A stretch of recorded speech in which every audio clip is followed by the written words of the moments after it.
All right. Should be live now. What's going on, you guys? Welcome back to another edition of the Hiker Metal year-end stream, as we've been doing. Sorry, guys. Hold on one second. There we go. A little bit of delay there.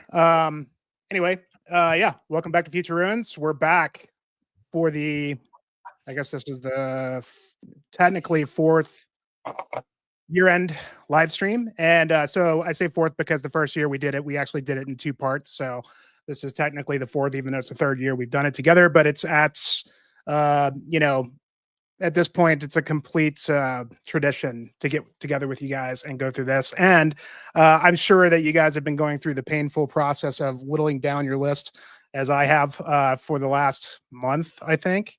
And I think you guys would all agree that this year has been kind of more difficult than any in trying to figure out what we're going to throw on this. It's a little difficult when you only have to do 10, but given that, everybody probably has 30, I would imagine that would be, a good half-day stream to get through all those. So what we're going to do tonight is usual thing. We'll go through our top 10. And if we have a little bit of time at the end, we might do some honorable mentions and maybe some disappointments or something like that for the year, and as well as maybe what we're looking forward to for next year. But I want to welcome all my guests: Russ from Sylvan Wandering, Tyler from Alaskan Burger Wanderer, my boy Than of Roomful of Teeth, and Ryan of Ave Moors. All the YouTube channels are linked in the description, as well as Than's group, Roomful of Teeth, is linked down there, as well as his Instagram. So you can go check him out. Hope you guys are checking all these guys. Everybody's still producing and putting new videos out and music and just all kinds of cool content. So welcome back, fellas. It's great to see you guys. Great to be here. Hello, hello. Good to see you too. And hello, Jeff. What's up, Damaged? Good to see you guys. All right. Well, look, this takes a little while, so why don't we just get right into it? Okay. So I'll go ahead and get us kicked off. We'll go in a rotation. Feel free to, I may have to look up a couple bands. I know a couple of you guys don't have physicals, so I'll probably just do what we usually do, is bring it up on the second screen over here. And so without further ado, number 10 for me. And this one came in pretty late in the game. And I think it came out just about a month or so ago, but I listened to it quite a bit, and over time it just jumped up, and I just could not include it in this list because it's just so awesome. Let me go ahead and blow myself up, and this is the new Ungfell with Degornt. And Ungfell is a band that's on Eisenwald. I'm not sure. I think they're, help me if I'm wrong, guys. Are they Austrian or German? Swiss. One of those. Swiss. They're okay. Swiss. Yeah. Swiss. Okay. So awesome pagan folky black metal. I've been aware of this band in the past. Just for whatever reason, I never checked them out. But obviously Ryan was pimping that out on the stream, and I did a hiking video in November and played it quite a bit that night. And the first time I listened to it, I was like, yeah, I really like this. Pagan black metal, for me, I usually like a lot, but there's a lot of it out there. It usually has to be sort of special for it to really wow me. And this one really did. Even the first time I listened to it, I was like, I really like it, but I don't know, there's something about it. It was the type of album that just kept calling me back to it. Like, keep listening to me. And so I did. And after about the fifth or sixth time I listened, I was just kind of completely sold with this band. And yeah, man, it's very it seems like they're very much into like most pagan black metal, folk black metal, into where they're from. And the instrumentation, you can really kind of hear that, sort of, I guess, being a Swiss band, but very folk inspired and very much like kind of borderline kind of a Viking metal style as well, but really kind of just big pagan chanty kind of stuff. The vocals are awesome and hilarious at the same time. And I think what really sold me on the record was the last track is just absolutely epic as hell. The song just makes you just want to raise your horns and just scream to the sky. It's just so killer. Ungfell Degornt Alpine black metal from Switzerland, and this was out on Eisenwald. Another interesting thing about these guys is Greg Chandler actually mixed this. Greg Chandler of Esoteric fame, and he does a lot of production work for a lot of different bands. But it was just kind of cool to see his name in the liner notes here. Having gotten to meet him at MDF last year, Jeff's good friends with the guy Esoteric was playing at MDF, so we got to hang out with Greg for a little bit afterwards. Totally cool guy. He's done a lot of really awesome records. It's cool to see that he did this one. But Phil, killer stuff. All right. Already there'll be a repeat at some point. I'm sure.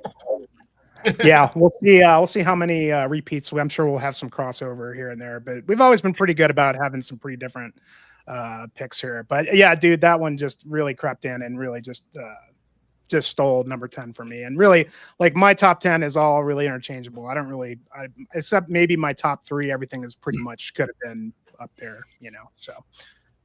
All right, so I'm going to go, I guess I'll go clockwise, or I'll try to. So Russ, let's go ahead and start with you again, number 10.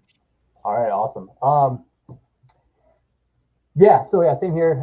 Kind of everything's interchangeable. It was really tough to, get everything exactly right on my top 10. Maybe my first, maybe 1 through 4, I feel pretty good about. But yeah, so anyways, my first album I'll talk about is going to be a dungeon synth album. I listened to a lot of dungeon synth this year, probably more than folk than usual, but metal still, my top listening genre. But yeah, so this dungeon synth album, it's Moonkissed Spires, Forgotten Palaces is the title of the album. So they're just a dungeon synth, specifically like a winter synth project out of Indiana. It's kind of a weird, I guess this is technically an EP too, whatever technically an EP is these days, who knows. But anyways, like the first track is kind of a typical winter synth song, very kind of slow, prodding slow, just really no beat at all, just these kind of really fuzzy, hazy kind of chords drawn out. And then the rest of the album, the 3 other songs, they're all quite long, like 7 to 8 minutes long, are kind of more, maybe not as winter synth-ish, maybe just more kind of dungeon synth, like a steady drum beat, a little more playful. The last 3 songs with kind of like a lead synth throughout. Kind of hard to describe. I'm not really great at describing dungeon synth, but yeah, no, it's a really kind of emotional album. Yeah, it's great. It's my second favorite dungeon synth album of the year. Yeah, they kind of had I think they had 3 albums this year. The other one is quite good, Battlefields, but yeah, this one's definitely like a winter synth album though. Yeah. So highly recommend this one. It's awesome. Excited to check it out. Yeah, do it. Winter synth is new for me. Yeah. Yeah, like I said, the first song's definitely winter synth. The other ones maybe not so much, but yeah, it's good like reading material. Just kind of slow and melancholic and emotional kind of songs. Yeah. Sounds perfect. Very cool. Is that kind of at your top of your dungeon synth list that you put up? Yes, it was number 2. Okay, yeah, cool. Yeah, it's a great album. Yeah. A lot of great dungeon synth this year. Really, some great stuff. So, sweet. All right, Tyler. So I got one I just put a link in the private chat. So this one is, I think people are going to be surprised because technically the digital didn't come out until Christmas Day, but I had a friend who was nice enough to give me his promo copy from Purity Through Fire about a month ago. So I got to binge on this one. And the Purity Through Fire got the CDs for this back in November, but the band wasn't going to put the digital out until Christmas Day. But it's the new Vis Balock album. Russian pagan themed black metal. Been around for a minute. I think this is only their I think third or fourth full length album, but they've been around since like, the early 2000s. And what can I say? It's Russian black metal, very dense atmosphere, very great like world building type riffs. Things that kind of evoke like, misty forests, shamanistic rituals, because the main guy, he's more into like the shamanistic aspect of paganism, maybe not like Arcanum. And also like, oh, needy cat got me. Also the riffs also will take you to like the Ural Mountains, which the main guy's a very avid climber. Like we're actually friends on Facebook, and he's always showing me his mountaineering photos, and it's pretty awesome stuff that he does in the Ural Mountains. But no, it's just awesome, ass kicking, dense as shit, Russian black metal. And if anyone was familiar with their 2022 release Pomre, it pretty much picks up where that left off. Like 2 years or 2 years or so of, not really hearing from them. They just kind of, they picked up right where they left off. And if you like the last album or anything in their discography, it's the whole do not fix what's not broken.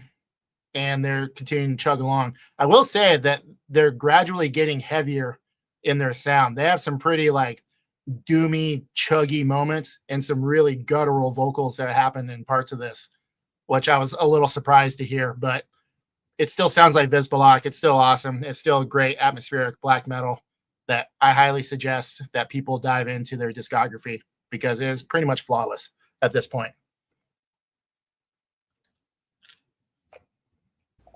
Is that another mining metal album? I think this one.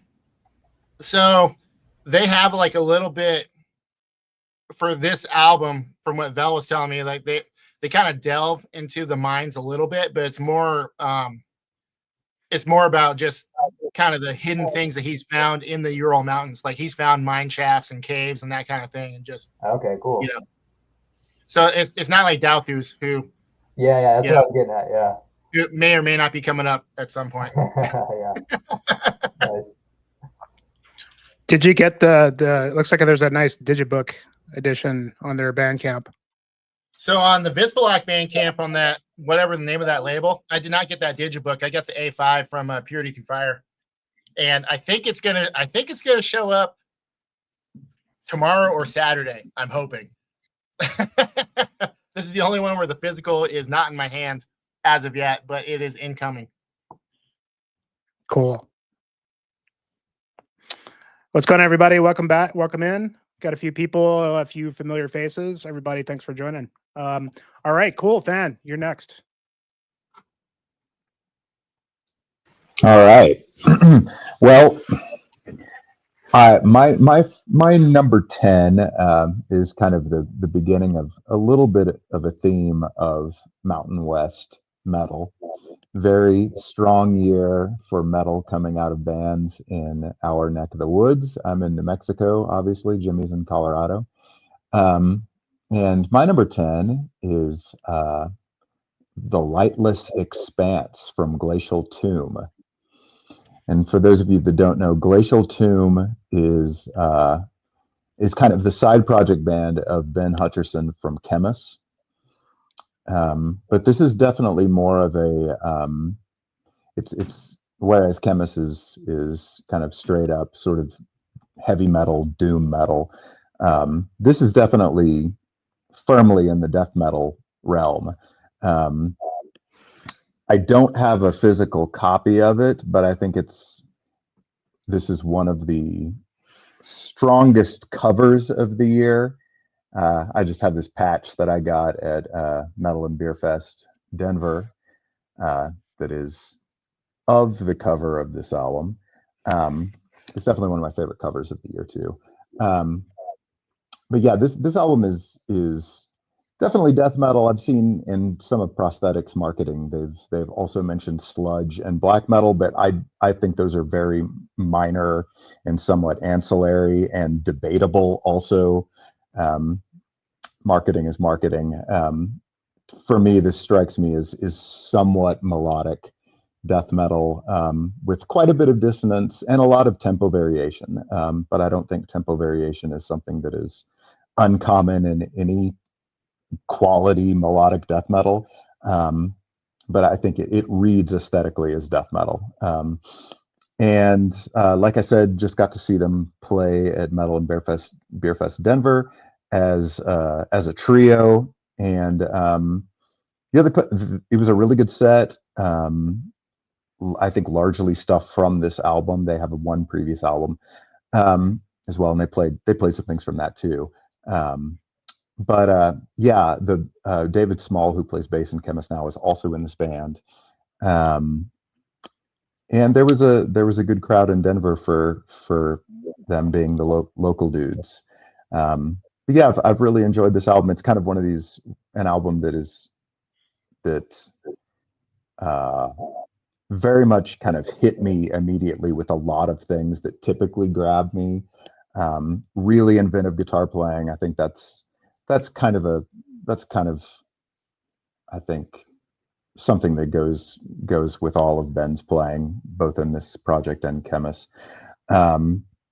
But it's nice to see him. He does vocals in this band as well, and it's nice to see a project that is clearly his project. And yeah, I feel like this is one that I'm not sure how much I'm going to keep listening to as things go on. I will definitely keep following them, but it definitely immediately caught me with just really inventive guitar playing, lots of variation and tempo, and really cool visuals there as well.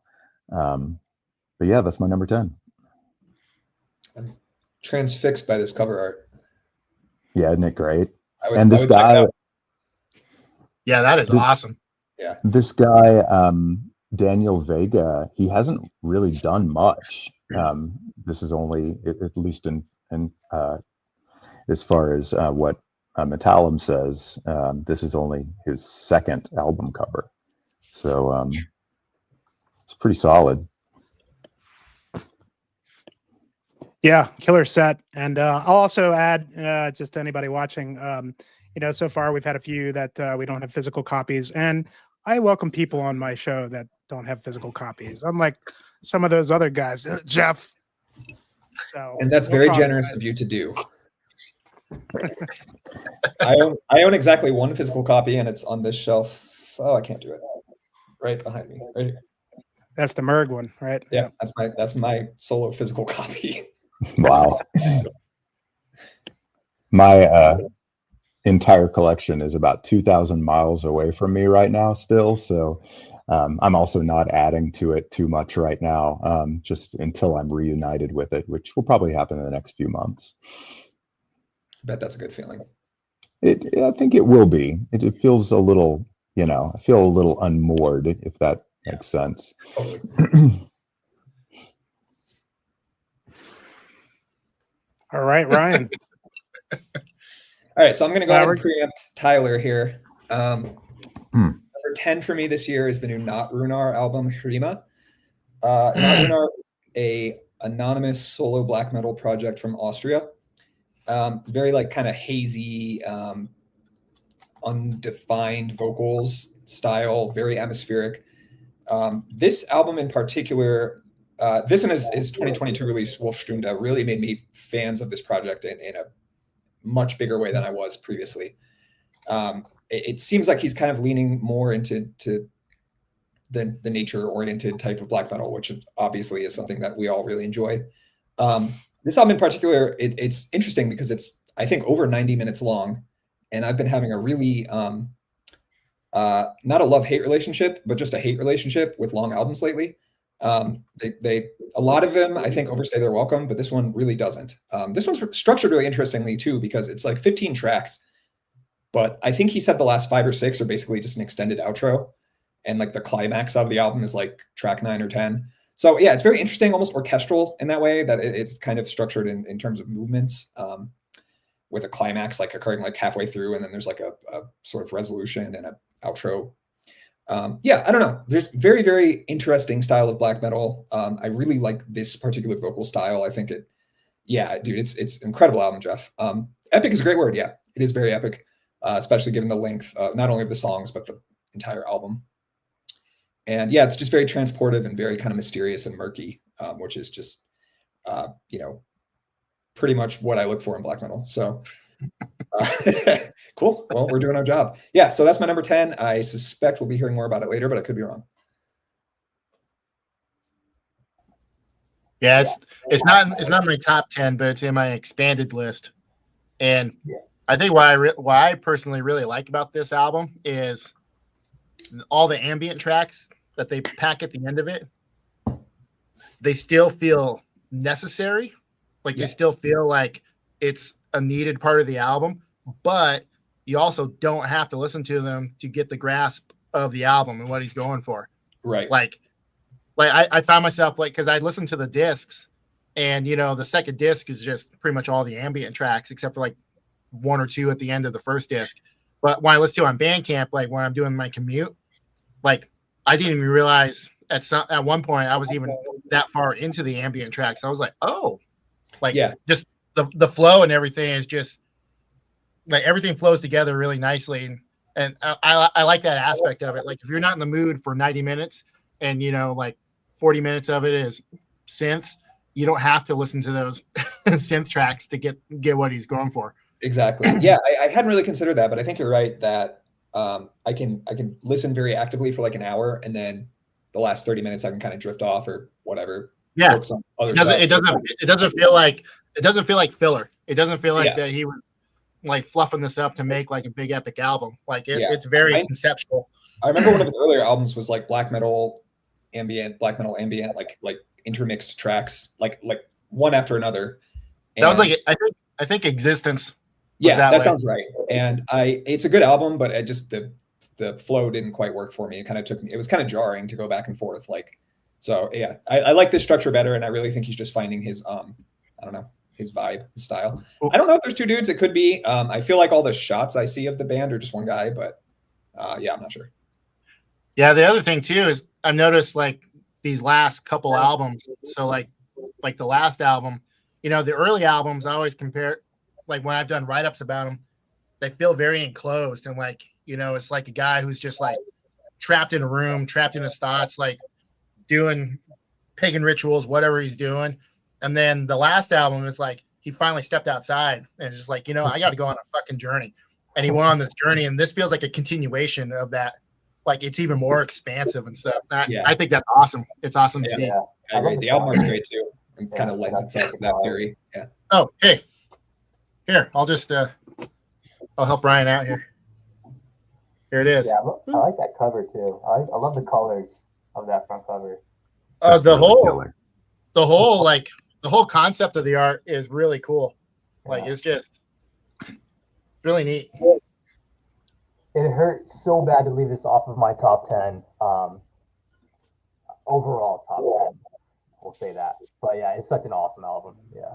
I had to listen to I went back because the first time I listened to it, I was so confused, with all the ambient tracks, folk tracks, metal tracks. So then I went back and just listened to only the metal tracks, and I'm like, holy shit, this is amazing. Yeah. So, but yeah, great album. Amazing record. I'm sure it'll pop up here again. It will. Okay. All right. So. Yeah, I think Jeff's right. I think it is 2 dudes now.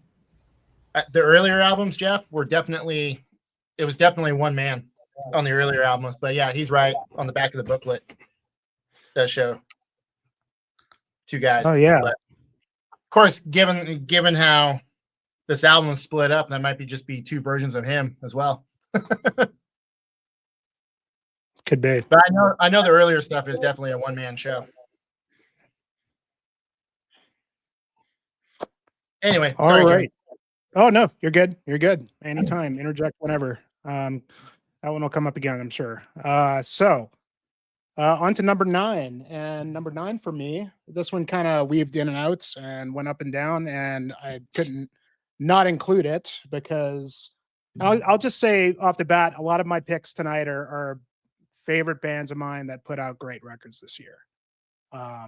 Bands that I've been into for a long time, and especially ones, there's a few that put out new records this year where previously, the last 1 or 2 or 3 I didn't really like so much, or just weren't really as high as what they did this year. And this is one example of that, is the new Opeth, The Last Will and Testament.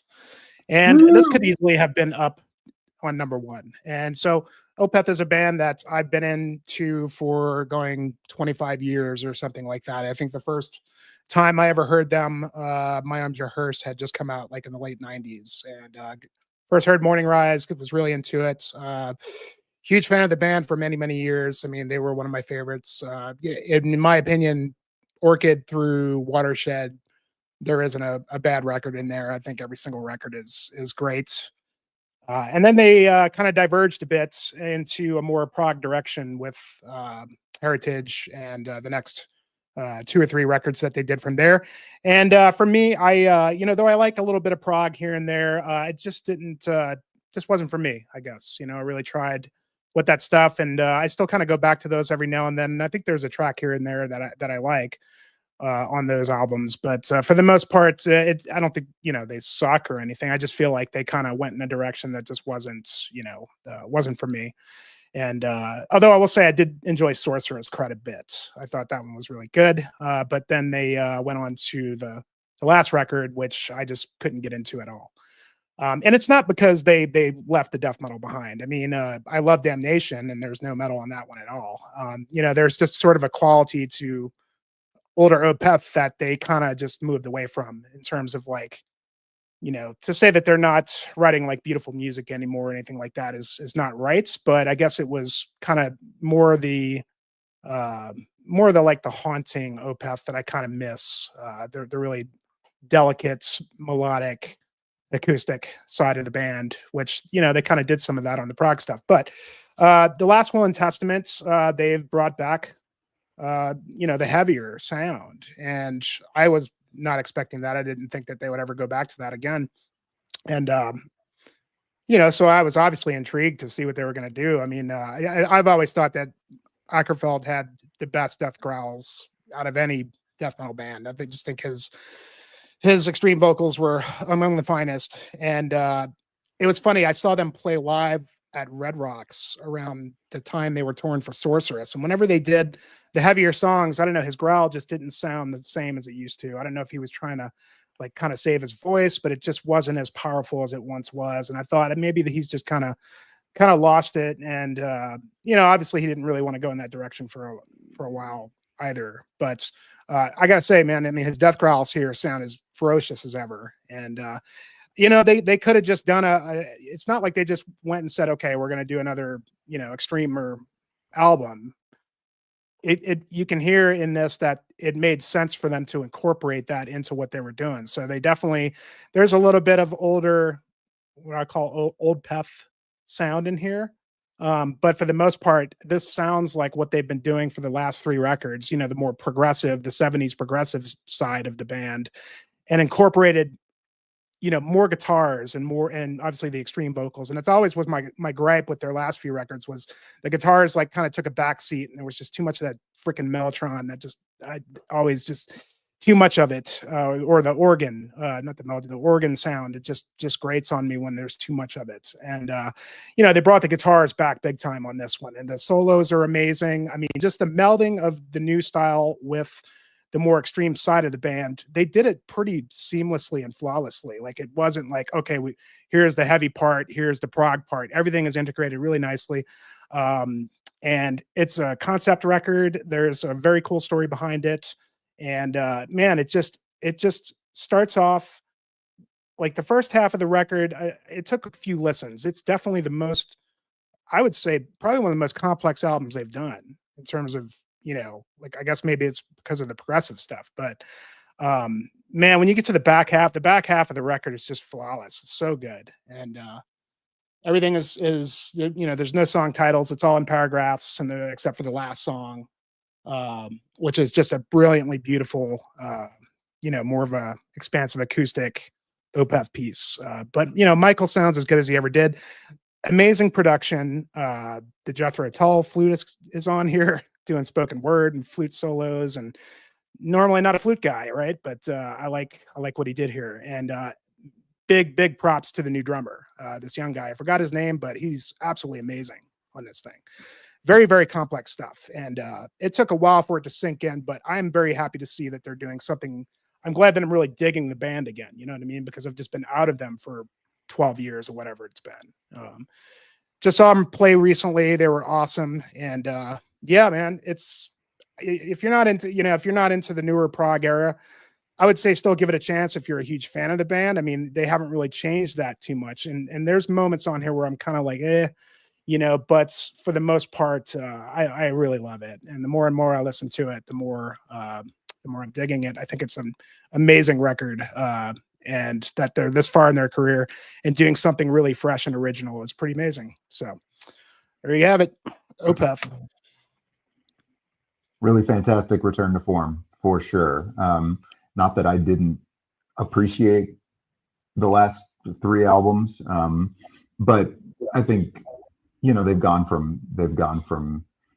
went from being a band that was making predominantly modern sounds through the entire sort of beginning of their career to a band that was making almost exclusively retro sounds. And that's a big shift to make. Not even, such attention has been placed on the vocals, but like it's the aesthetic as a whole. I mean, and that's a massive thing to do. So it's nice to see them bringing some of that back. And I don't think the new one is a perfect album. I like it a lot. But I'm interested to see where they go in a way that I haven't been for a while. Same. And the performance for the drummer is really great on this album too. If anybody's worried about that, he's the guy that's played on the last 2 Paradise Lost albums, and I think the last Ballenfire album as well. A really young guy named Valtteri Väyrynen. Sorry. Yeah, really solid.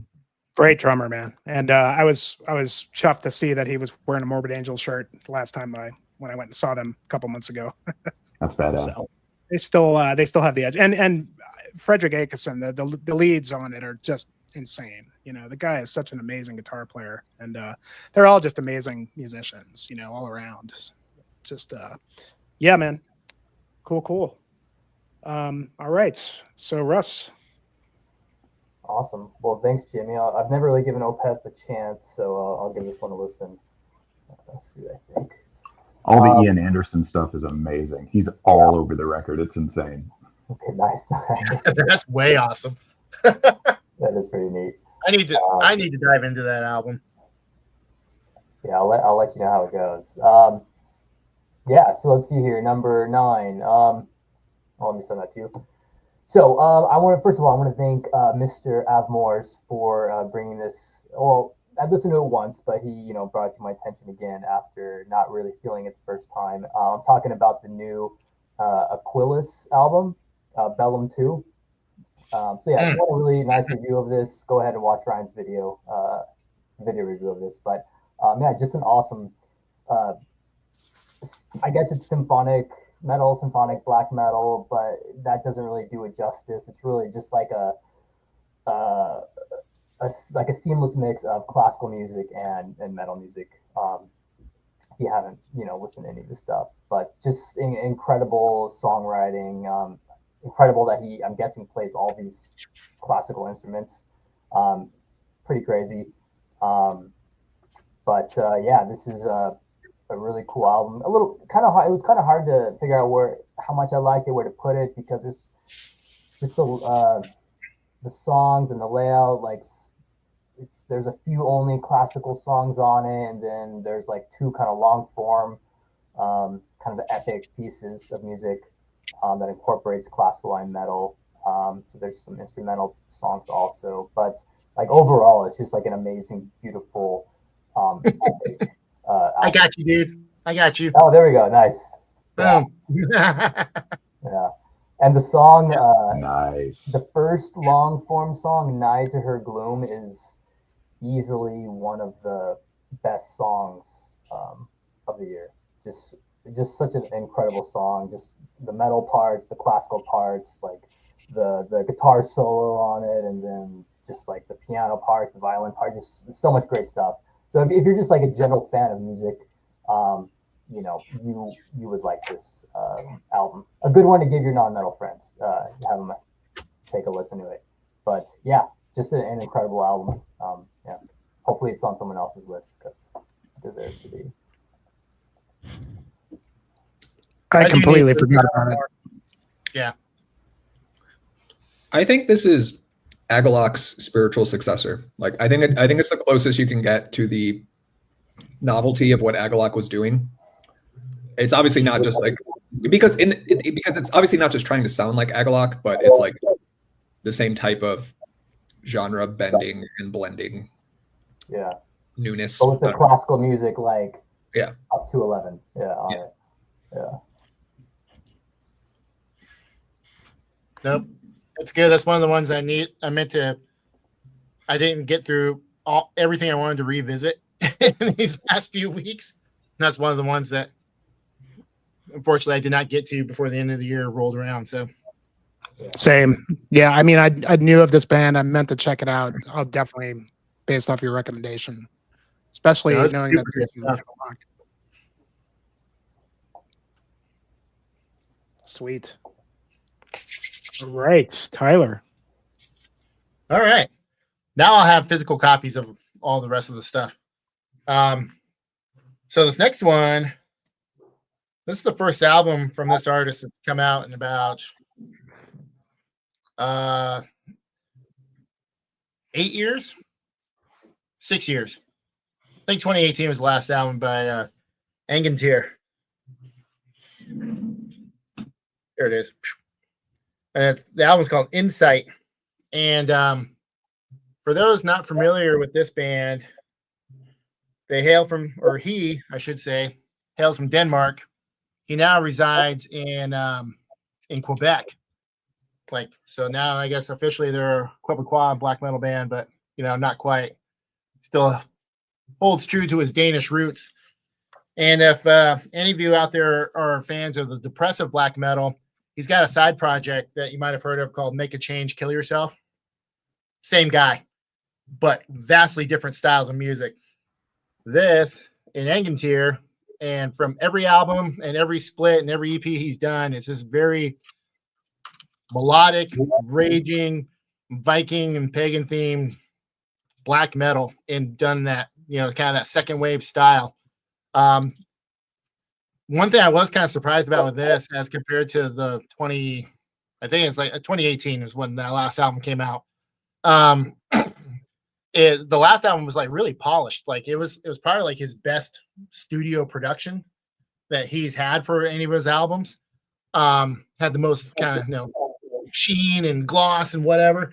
But this is kind of a return to his earlier stuff. It's actually very raw and very visceral, which I was not expecting, honestly, when I saw New Angantyr was coming out. And I was like, I thought he was going to continue on with that, you know, that last album style. But no, very pleasantly surprised. You know, it's what, 6 tracks? It's almost an hour long, but there's not a single wasted moment or wasted riff or anything on this album. Everything is just, yeah, it's pummeling. He resides in a lot of mid-tempo moments that, you know, I wouldn't say are Bathory-esque, but, you know, kind of invokes that same kind of atmosphere, that same kind of, you know, just, I don't know, grandiose feeling, I guess. But for the most part, yeah, it's like early second wave inspired Scandinavian black metal done to perfection. And I mean, this guy's been doing it with this band since 1997. So, no, definitely not a newcomer to the scene. He's definitely like, you know, part of the old guard, as it were.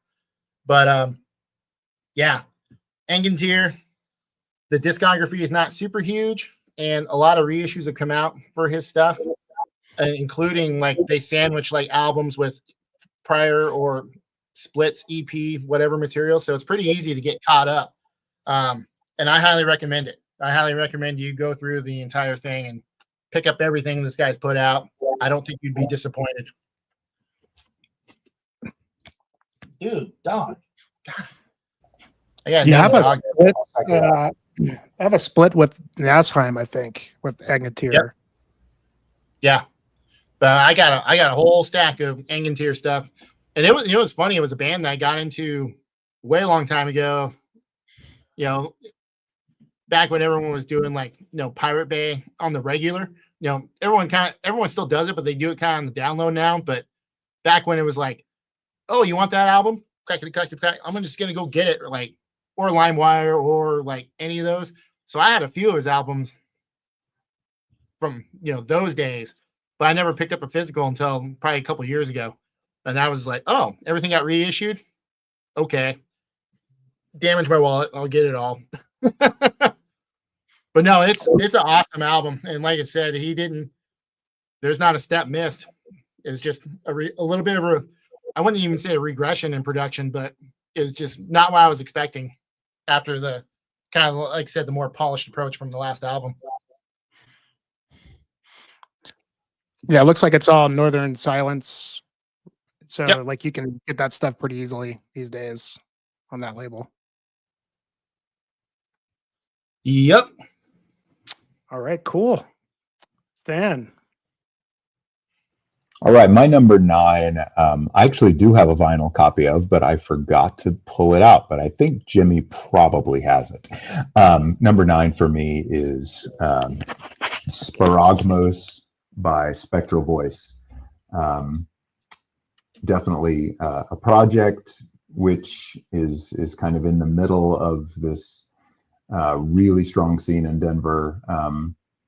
Paul Morris and Jeff from Blood Incantation, as well as Eli Wendler from Black Curse, plays drums and sings in this band. And this new record came out early this year, came out in February. So it's one that I got a lot of time to kind of come back to throughout the year as the year evolved for me, which it certainly evolved. And yeah, this album is just a really, really solid piece of death doom. Really, there's no keyboards, so it's all strings and drums. And I've liked this band for a few years now. I actually really like their Necrotic Doom demo from 2015, which is just Eli and Paul. But their first full length, Eroded Corridors of Being, I also spent a lot of time with. But that's been nearly 8 years since that came out. This album's really cool though. Long songs, 45 minutes, 4 songs. It's another really cool cover. They've used the same artist for almost all of their releases, including demos. And for this release, he actually created a mixed media 3-dimensional sculpture, and the cover is a photograph of that, and it's super dark and spooky, goes along with the music perfectly. And yeah, this one is just one that I found myself coming back to all year long. It's no surprise that I did, because it was, as we will continue to see, a really, really, really strong year for that scene in particular. But yeah, this release did not disappoint, and I like it every bit as much as everything that they've done up to this point, for sure. I'm wondering if anybody else spent any time with this one.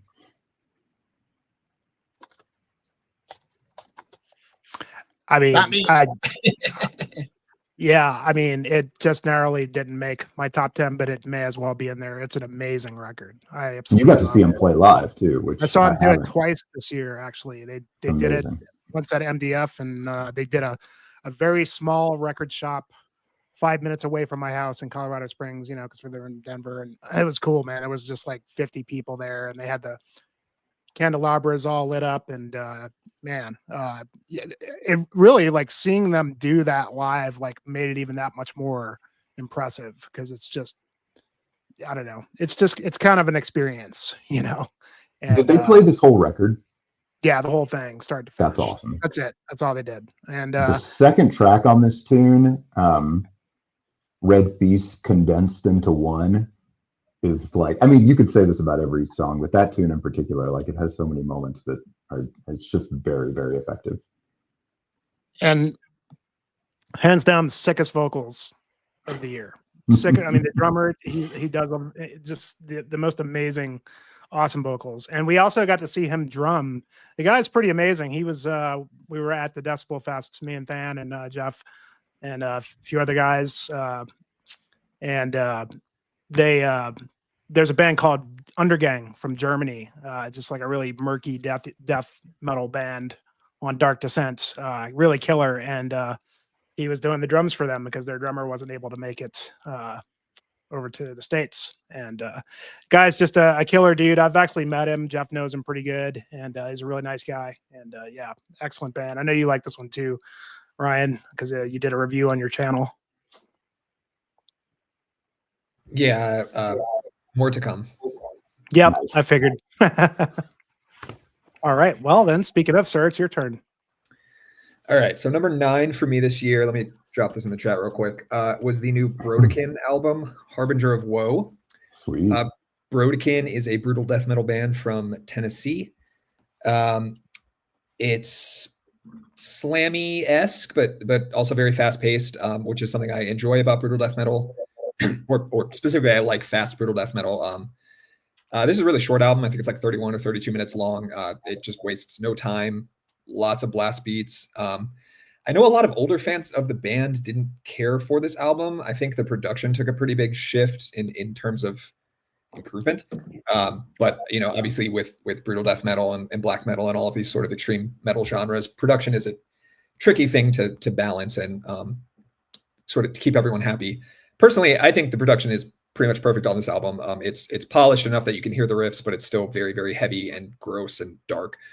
The entire album is about like medieval torture, as evidenced by the album art and the song titles. Yeah, and this is just a really, really fun. I mean, fun maybe isn't the right word, but you know, it's fun in the way that brutal death metal is fun. It's really just like in your face, mean, fast, groovy album. Exemplary death metal. Really, really enjoyed this one. I need to give some more time to this one. It came highly recommended, I think, both from you and Jimmy. And this is a band that I've heard about for years and years and years and years, and they've been, I guess, kind of inactive for a while. Yes. I want to say. Yeah, this was a comeback, which I think is why people were complaining about the production so much, because it's like, this isn't Brodequin. Yeah. I listened to it a couple of times, but it's been months since I did that. I need to revisit it. Yeah, this was a very popular one on some other lists I saw, like on the websites that I read, and it came up quite a bit. And I subsequently kicked myself in the ass for missing them because they played at MDF last year when I was there, and it probably coincided with something else I wanted to see. But yeah, this is an excellent album. Yeah, that's one I hadn't gotten around checking out. Of course, I mean, I kind of fell out of favor with death metal like years ago. But I remember liking Brodequin when I was much younger. Like, just it was savagely fast stuff. Yes, definitely. Yeah, I'm very picky with my death metal, but this is scratches an itch for me for sure. Nice. All right. Let's see here. This guy out. This one I've spent quite a bit of time with for number 8. And honestly, I think this one kind of knocked the Spectral Voice down a rung, because I was, you know, in terms of like Death Doom stuff this year. This one I just absolutely love is the new Mother of Graves with the Periopt of Absence. And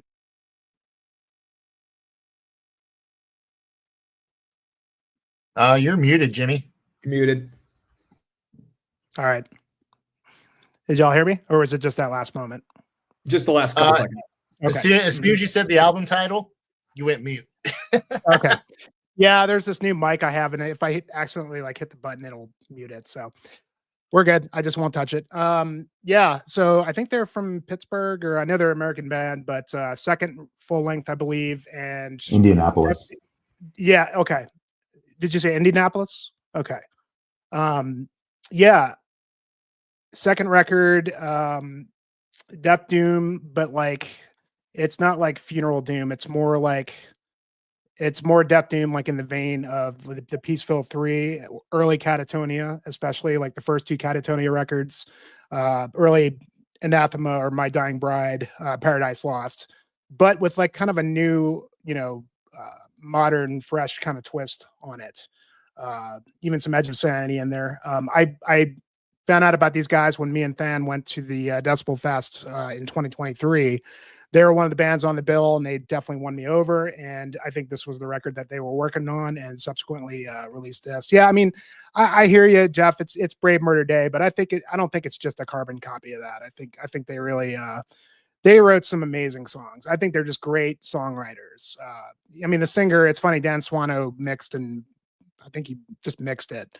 And the singer kind of sounds a lot like Dan Swano, actually, but he's really great. But just very well crafted songs, very melancholy, very heavy, awesome production, great instrumentation, great just choice of just melodic structure, and very like in that sense, like if Death Doom could be earwormy, I would say that this kind of like fits the bill. But I listen to this a lot, and like it was another real grower that every time I listen to it, I like it more and more, and to the point to where just every single song I really enjoy. And yeah, being an American band doing this sort of Death Doom, I feel like we need to, give them props for this record. But yeah, if you haven't checked it out, it's one that I just haven't been able to put down. But yeah, Mother of Graves, killer live band too. I really enjoyed that. But Profound Lore, second record, and excellent stuff. I have a lot to say about this one too, but I'll save it until later. Cool. Yeah, it's foreshadowing. I mean, I think you might. I don't know, Ryan. You might. I know you're going down the Death Doom path right now, but it's probably. Not sure if this is going to be the Death Doom you're looking for. But yeah, I just checked and I listened to the first song and turned it off after that. So I will definitely revisit. Okay. But yeah, for some reason the Peaceville 3 style hasn't clicked for me yet. I like the grosser stuff. Well, and like it's funny because I don't really dig a whole lot of the Peaceville 3 stuff. Like I like the first couple of Anathemas. Like I like the first My Dying Bride, and Paradise Lost. I'm kind of like I like it, but they never really like all that stuff never really hit me really hard. But this stuff is very influenced by that stuff. So yeah, I'm gonna give it another proper listen. I owe it a chance. Cool. All right. I think that's one I definitely need to check out, because I was back in my youth, I was definitely a big fan of the Peaceful 3. And then it definitely captures that spirit. Yeah, Jeff describing it as Dance of December Souls and Brave Murder Day. That sounds very much up my alley. It's very that early Catatonia, but I would say I would say if you took like Brave Murder Day and made it more like Edge of Sanity death metal, like that's kind of what it sounds like. Yeah.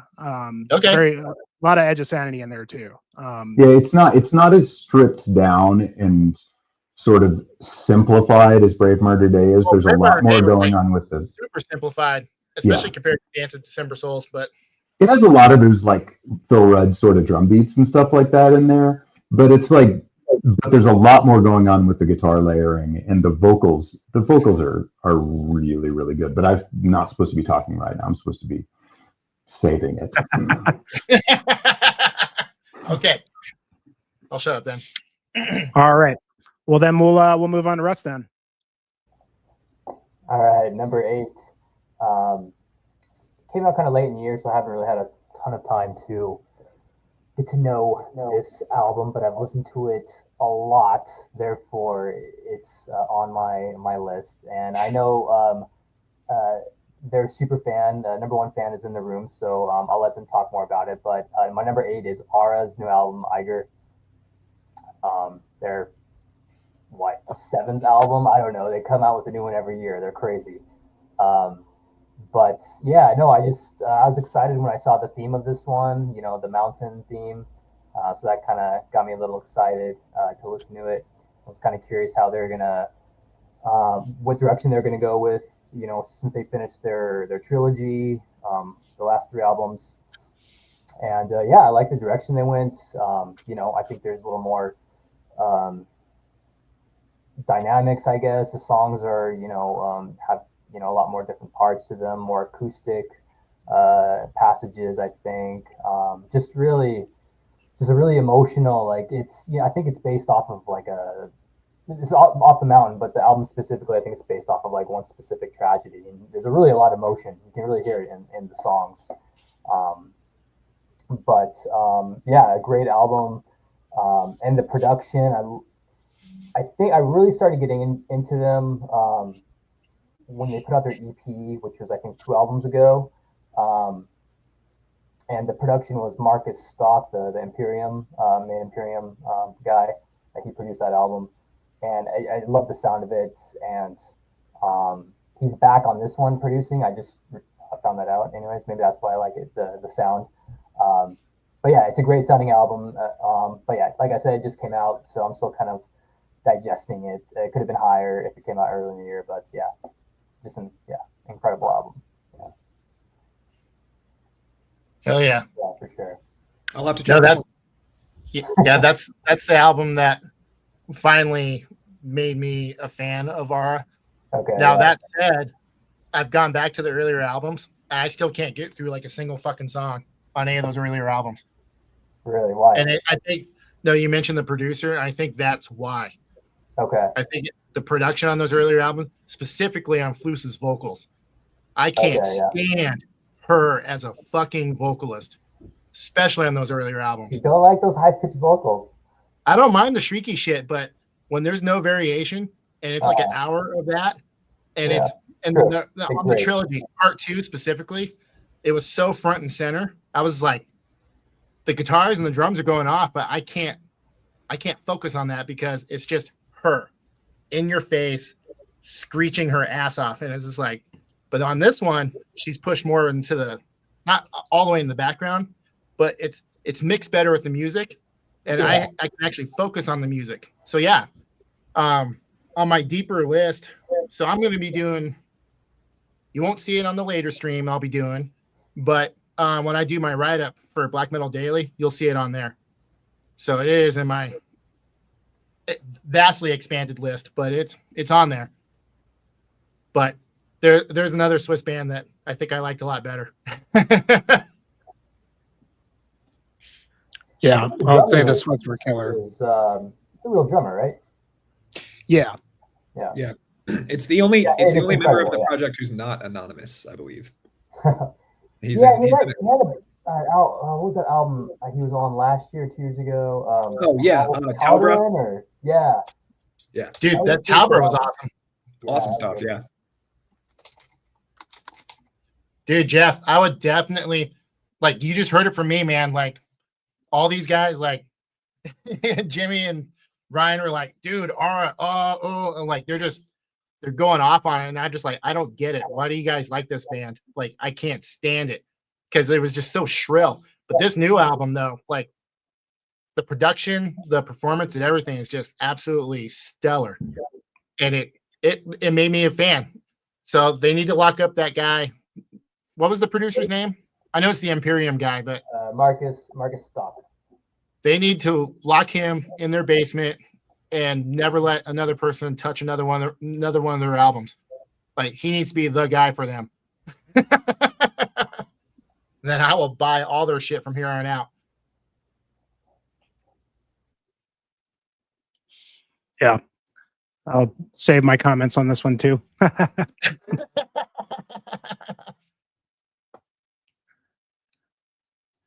Yeah.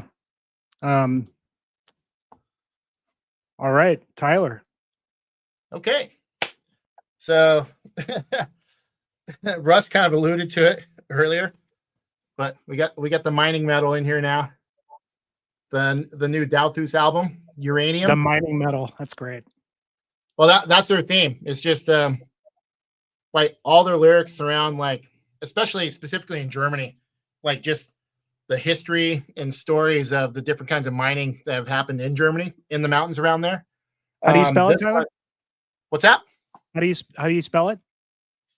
It's kind of hard to see in the picture there. Here, I'll put it in the chat, because you have to do the little special character thing. Perfect. There we go. Oh, Ryan beat me to it. Anyway, so this newest album, so it's the history of uranium mining. So way back in the day, like, you know, the glowing glassware that everyone, you know, got a kick out of back in the day, and, you know, and even more, you know, deeper into the future when it's, you know, used for, you know, nuclear things. But yeah, basically every song I hear surrounds some sort of different aspect and the horrors of uranium mining. Kind of what I glossed on a little bit. There was, like, in East Germany specifically, there was almost gulag style work camps forcing people to mine this stuff, because they knew that it was just, you know, absolute toxic, you know, shit to mine, and is absolutely devastating for your health. People were promised riches. You know, they'd mine it and they would get, like, just a shit ton of money. But what happened instead is they started mining it, and they weren't ever able to get away from the mining. So, you know, pretty horrific body count, like. So yeah, really uplifting, awesome, you know, happy stuff, right? Anyway, so I've always been a big homer for these guys. Like, I've been a big fan of Dauþuz for many years, but I've always longed and pined for an album that kind of was a return to, like, their second album, 2017's Die Grubenmar. Something about that album, like the melodies they used, like, maybe not so much of the production. The production is pretty consistent from album to album, but the way they wrote songs, like, everything is just, you know, grandiose melodies, but there's like a sense of, like, there's like a little sense of despair, like, kind of hidden in the riffage. Well, this brings that back. And I was stoked when I first sat through the whole album. I was like, this is it. This is the sound I've been waiting for these guys to come back to for years. And so, yeah, it is now my second favorite Dauþuz album behind Die Grubenmar. Epic songs. A lot of the melodies on this actually, it's not exactly like the last Fortress album, but you know how, like, Fortress and bands of that ilk were, you know, there's the one at least the one layer of guitar that has, like, the 1 or 2 string tremolo pick melody that carries through, like, the entire song. This has that style of musicianship in spade throughout the whole entire thing. And I will say, by the end of the album, some of the riffs get a little samey, but given that it's kind of a conceptual nature behind the album, like, you know, all the different stories around that one specific subject, I didn't mind it because of that. But no, it's just absolute grandiose German black metal. No. And this gets a lot more shine than, like, projects like Winternaut, but I don't feel like that this band gets the attention they deserve, despite, you know, the back catalog they have, and even being on labels like Emerfati and some of these other bigger European labels. Like, you know, there's not as much love for this band as I think there should be.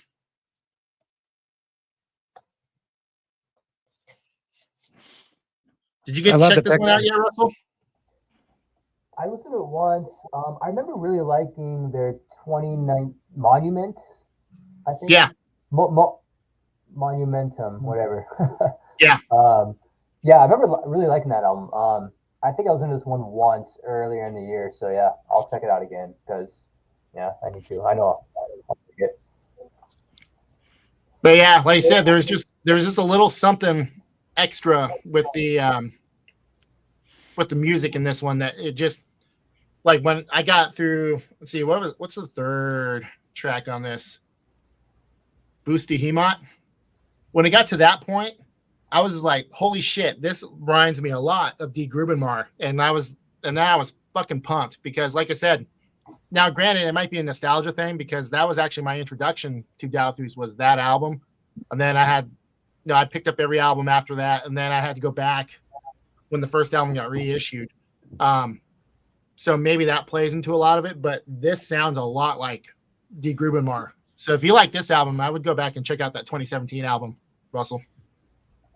Yeah, for sure. Good old mining metal. That sounds awesome, man. I've never heard of this band, so I don't know if you ever put it on our private chat, but all the time, dude. You just ignore it. Like sometimes there's like stuff that we like post in our private chat that like I'm like, oh, I gotta go check that out, but then I forget, and then a week later it's like I have to go if I'm gonna go find it, I have to go through like a week's worth of chats, and it's like sometimes I won't even find it. I'm like, I don't even remember what I was looking for, so like, and then I'll miss it. So I'll definitely be checking this one out. So when the next Winternaut album comes out, I'll hammer you over the head with that too, because it's the one main guy of this band. That's his other project, and very similar style, but that one gets even less love. Yeah, I almost want Tyler to start sending me anything you put in our string. Send it to me privately as well, so I have it there. I can easily find it. I can do that. Yeah, but no, I love that. Yeah, that band was awesome. Yeah, awesome album. I wouldn't say return to form because they've never really put out a bad album, but it's returned to an earlier style that I really appreciated. Awesome. All right, Fan. Well, my number 8 definitely isn't breaking any new ground, literally, like mining metal. But I really dug this album. This is the new album by the band Necrot, Lifeless Birth. Yeah, this album rules. Yeah, and this is a perfect example of why this year was like. It was really hard for me to be objective about releases this year because, like, for instance, this album came out like in the middle of a 2+ week hospital stay for me, and so all of my associations with this album are like only wanting to listen to something really, really familiar while I was like back in Albuquerque recovering from having quadruple bypass surgery and all this shit. But this album definitely scratched that itch. It's very much, in the vein of Scream Bloody Gore and Leprosy era death. Song titles like Cut the Cord and Drill the Skull. Sounds maybe a little bit like Pull the Plug. But they're still kick-ass songs and really great performances, catchy stuff. There's even, I listened to this again yesterday and it was like, the album ends with an 8+ minute tune called The Curse, which and it doesn't feel like an 8-minute song, but it nice. Death Angel is a really good band for them to play with. Yeah, it's killer. Jimmy and I just saw their drummer Chad Gailey play for Autopsy on like 5 days notice, I want to say. Because Chris is having some shoulder problems or something. And, he stepped in and played that whole set largely of Severed Survival tunes, like flawlessly. It was a killer set. And they're just great sort of primitive death metal tunes on this record. It's a 3-piece. I don't believe I've ever seen them live, and I'd really like to, because I think in a 3-piece sort of setting, live, these tunes would come across really, really well. And I've liked this band since their first album came out, but I think this is the first one that grabbed me in the way this one did. And you know how it is. We all have these releases where it's just like it hits us at the right place, the right time in our lives, and this served the purpose when I needed to. And I'm sure I will keep listening to this album because I've listened to it so many times, and there are tunes that just like are familiar. They put me back in the place of like being happy to be outside walking around after I was in a hospital bed for 2.5 weeks. So yeah, and another killer album cover by Harald van Hosteren, Marald van Hosteren, kind of unlike a lot of his other work that I've seen, super death metal-y. But yeah, I've enjoyed this one a lot.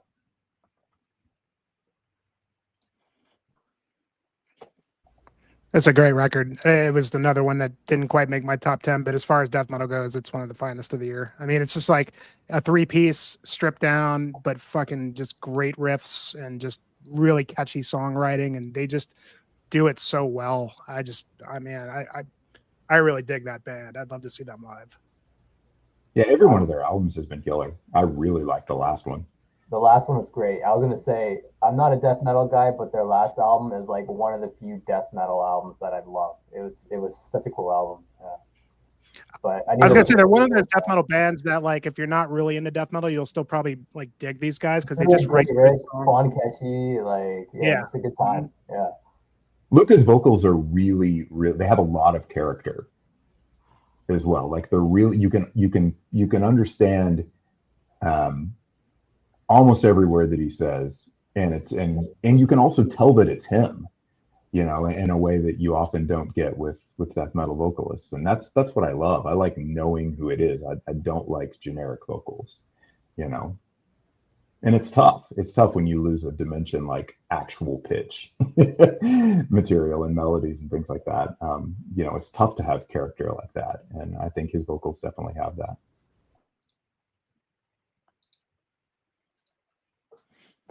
All right, Ryan. All right, so number 8 for me is a band called Sacrificial Vein with the album Black Terror Genesis. I'm kicking myself for not doing a video review of this one because the whole point of my channel initially was to review albums that I felt like weren't getting enough recognition, and I have not seen anyone talk about this album. And I don't mean that in some sense of like I have my finger on the pulse. I kind of just stumbled across this one, but I really just don't think this album got the attention it deserved. This is I would say black metal in the vein of like Aquilus. It's very, very like fast and scary and kind of disorienting. I almost liked this more than the new Aquilus record. It just really nails that style. This is also the band's first release, so really, really looking forward to more from them, just because this is a style of black metal that I feel is kind of not underexplored. You know, it's very this is a style that's very common in like France, I would say. The just the really like off-kilter, dark and like fright. You know, I'm thinking of like Antaeus and Aortos and bands like that who just do this really like very, very dark, evil black metal. And yeah, I mean, this is an American band too. They're from Minnesota, so it's very impressive for them to have pulled off this style so well. They also use like, I don't quite want to call it dark ambient, but there's a lot of like soundscapey stuff that really elevates this album. It's not just about the riffs. The overall vibe is just very oppressive. It's very nightmarish. I really, really enjoyed this record. I listened to it a lot. I mean, I just, like I said, almost liked it as much as the new Aquilus record, and that's about as high praise as I can give an album. So I'm curious if anyone else has heard this one, but if you haven't, definitely check it out. And you're right, I should definitely still do a video review of this one. Let's see if I can. I got to show you the most awesome band picture ever. Yeah, I mean, it reminds me of the video game Bloodborne, which is a weird kind of parallel, but I would be surprised if that isn't kind of intentionally what they were going for. Also, Aortos, which is a project that's related to Aquilus, has a very, very similar visual aesthetic. This almost could be an Aortos picture. It's seems to be kind of what they're going for. Cool album art. Very it's kind of Deathspell Omega inspired. Yes, 100%. Like absolutely 100% what they're going for.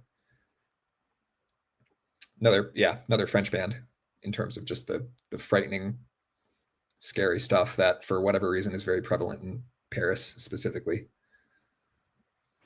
I've not heard of this one, man. Yeah, it's under the radar, but I I would have put it higher if it was a weaker year of releases, but yeah, couldn't go any higher than this. But yeah, I mean, this is incredible. Highly recommended. Sweet, man. James, what's going on, buddy? Good to see you, man. Hope you're doing well, dude. Hope to see you at MDF this year. Well, I'm not sure yet, but we'll see. Hopefully. All right. Let's see. What are we on to? Number 87 now. Okay. This one, what's up? What's going on, DePetch? How you doing, dear brother? Good to see you, man. So number 7. Okay. Well, this one is kind of a popular record if you've been paying attention to the metal sphere. And this is one of those ones that's somewhat divisive, but for the most part, I think people love this record. But I just absolutely have to include it, and it's one that really could go further up. But the Deep Blood Incantation, Absolute Elsewhere, and Denver boys, my boys here, had an amazing year with this album, as well as the Spectral Voice album. And yeah, man, I mean, they really just kind of went all out and did the record I think they've been meaning to do with Absolute Elsewhere. If you follow the band, I mean, they've really kind of had an interesting trajectory, this being their 3rd full length at this point. Well, I guess you'd say 4th if you count the ambient record last year. But yeah, you know, I guess obviously the most hyped album of the year, and, you know, rightfully so. And I think it's very deserved of that. I don't know, man. You got to just love the artwork as well. Just a stellar job they did. Yeah, you know, I mean, a lot of the criticism of this album, I mean, obviously everybody knows the band. I don't really have to describe them, but they took all of their influences and just created this amazing stew of an album, you know, in that it's really kind of all over the place. And I think a lot of the criticism has been like, okay, here's the death metal part, here's the Pink Floyd part, here's the Tangerine Dream parts, you know what I mean? So, and it is, I can kind of see that criticism a bit. I can understand that if, you know, if that's what you didn't like about it. And I know a lot of people that dig this band kind of just wanted them to stick to the death metal. But for me, that's what I really like about this album, is that it kind of just, it really takes you on a journey. I mean, it does like have that sort of, you know, it's kind of more, it's meant to be listened to from start to finish. And it does have that sort of feeling of, here's the death metal part, here's, you know, the ambient part, so on and so on. How did they not figure out how to meld that all together? For example, at like the new Opeth record, which, you know, they brilliantly figured out how to mesh all their weird styles together in a way that really works. You could criticize these guys for not doing that, but for me, I really like that. I like the movements that it feels like. I like the different sections because it breaks it up, and and you guys know me. You know, I love, you know, variation in things, and this is a lot of variation. I like when they segue into even the segues into these different sections. I think really work well. And I love that. I love the ambient sections, the Tangerine Dream stuff. I love the, you know, the Floyd stuff is so blatantly Pink Floyd. I mean, but it just works, and it's really well done. It's really good, and it just fits with the album. And the death metal stuff is amongst the best that they've ever done on here. Amazing production, bringing the Halas guy on the keys here, and getting to see them do this album live was really cool. Yeah, man. I mean, it's a great record, and I have to put it in my list here because it's too good not to mention, even though it's probably being mentioned everywhere, or just not because, you know, people don't agree with the hype. And you know, hey, you like what you like, and that's cool. And if this didn't float your boats, I totally get it. But I like it. You know, I mean, look, there's a lot of bands that are doing the, you know, the cosmic death metal stuff, and you know, even these guys weren't the first ones to do it. I mean, I would argue Mithras was doing it 20 years ago, and we're doing it just as good, if not better. But you know, there's a lot of bands doing that stuff, and I like it when a band really reaches and does something a bit different. And tries to really reach for the sky in terms of, no pun intended, in terms of trying to really just go out with this statement. So it's a great record, guys. I absolutely love it, and I'm really proud of these guys. You can tell they put the work into it. I mean, they bust their asses. They're all great players, and I've seen criticism that these guys are real pretentious, and I don't think that. I've met most of these guys. They're all cool dudes. I mean, Paul has a certain kind of vibe to him, but he's a nice guy, and I mean, if you approach him the correct way, right, Jeff? So, yeah, great band, great album. Nice.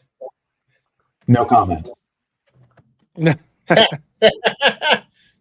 you seen the music video for, I don't know, the 20-minute one?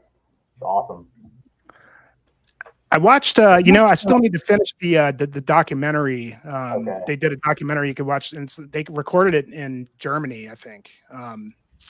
Pretty historical studio, and Nice. But it's a really good doc, really well made, and you can really see like how much these guys really, the attention to detail in terms of like what they wanted the sound to be like and what the studio needed to bring in order for them to make it happen. But it really sounds fantastic. But I hadn't seen the video, but I'm sure it's great. I mean, they definitely do a great job with their visuals along with the music and stuff. And yeah, I appreciate that. No, like not a death metal guy, but I do enjoy that album. So just need to listen to it a bunch more. But some cool moments on there. Yeah, wow. Okay, I thought it'd be a little higher. Okay. Or number 7. I could have easily. I mean, what I have. I mean, and again, like my list is really hard to say which one's number one. They're all pretty much number one for me. But like this one could have easily been up there. Yeah, that's interesting, James. It sort of feels like it was like what they really wanted to do. But yeah, I would expect that if you really want to realize this vision, how do you take all these different styles and really like do what Opeth did and just make this album that just perfectly blends everything into like one song? You know what I mean? That's very, very hard to do. And they don't have to do that to get better, I don't think. I mean, I think they really made the statement here without that. But yeah. All right. Russ. Okay, yeah, let's see here. Number 7, we're going to go with Fellwarden's new album, Legend, Forged in Defiance. This is the side project of the main guy in Fen, the band Fen. It's his kind of solo project. It's their 3rd album, I believe. Just kind of, I don't know, Fen gets a little, I don't know, progressive at times, black metal. Fellwarden is just very kind of like very basic, stripped down, kind of really super atmospheric black metal. Great stuff. Yeah, each album kind of has its own sound. They don't all sound the same. Like the last album had a lot more clean vocals, really roll parts, clean guitars. This one is quite different than the last album. It has a real they all kind of have this really very atmospheric, epic sound. This one just has a super more of an epic sound, kind of like the production. It sounds like the cover, like they're playing, like he's playing this music in this in the mountains surrounded by cliffs, just like kind of echo reverb sound to it. It sounds super cool. Yeah, it's just it's concept album based off of which has been on my list to read for a long time. I haven't read it. I wonder if you guys have David Gemmell's Legend book series. So apparently it's a concept album about that, but I have not read it yet. But yeah, just I enjoy Fen. I really like their last few albums, and I've loved everything Warden has done. Yeah, There you go. Cool. I like that cover. Yeah, the left one. Yeah, this is like the super fancy digipack version. Awesome. Yeah, they did an acoustic album too. a few years ago. Was it Eisenwald? It was like 4 different bands. They did this like kind of these 4 bands did like this acoustic album. They were all kind of integrated together somehow. But anyways, yeah. So yeah, just like a lot more stripped down kind of atmosphere, very, very, very atmospheric black metal. Yeah. Matter of fact, inside the picture back here, he's got a whole write up about what the album's about. Oh yeah, yeah. Yeah, like not that everyone's going to be able to read it, but that. So for those who buy it, there you go. He's going to have the whole concept of what the album's about and what it focuses on. Yeah. It was good. This is one of the ones I revisited, cramming my list together, and then I don't know, maybe I wasn't in the mood for it because I was just, just cramming, listening to so many albums, and that I got to the latter half of this, and I was like, cool, I'm done. I'm gonna move on to the next thing. So I'm gonna give it some time and then come back to it. Yeah, it sounds different than most of the things I listened to this year. Yeah.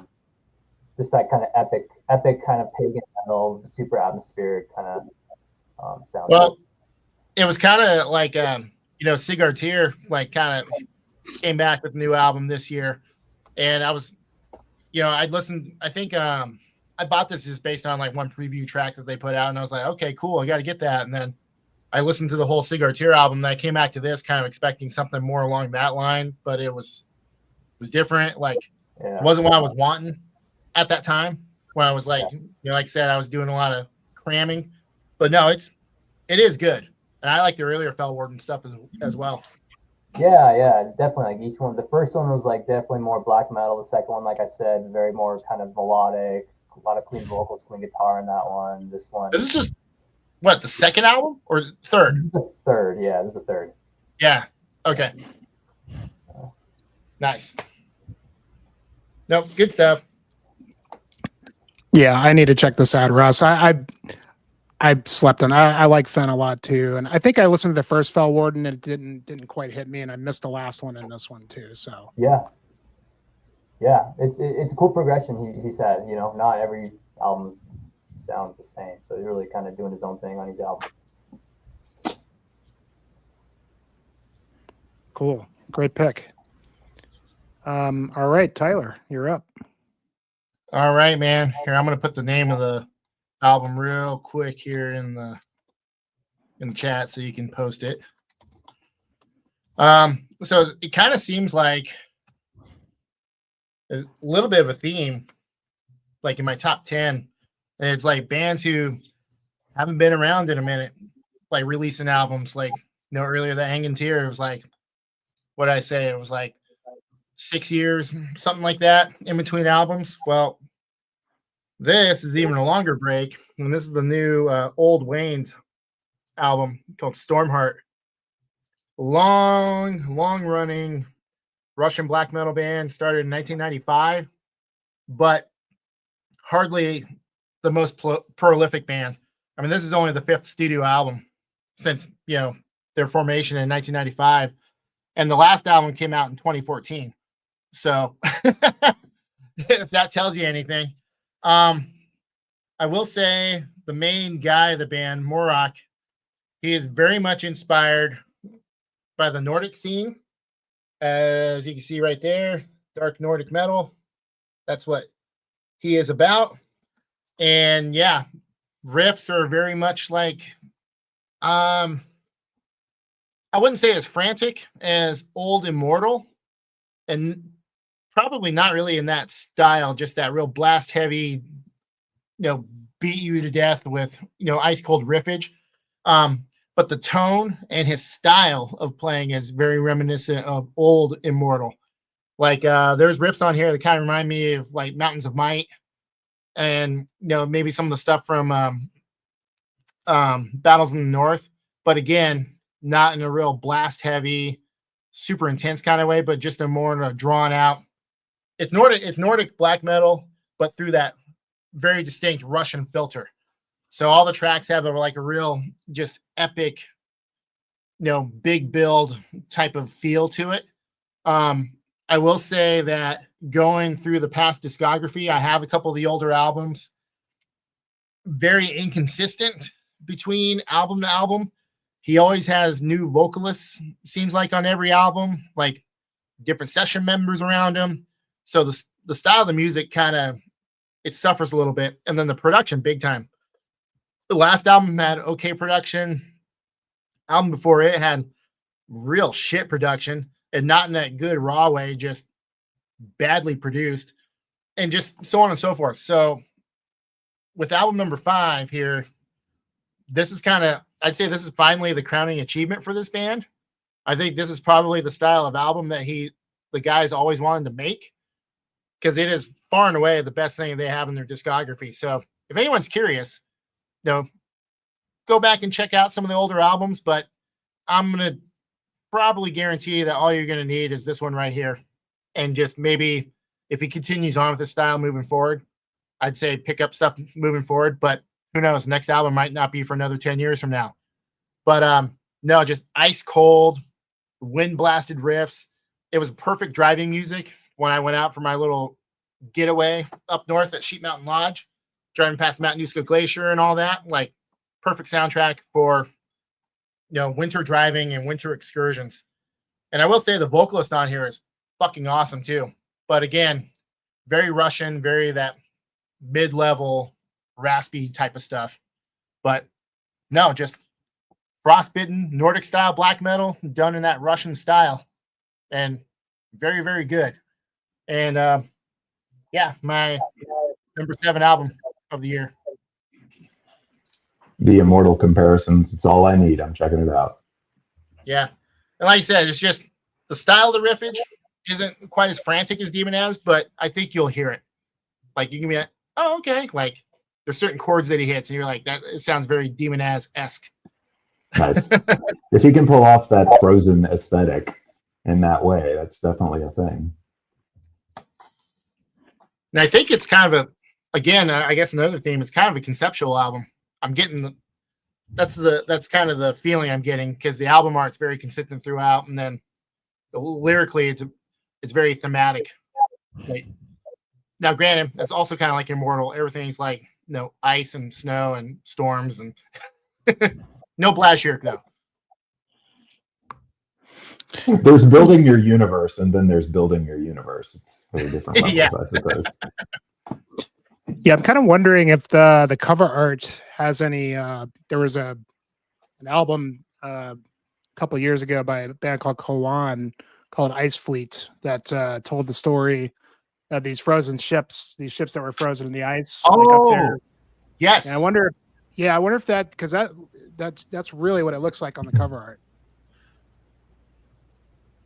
Yeah, and they're both. I think Kwan, they have a Russian member, or they are half Russian band too. Yeah. Mm-hmm. That's an awesome album, by the way, Jimmy. Yeah, love that album. What, that Koan? Yeah. Oh yeah, man, I love that record, man. Totally different than this. It's not even really metal, but I love that band. Yeah, in fact, I think I showed that the first time me and Ryan did a top 10. It was that one, but it was the Ice Fleet. Yeah, and that looks just like the ship that's on the cover of that record. It's super cool stuff, man.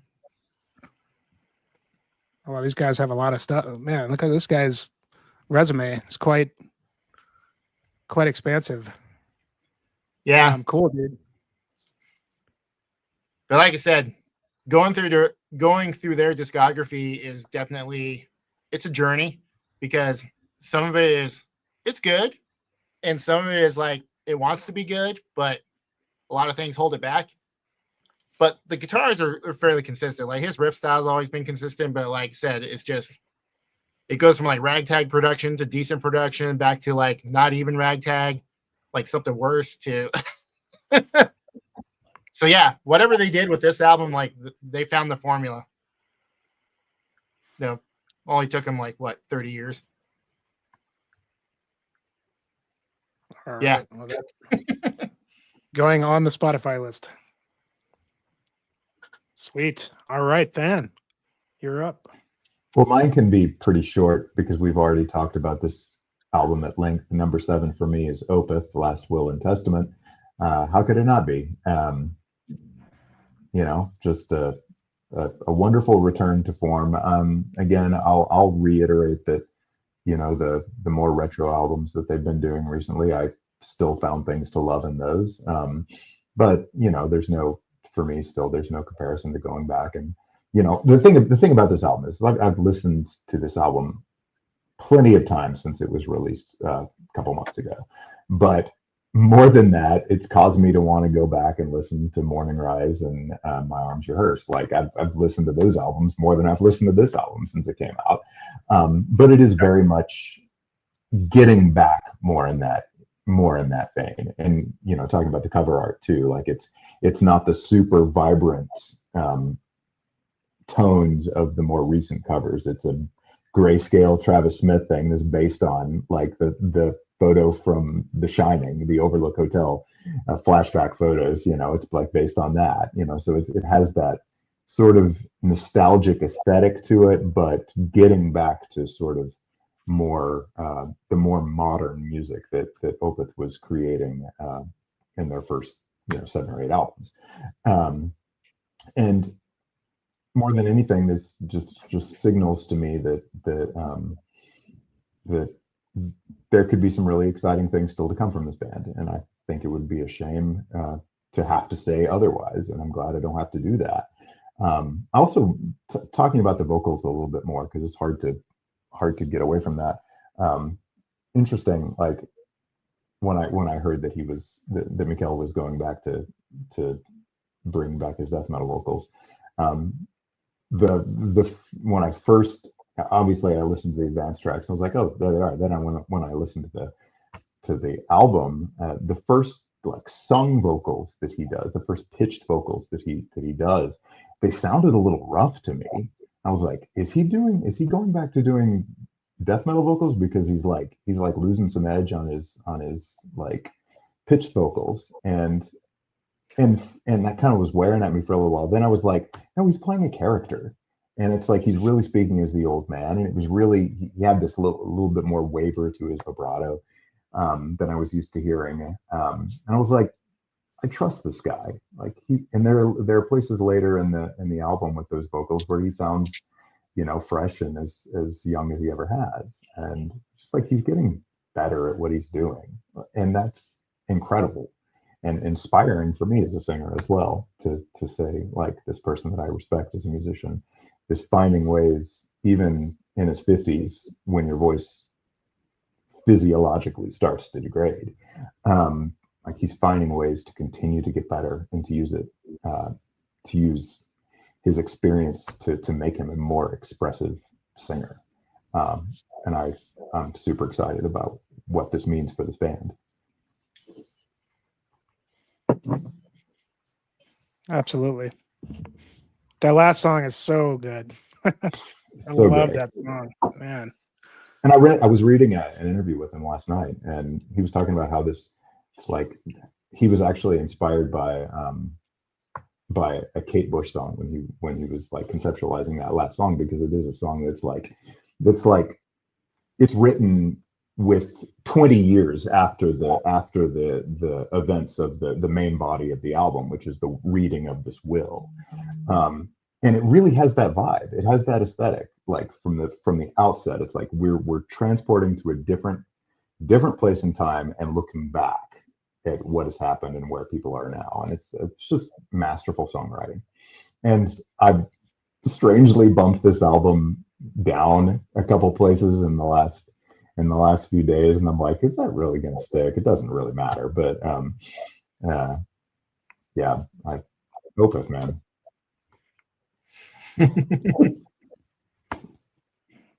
Absolutely. Eric, what's up, buddy? Been a while, man. I hope you're well. All right, Ryan. Alrighty. Fan, I've definitely had a similar experience where I was trying to order my list, and I had to just sit down and tell myself, like, there's absolutely nothing at stake here. It's okay to get it wrong.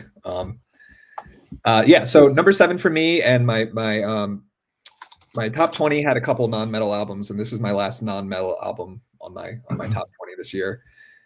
This was the new Chelsea Wolfe album, She Reaches Out to She. It's written in a circle, so I think the idea is that it's self-referential and kind of goes on and on forever. This is a really strange album in the sense that it's pretty directly inspired by Portishead, which is a band I had not really spent any time with at all. Oh, dude. Yeah, I suppose the genre is called trip hop. I don't really know what that is, but I've listened to Portishead since hearing this album, and I can confirm that it sounds pretty similar. The influence is clear. It's still very dark. It's very electronic. She's always had electronic elements, and well, not always, but she's done electronic albums before, so this isn't like completely out of left field. But whereas her prior electronic stuff was kind of more like in the vein of like dark wave and post punk, this is definitely just inspired by whatever the hell trip hop is. But man, yeah, I really like this album, and it was very fresh for me because it was, like I said, a genre that I hadn't really explored at all. So it was really cool to kind of uncover a new style of music that I actually do really enjoy and have that done by an artist that I've been listening to for like 15 years at this point. And yeah, she's just a really versatile artist, and I really respect her ability to delve into a lot of different genres and be successful at pretty much everything she tries, as far as I'm concerned. So yeah, final non-metal album on my list. This one was really great. I took a trip to Boston with my wife in February, and I just listened to this album a lot while driving around, and so I have a lot of cool memories of that. Sorry, I'm reading this comment. Yeah, no, I agree completely. I've only seen her twice, but yeah, Transcendence is a very good word for it. It is very, very emotive and transportive show. She's just a really, really talented artist. She's one of those people who's just born to make music, and yeah, it's cool to see her sound grow and evolve and still be something that I really gel with. So yeah, that's number 7 for me. Nice. They just announced her at Fire in the Mountains this year. Yeah, I know, that's really cool, and I really, really want to go this year. I'm really going to try to make it work, but we shall see. Yeah, the rumor mill on that started when they announced Converge.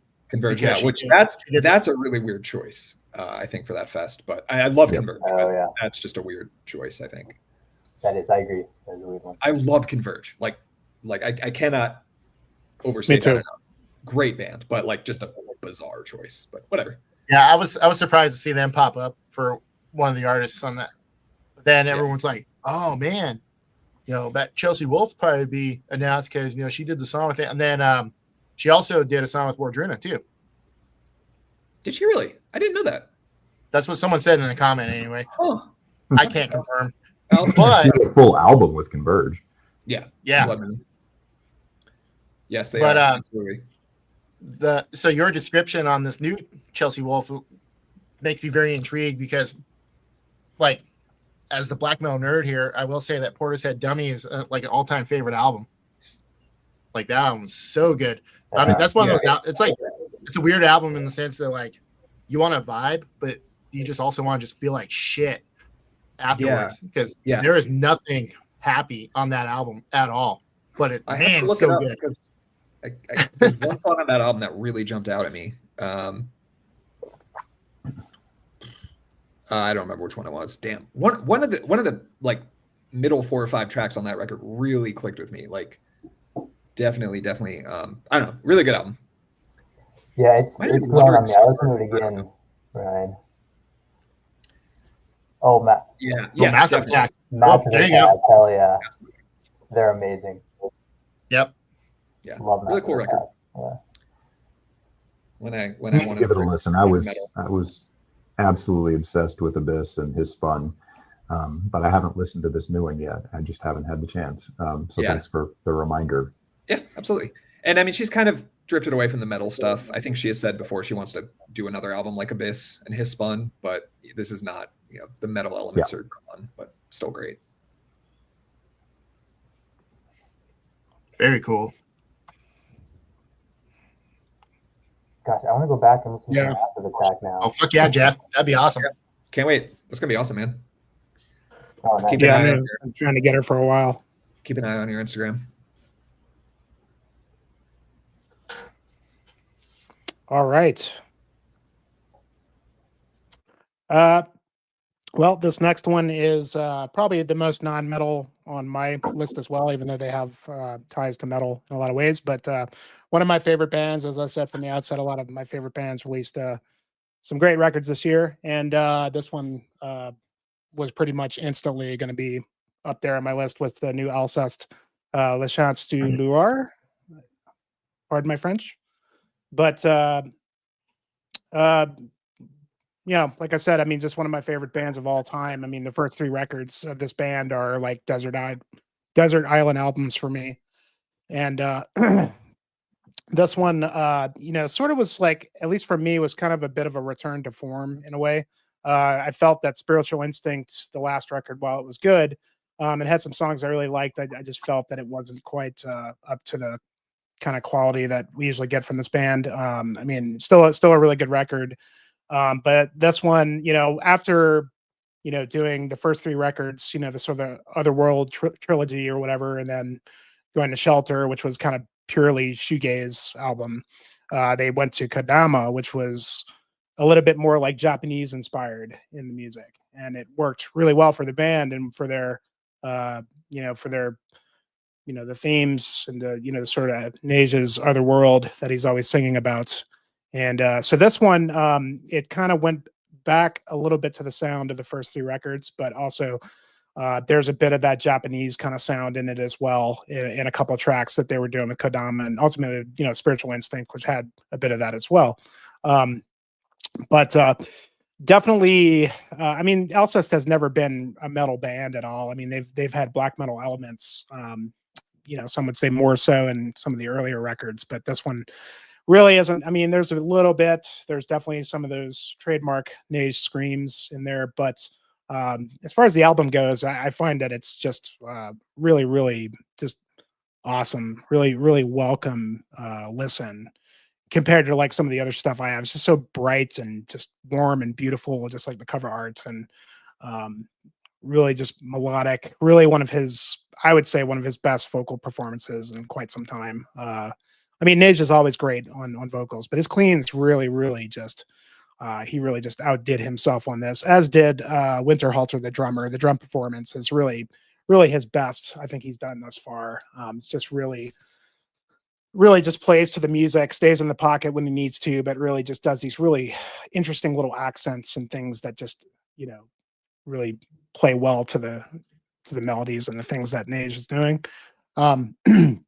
But just every single song on here I love completely. I think the second track, Len Vol, I mean, that one, I like Alcest when they're giving me goosebumps and making me feel like I want to just live in that world that Nage sings about, and just takes me to that place, and they really do so with this album. Some interesting elements too, just kind of bringing into it with Reminiscence with the piano piece and the vocals, and the closing track, which is kind of like a more of an acoustic kind of piece. And I just love the way that I just love all the acoustic sounds he uses, that real like twangy kind of electric acoustic guitar kind of sound. And yeah, man, I mean, it's a great record. It's not long. I mean, I would have been happy if maybe there was one more track on it. But it instantly grabbed me, and it really made me feel like, wow, they're just still on top of their game and creating great stuff. They're going to be here in the States in a couple months, and I've got my tickets for that. This is a band that my wife really likes a lot too. It's one of these bands that we share together, and really looking forward to see them play live, because they always are awesome live as well. But really just a special band. There's really nobody like them. Nobody really can replicate their sound. I'm not even really, they get the shoegaze kind of title. I mean, I don't really know a lot of shoegaze stuff, and the shoegaze that I've heard, like things like Slow Dive and, which is good stuff. I mean, I can see like the influence, but they really are just unto themselves in terms of their sound. But great band. And I really, really love this record. Awesome job, Alcest. Mm-hmm. Yes, great album. And again, it pained me not to have them in my top 10, because again, like you, they're one of my favorite bands of all time. Like their first, 3-4 albums are just so special. And importance musically to me. But yeah, it's so hard for me. I haven't just listened to this enough. It's so difficult for me to place them in a category. They're just like above everything, you know. Like I can't give them a number. They're above everything. So but yeah, great album. Is it their not my favorite, maybe not even my top 3 favorites of theirs, but I think I agree with you, better than Spiritual Instinct and kind of Return to Form. Yeah. Yeah, it's for me, they'll never top those first 3. I mean, those are god tier albums. Oh, yeah. Or even Kodama is great as well, you know, but yes, I like Kodama too, yeah. You know, this one it's kind of just, you know, they didn't really have to. They just did a great Alcest record. You know, they didn't really have to like bring in any major new change to the band or whatever. And I'd prefer them to just stick to what they do best, write the best songs they can do, give me the feels, and you know, I'm in. Yeah, I was kind of shocked that it was 5 years since Spiritual Instinct. They tend to take their time. They don't release. That's crazy. Yeah, I didn't realize it was so long. Yeah. Yeah. No, Alcest is God, so yeah, they number 1 always. Yeah. Beautiful record. And also the video they did for that second or third track is just so cool. Yeah, it is cool. Animated, you know, with the swans. It really captured like their sound. Yeah, that art. I love that art too, yeah. Yeah. All right, Russ.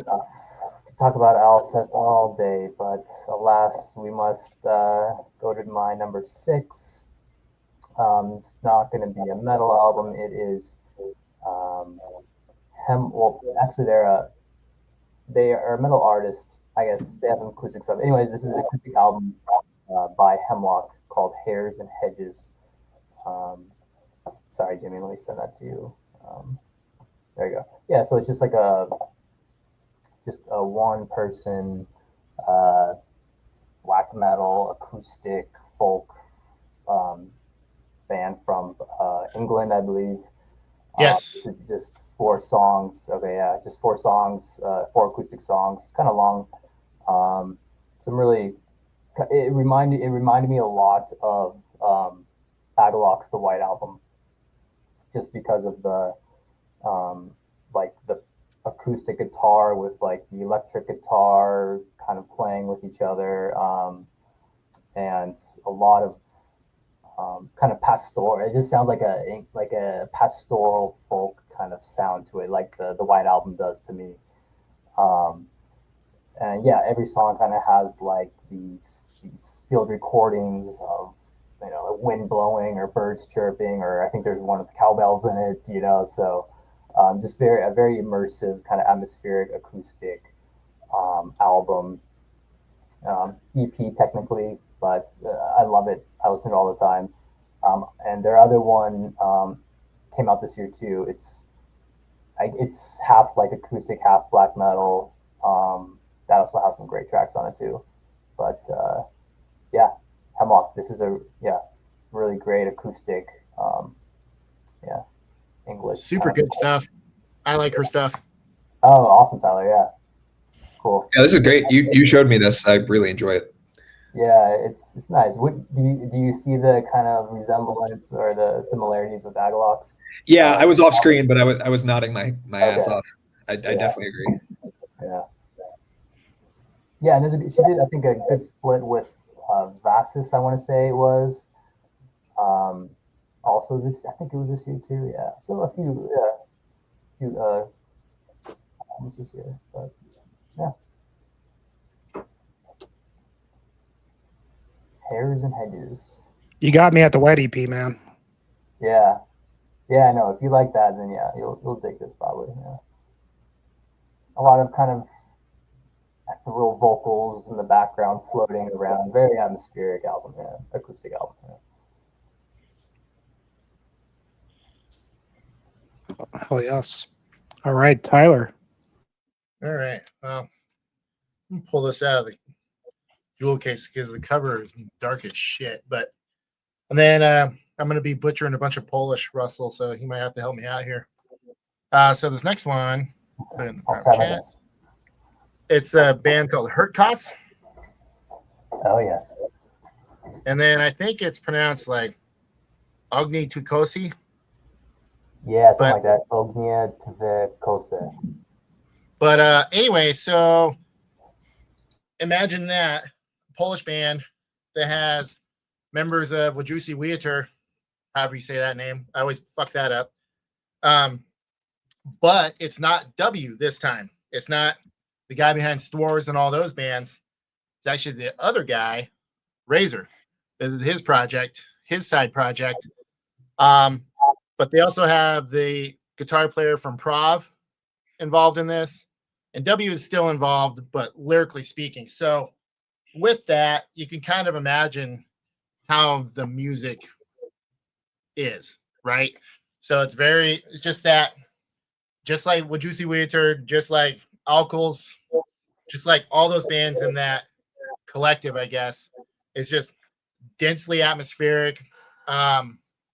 I think Metal Archive says that the subject matter is like folk poetry, but it's very nature inspired. I mean, the name of the band is like, I think it's like a proto or Indo-European word for bear.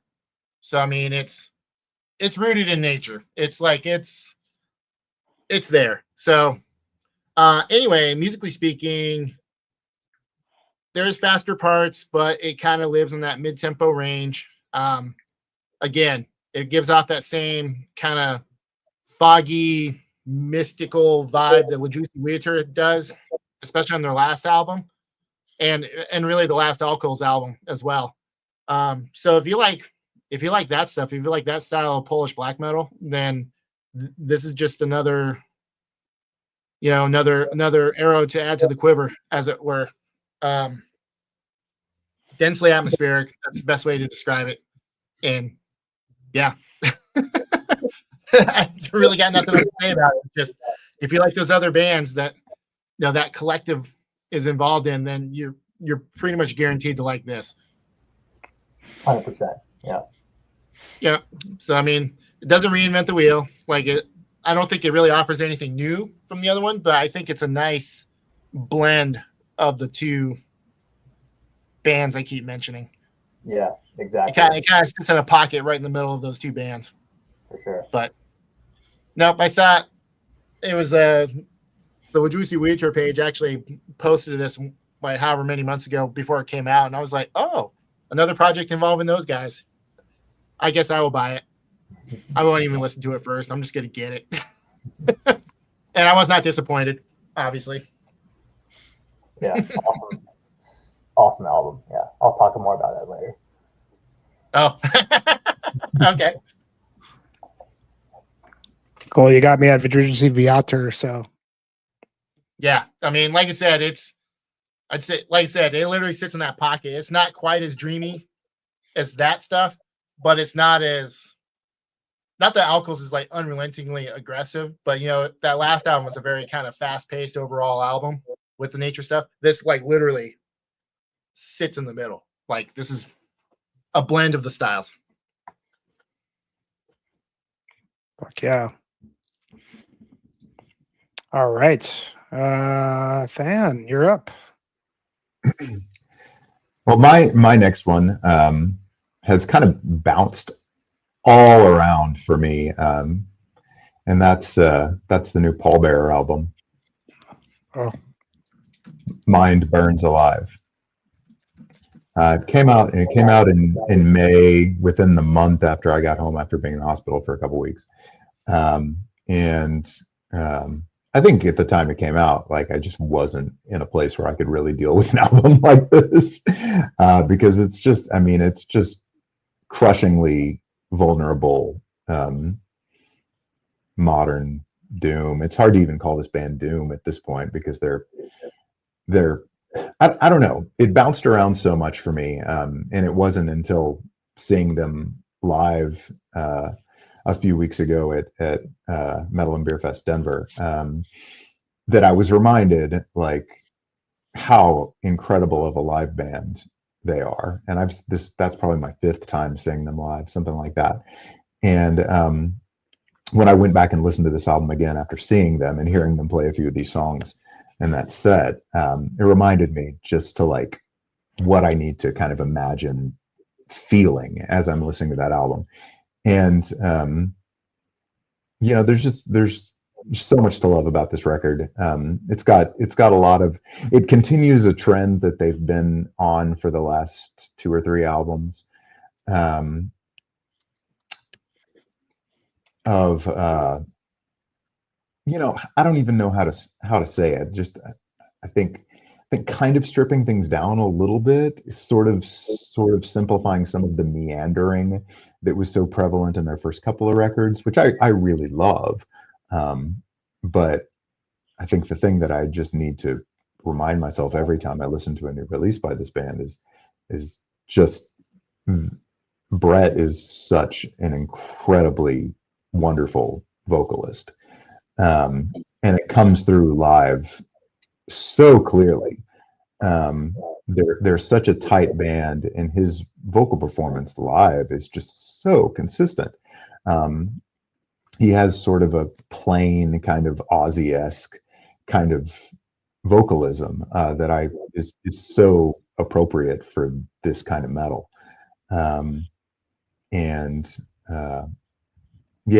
listened to this album several more times after seeing them live, and it just, it came to me like every previous release has, and they're just one of my favorite metal bands the last 15 years. Absolutely.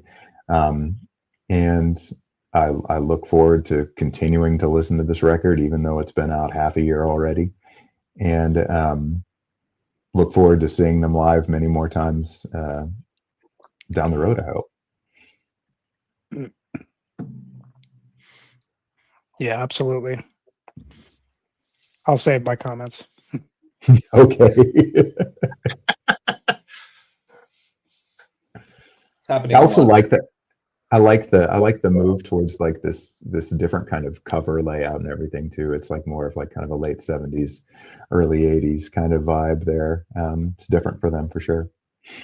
Sorry, Ryan, I interrupted you. You're fine. I was just saying we've had a lot of duplicative picks this evening. Okay.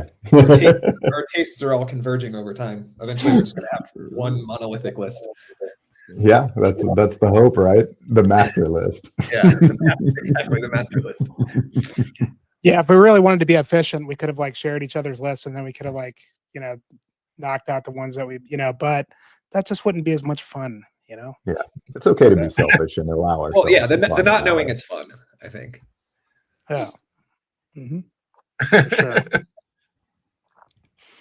All right, Ryan, you're up. Okay, so number 6 for me was the new Aquilus record, House of the Black Geminus. Aquilus is one of my favorite black metal bands ever. Not a super original opinion to have. This is obviously, I feel like most people know who this band is at this point, but yeah, very nightmarish, scary, fast black metal. They've recently become a live project, and I think that not really recently. In the past couple of years, they've become a live project, but I think that's sort of like reverse influenced how they write music now, because the first album that they released was this like 55-minute atmospheric black metal opus with like a 16-minute track and then like an ambient track at the end. So it didn't really feel like it was written with playing live in mind, but I feel like now they've definitely reached a point where they are writing songs that are meant to be performed live. And I have to admit, this is probably my least favorite Aquilus record, but it's still my 6th favorite record of the year. So, that doesn't really mean all that much. I do prefer the more dense, layered, complex stuff they were doing earlier. But I mean, this album still has a lot of variety, and it's still pretty complex, and it's very, very fast. The drummer that they have is just an absolutely amazing, amazing drummer. They've incorporated some like death industrial stuff, which is pretty interesting and definitely not something I hear on black metal records a lot or ever really. And then there's also obviously, maybe not obviously, but this project has also always incorporated sort of dark ambient stuff, either into songs or just as standalone tracks on records. And that's still present on this one. It's a concept album, very dense, very esoteric. The main guy, Naz Alchemeth, is extremely into the occult, like in a very real and legitimate sense. And I think that definitely sort of pervades this album. It's not really just like dark for shock value's sake, it feels very authentic and very frightening, and it definitely feels like the creation of someone who's really grappled with I don't know, like death and just the mystery of what happens after we die, and just spending a lot of time thinking about that. And yeah, I mean, it's just a really inspiring album, and it makes me very, very excited about the future of black metal. And I love this project, and as I said, I'm saying I have all this high praise for what is admittedly my least favorite project or album that this band's ever done. So that should say a lot about the quality of their output. And yeah, another metal band from the Mountain West. They're from near you, right, Jimmy? Yeah, I think they're Denver. They're in Denver. Okay. It's either Denver or Springs. Yeah, I think they're from Colorado Springs, but also he lives like on a farm in the middle of nowhere. I don't think he like lives in town. So that's also cool. pretty. Like, that kind of adds to the mystique of the project. Like he legitimately just like lives in a cabin out in the mountains. There's a picture of them from like maybe it was the last record, like a promo pic. It's just him and the other guy.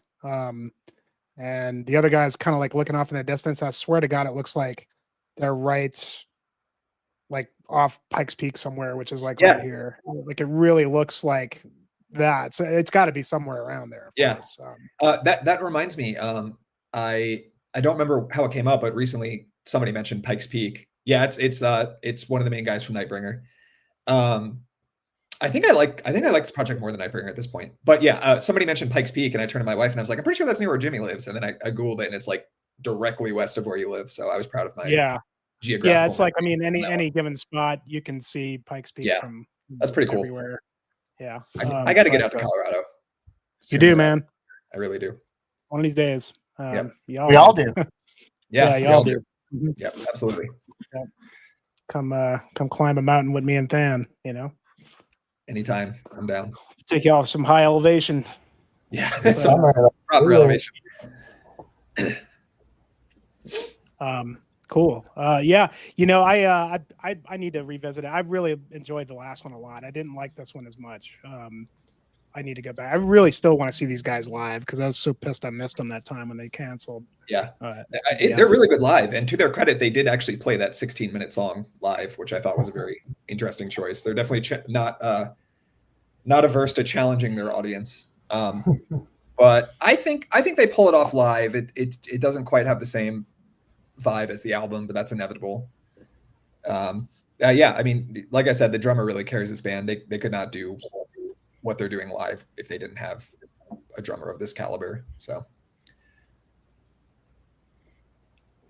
for sure. All right. Moving right along. I think we're at 5 now, huh? Yep. Yeah.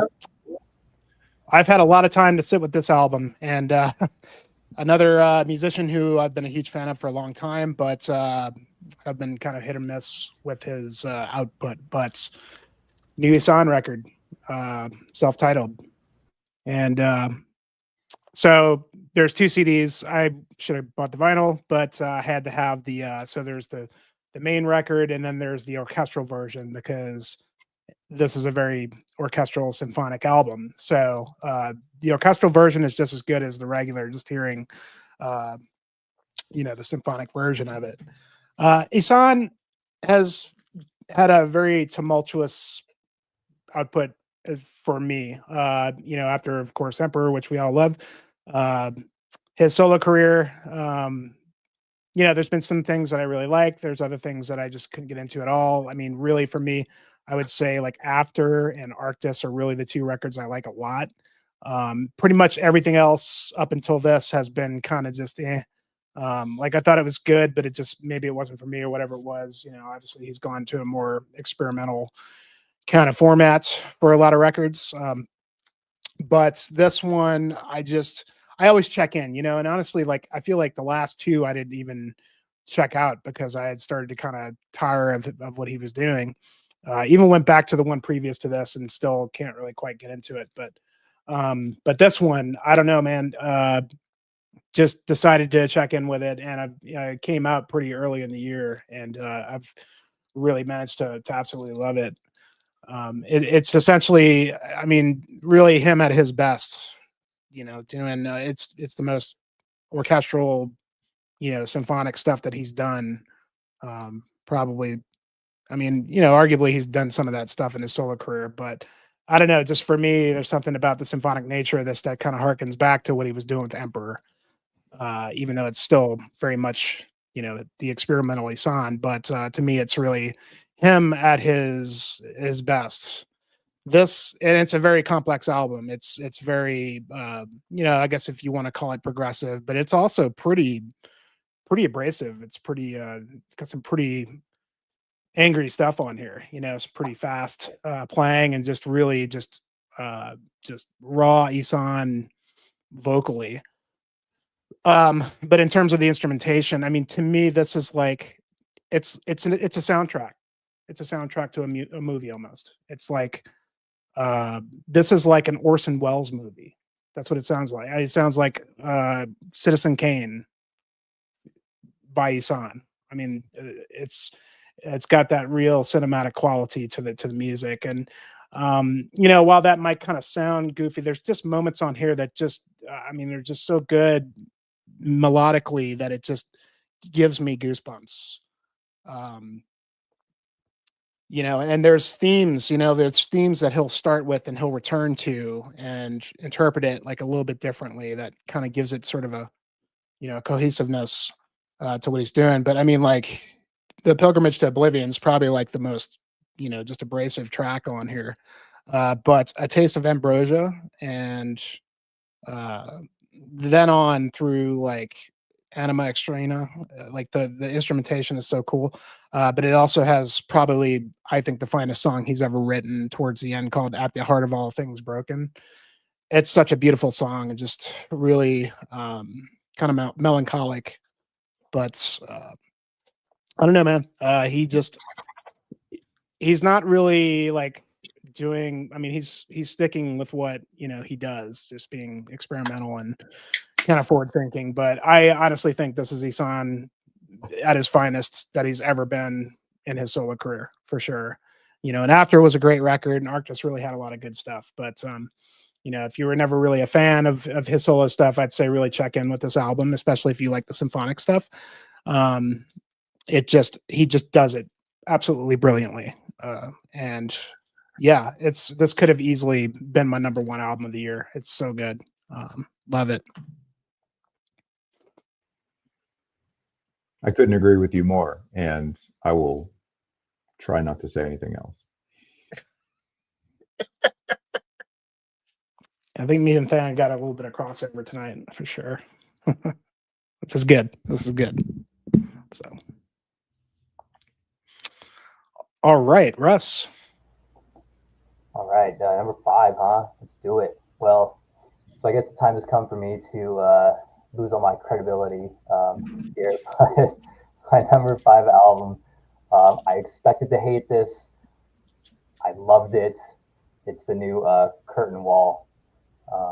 However the hell you pronounce that Welsh name there. So I'm sure everyone's heard about this band from Abysmal Spectre, Grindstone Records guy, who has Old Nick, basically, I think is his main project. But yeah, it's basically a I don't even know what it is. It's like a medieval Renaissance folk, raw black metal punk kind of mix. It's ridiculous, but like I said, I did not expect to like this, because I listened to the previous one. I turned it off after one song. I was like, this is terrible, just god awful. But I put this one on, and I don't know, it drew me in. The production's a lot better on this one. The production's actually like really great on this. It's way more polished. Some people probably don't like that, who are fans of the other stuff. But yeah, so polished production. Just honestly, everything's just really catchy songwriting. They're shorter songs. They're fun. They're catchy. I put this on. I just had a big smile on my face. It was a stressful year for me a little bit. So just listening to something that was fun was great. But honestly, yeah, the songwriting's quite good. A lot of the folk instrumentation, the folk parts, the folk songs are very well written. There's really great melodies in this, and yeah, I mean, there's some clean vocals, and he still does his harsh kind of raw vocals, but there's also some clean vocals in this, some female vocals too. Some great kind of medieval instruments in here, some fun stuff. There's a massive list of like, instruments used on this thing. But yeah, I don't know. Like I said, I did not expect to like it as much as I did, and I love it. I'm sure a lot of people don't. I'm sure a lot of people still hate this project, but I mean, just look at it. It's ridiculous, but it's great. That looks amazing. Yeah. So, I don't know. Say what you will, but if you're looking for just like a fun time, just throw this on.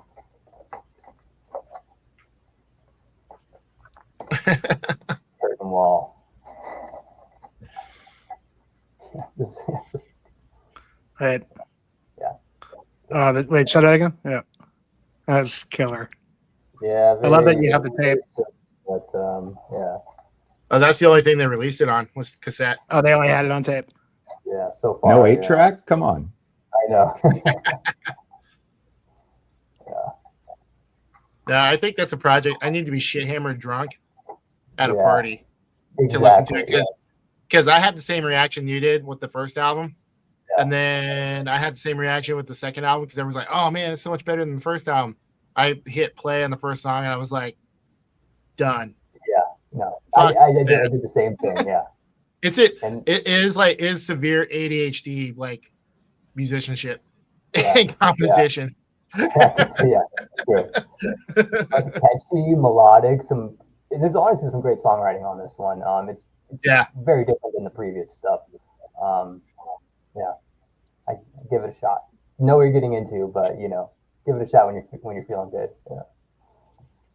Maybe, actually, what I should do is like maybe next time I do a stream with Logan, metal beer nerd or metal beer snob. Yeah. Maybe we should just get shit hammered and then throw that on just and then critique it after that. It's a fun time. Yeah. Yeah, exactly. That's the whole vibe of the album. Yeah.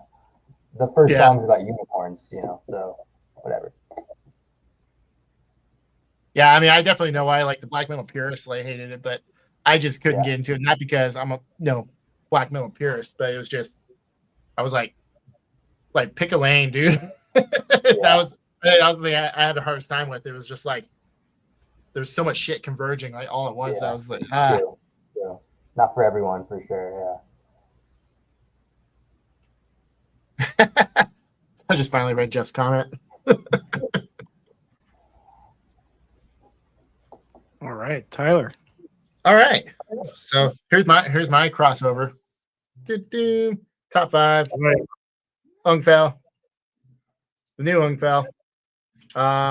So what else can I say about it other than I like the concept. Another concept album. Like I've had a couple of these now. The idea of following a hunter up into the Alps and then to his demise on a glacier. Cool concept. The instrumentation in this, amazing. I like the folk moments. Like it's like classical and medieval inspired folk instrumentation, and the ebb and flow on this album I think is just absolutely incredible. Like when it first dropped, I binged the shit out of this album, and then I quickly realized that their country mates rather, Aara and Visage, had definitely a lot more shine. I think. I don't think this Ungfell album is getting the same kind of attention that those two albums are, and that is shameful, downright shameful. But I mean, I really don't know what else to say about it that Jimmy already didn't touch on. It's just really awesome, melodic, medieval-inspired, conceptual black metal. And then I think they have, the photos I'm seeing from the album, the band photos promoting this are the best band photos of the year. Like the one that's on the one that's on the Metal Archives page right now that's one of the hardest band photos I've ever seen, dude. Because I mean, even if they didn't have to hike very far, they're still like extreme high elevation. But no, I love this album. I like the Aara album and I like the Passage album, but this one had a lot more replayability for me. And also just the fact that, you know, I forget that. I mean, it's not a long album. It's only like, what, 45, 48 minutes, something like that. But it goes by quick. Like, it flies by, and it's just, yeah. Hook after hook and melody after melody, and awesome. But yeah, that band photo, though, that shit is so cool. That's really killer. That is such a great picture. I love that picture. I would hang that up in my room. Oh, dude. And that's legit. I mean, they're at the base of some peak in the Swiss Alps. I mean, the whole album is amazing, and I would say if you wanted to check them out, check the last song is so fucking epic. Like, it's just gives me goosebumps. It's amazing. And I agree, it's not getting enough love. I mean, and I bought all the CD. I bought the whole catalog, and I still haven't delved into the old records yet, just because I just haven't had the time. I'm looking forward to going back and listening to their other stuff. But it's just really catchy, and just, man, it's really good. I mean, and it just got better and better every time I listened to it. Yeah, absolutely. But yeah, it's super awesome album. And I mean, so the rest of my remaining albums, like my top 4 has been my top 4 for a number of months. Matter of fact, 3 of them were the top 3 for like since like almost the beginning of the year. And then I binged the shit out of this, and then I put it up against the Aara. And I mean, Passage, like, I like that newest Passage a lot, but it's one of those albums you really have to be in the mood for, you know, just to like kind of just let your mind drift and just, you know, wander with it. Aara, I really, really, really liked a lot. Again, it's in my expanded list for my write-up I'll be doing for Black Metal Daily. But no, just the replayability. Like, as soon as this was done, I was like, yeah, I'm gonna listen to that whole thing again, because that was just, I mean, it's kind of fun in a way. And the dude's vocals, I forget, do they both do vocals, or is just the one guy doing the vocals? I'm not sure, but it sounds like 2 guys, because there's distinctly different sounding. It's so varied. Like, they do everything. Yeah, no, according to this, it's just the one guy does drums and the other guy does everything else.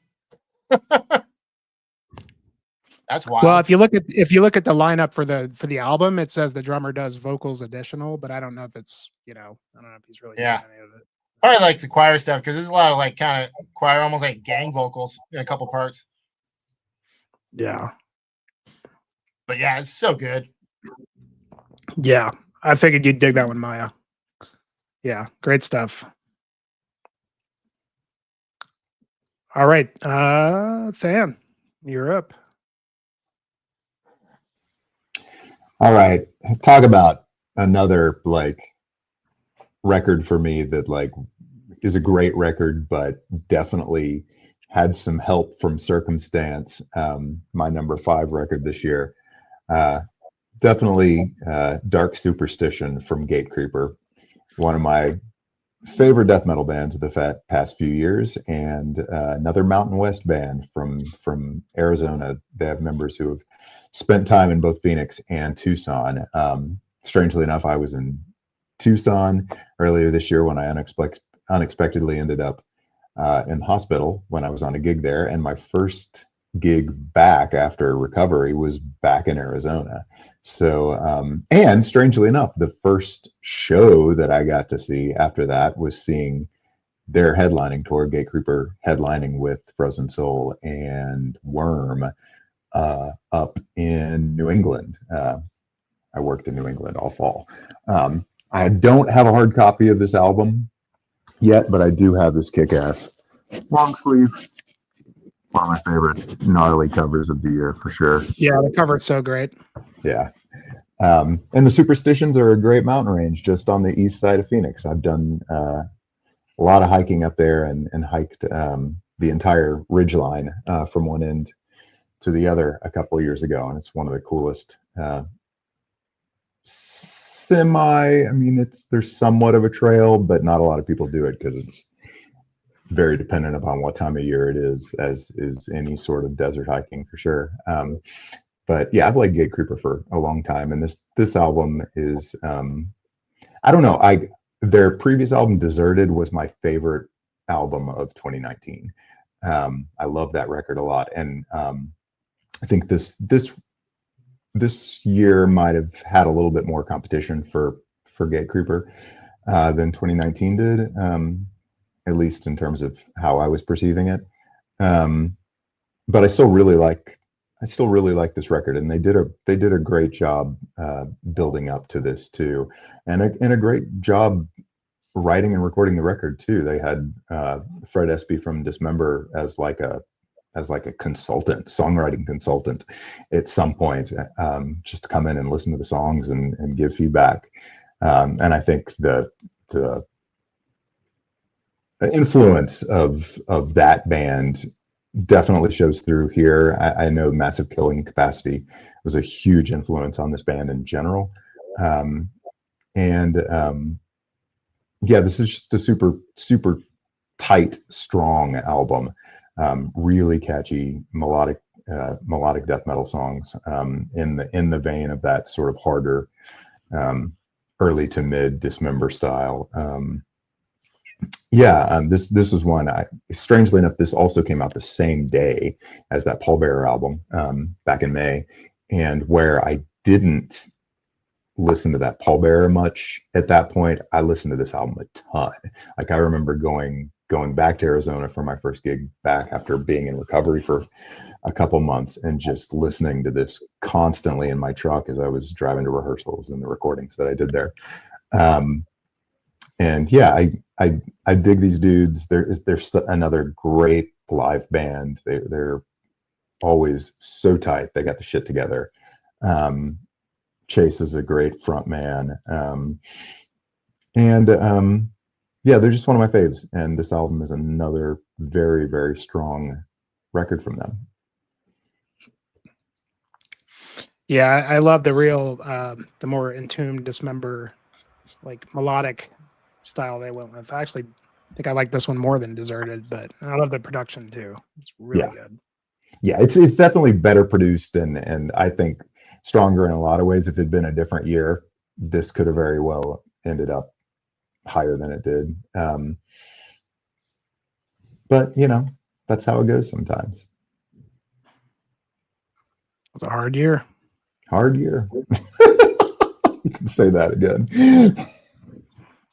In many ways than others, huh, brother? All right. Ryan, you're up. Alrighty. Number 5 for me is the new Verberus record, The Apophatic Wilderness.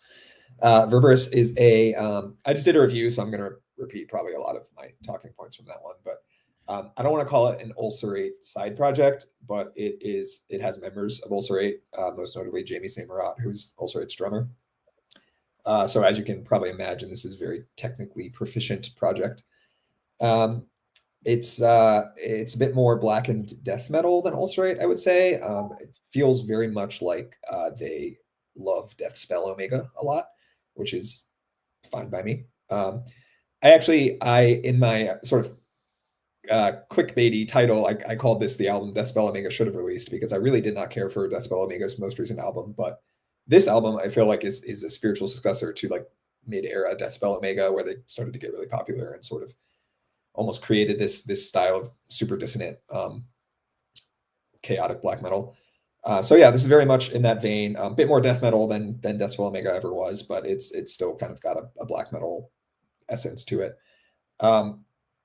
Something that really stuck with me about this album is the lyrics. I have read through the lyrics a lot, and they're very dense and they're very philosophical, but I really think I've been reading a lot of Carl Jung this year, and I feel like whoever wrote these lyrics was also doing that, because they're just very steeped in like archetypal imagery and just these kind of simplistic but very profound stories that kind of gesture at something larger, but don't beat you over the head with like meaning and like, here's the moral, here's what I'm getting at, which I really like. It's very metaphorical and very highbrow. So reading the lyrics while listening to the album was very rewarding for me, but it's also just musically amazing. It's got a lot of really catchy tremolo riffs, but it's also very heavy and, you know, has that kind of death metal attitude while presenting a lot of what I love about black metal too. So this was a great album.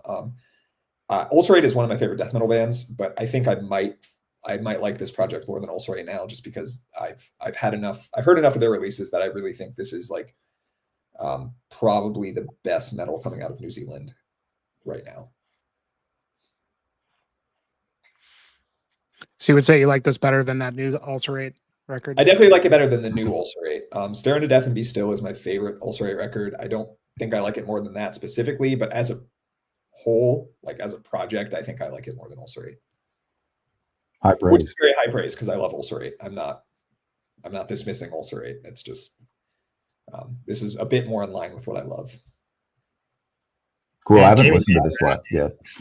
Pretty cool, man. It's the Ulcerate's newest record was like my 12th favorite album of the year, so it just missed my top 10. But yeah, this one I had to include it. Yeah, it's in 11 through 20 for me. I can't remember where, but it's up there. Yeah.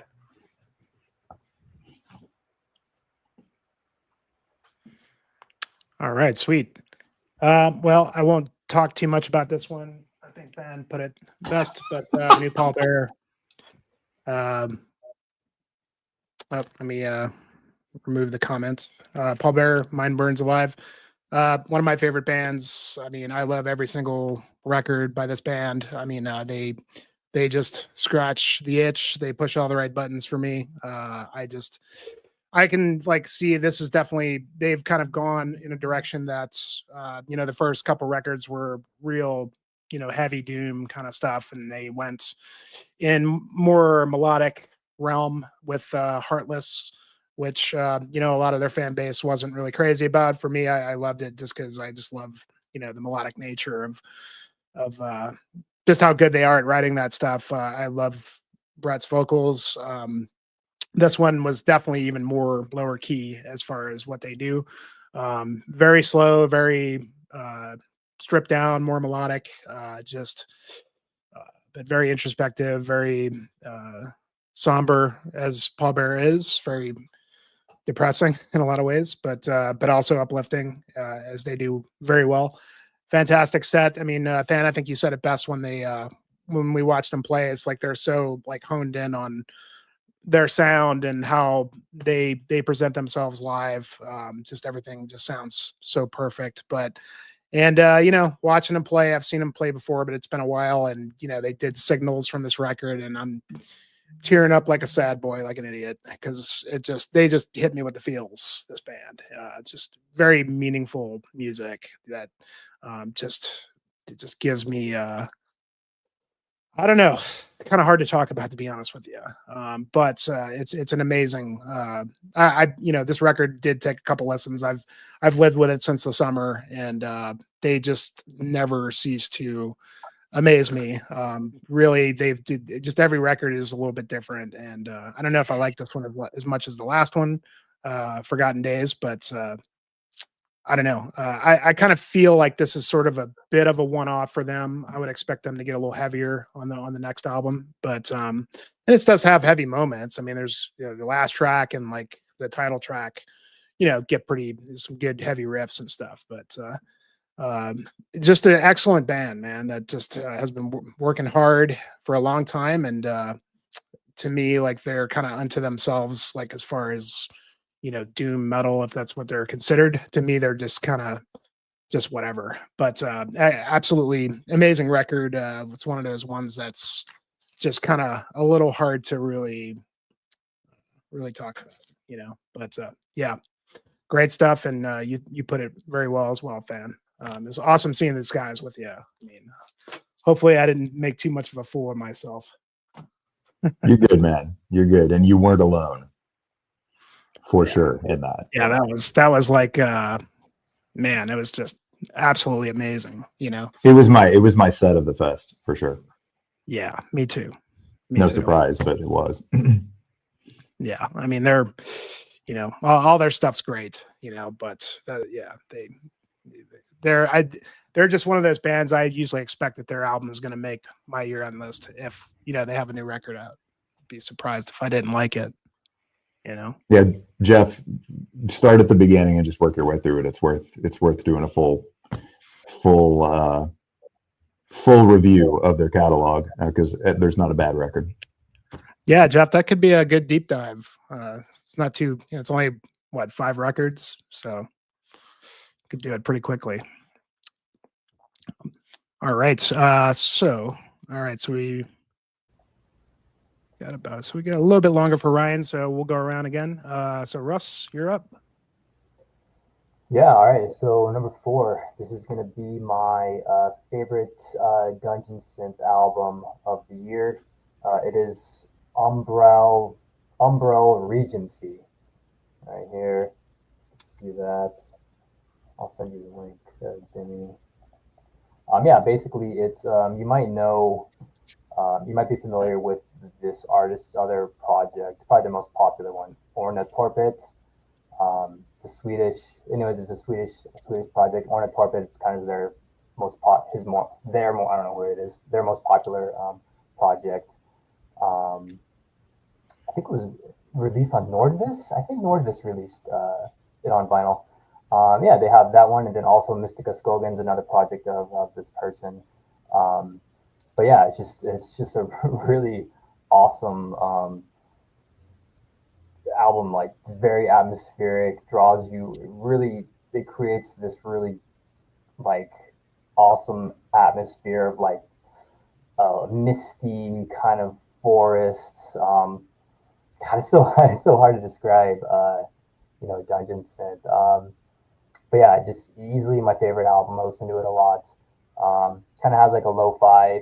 If you've heard Ornatorpets, it's definitely more lo-fi sounding. The production, more kind of mystical, fantasy sounding, ancient. It sounds like an ancient forest. I don't know. It's so hard to describe, but yeah, just some really beautiful, murky kind of melodies in this thing. A little dark sounding. Yeah, but my favorite Dungeon Synth album of the year, hands down. So for sure, check it out. What did you say the other project was that was on Nordvis? Ornatorpet. Oh, Yeah, okay. That's a great project. Okay. Yeah, and they were on that one Nordvis compilation also they released. I think they had a track on that. But yeah, for whatever reason, I prefer this project of theirs over Ornatorpet. Yeah, Definitely more. need to check I this think it's out. more. It has more of like a good like metal, not metal, but an atmosphere. It's just a darker kind of mystical atmosphere. Ornatorpet's more kind of, I don't know, playful almost. But I don't know. Yeah. All right, I want to follow that label too. Yeah, there's Yeah, a lot of I'm- good stuff on Gondolin Records, who put the tape out at least of this. Yeah. The tape's Which sold was out. good for me to check out later. Yeah, I'm sadly really behind on Dungeon Synth, so I'm going to be going through all of the stuff that you posted, but especially your top 2. I hadn't heard of this one. I mean, the only stuff I ever really like hear about is like the out of season stuff. Okay, yeah, they put out some good stuff. Gondolin Records, what this is out on tape, puts out a lot of great stuff, a lot of reissues. Yeah, like my top 10, everything's quite different. Everything kind of has its own unique sound under the Dungeons of the genre. But yeah, everything is very unique, I'd say. Yeah, so you could definitely find something for everyone there. Yeah. Nice. Sweet. All right, Tyler, you're up. All right. So my number 4, which for the longest time was my number 3, but it got pushed down, and that's the debut album by Germany's Nimberfer. Focus. And let's see, there it goes. Let's see, how do you pronounce that? Der Böse Geist. Let's see. What's the best way to describe this? Well, first off, I've said this in comments. I've said this, chatting with friends. I've said this like all sorts of places. I'm shocked that this is like a Vendetta Records release because of how raw it is. I mean, it's not like Vendetta's putting out stuff that sounds like, modern day Dimmu Borgir or anything like that, but this is like a shockingly very stripped down and very raw album for that label. But I think it's probably one of the coolest albums Vendetta put out. I have a few albums they put out this year. This is definitely far and away my favorite one. Best way to describe these guys, it is German black metal, but stylistically, I would say it's more like a Finnish style black metal as far as the like that kind of that multi-chordal progression with the riffs, and it's just an absolute onslaught of riffage. The album isn't very long. I think it's like less than 35 minutes, and it is chock full of just wind blast, ice cold, just shove it down your throat, melodic riffs. It's actually one of the more melodic albums on my list this year, quite honestly, despite the raw nature. But yeah, just straightforward. Every track flows into one another, not with cool ambient sounds, but it's almost like a live show. Like a song ends, there's a heavy amount of distortion and feedback, and then boom, launches into the next song, and then so on and so forth until the album's done. I think this has probably some of the hookiest riffs overall. Like every song's got a little bit of an earworm to it. But yeah, it's just very melodic, very stripped down, it's not the most abrasive thing I've heard, but in regards to a Vendetta Records release, is really abrasive. But man, I can't get enough of this. This is one I keep coming back to a lot, especially on my drives, just because I can get through the whole album before I get to my work. And then I'm in a good mood when I get to work.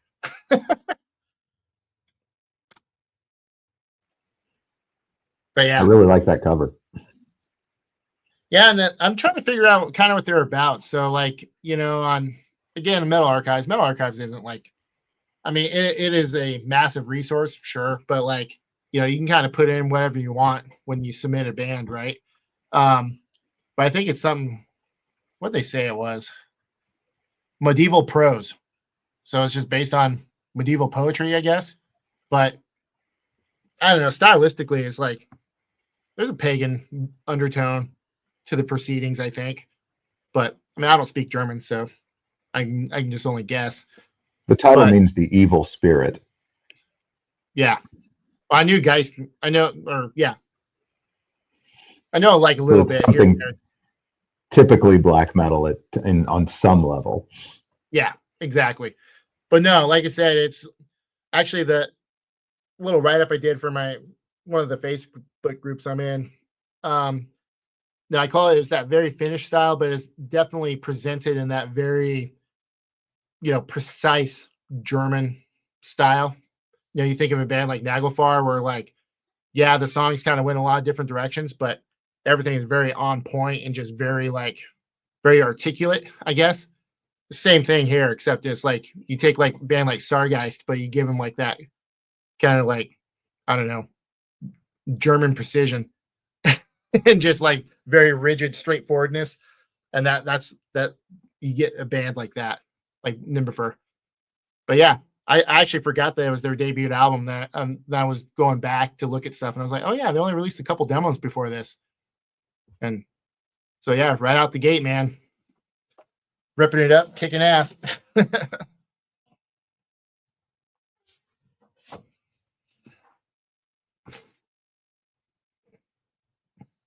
You're muted, Jimmy. Thank you.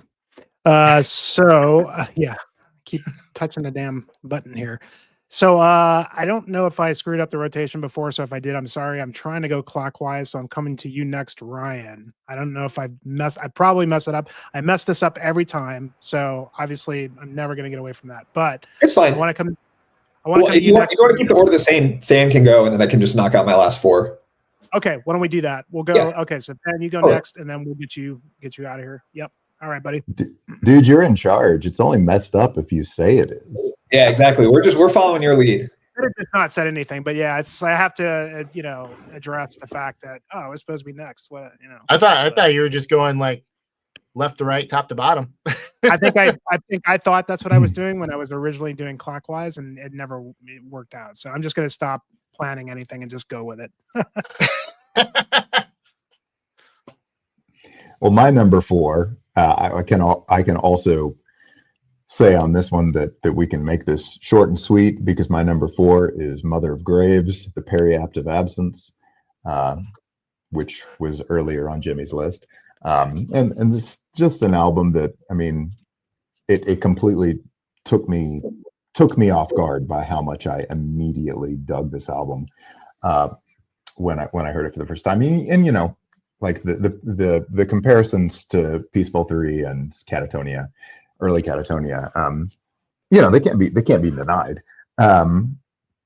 But I think also there's not a ton of bands doing things like precisely in that style right now, besides those bands, which have all kind of moved to a different place from their early output. And this album to me is just, it's, regardless of what you want to say in terms of genre, it's just really, really strong songwriting. And one thing that wasn't mentioned so much earlier when we were talking about this album is the vocal performance, which is all sort of harsh guttural vocals in kind of the classic style.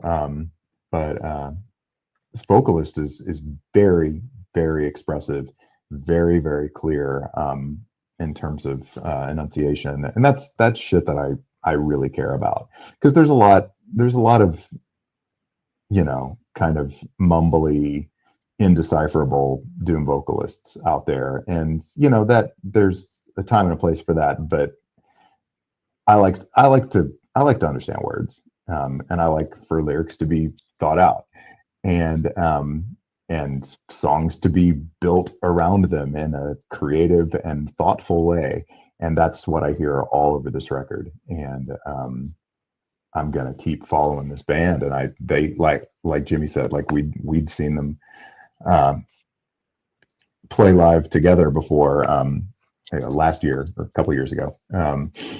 And they had a previous album out that I hadn't really listened to, and I still haven't listened to that album, because I heard this one, I was like, this is all I want to listen to.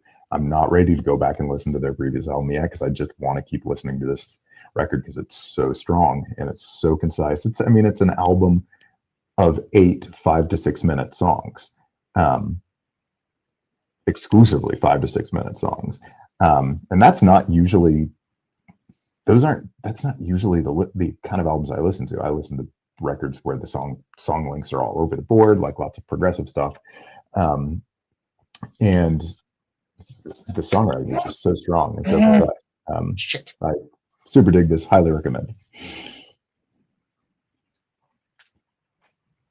Yeah, for sure. Ryan, I would say if you check it out again, check out the second track. I think it's called Shatter the Visage or something like that. Mm-hmm. If you don't like that song, then you probably won't like the record, I would say.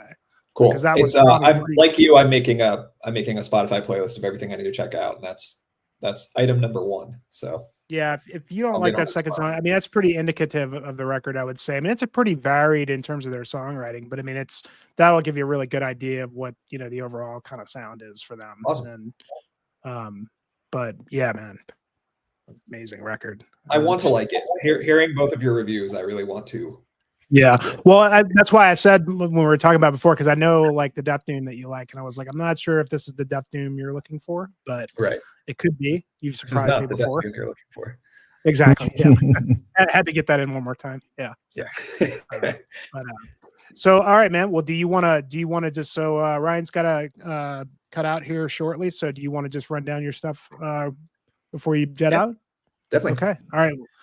You've got the floor, sir, and let's and allow us to at least comment just a little bit before. Of course. Yeah, totally. Totally.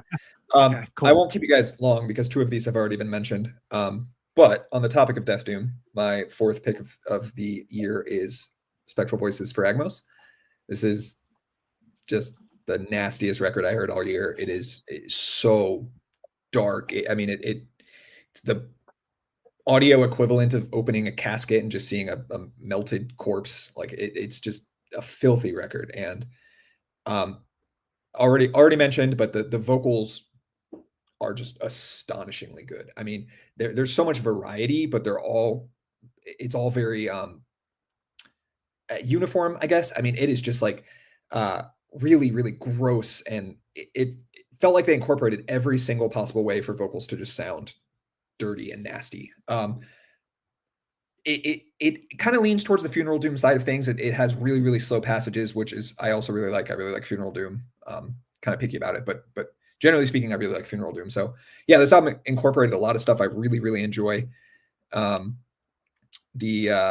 The tremolo riffs on this record were just memorable, catchy. I mean, man, this is just such a good album. Any other year, this would have been my favorite album of the year, but there's some stuff I couldn't ignore above it. Yeah, so I'm really, and I want to take a second to just comment on the fact that this Blood Incantation and Black Curse all released like spectacular records this year. It is crazy the level of like proficiency and the quality and the number of releases that this little collective is producing. So yeah, wanted to give a brief nod to that. The Black Curse album is really good too, but this one is just superlative record. Also, in your review, you said "Be Cadaver." That's the best song title of the year for sure. Yeah. Oh, it's so good. I mean, that it's like, we're 40 years into like extreme metal being a genre, right? So there's only so many ways you can name a song, and I feel like a lot of bands tend to go longer, so they're trying to create new song names by like adding more and more words. But like just "Be Cadaver," like that's just like, this is what the song is called, and it's so like blunt, and like it kind of also has that almost like European quality of like kind of being like broken English almost. I love it, man. I really thought that's probably the best song name of the year. I think that's good stuff. Totally. So, yeah, that was number 4 for me. Number 3, unless anybody wanted to comment on that one as well. Number 3 for me was the new Passage d'Hiver record, Die Berge. Probably not a surprise to anyone who knows me. Passage d'Hiver is my favorite band ever. I just adore everything he has ever done. I think this record is sort of like kind of part 2 to Das Tor, which I think is his best record ever. It's not, I don't want to say it's not as good, but it's just a little different. I guess it's a little longer, and it varies a bit more. There's a bit more ambience, and I feel like he also kind of added doomier sections, and I don't know. It feels like he's experimenting a little more with the sound of the project, and that's fine. I didn't really love this one the way I thought I would initially, but I just kept listening to it again and again, and it just really clicked with me. And it's just, I don't know how to explain it. It's like emotionally draining. I mean, it's almost, somebody said you have to be in the mood for it earlier. I think that might have been Tyler. Get you right. Yeah, absolutely, dude. It's beautiful. Also, he draws all those himself, which I think is really cool. Yeah, the art. I didn't know that. Is fucking awesome. Yeah, I mean, he's really, really invested in this whole like I guess thematic thread of Passage d'Hiver is it's like, see how to do this without ruining the packaging here. Yeah, I don't want to do that for sure. Like the centerfold here. That's incredible. Look at that. Yeah, that's so cool. Yeah. So obviously inspired by nature as well, but also in kind of a more metaphorical sense.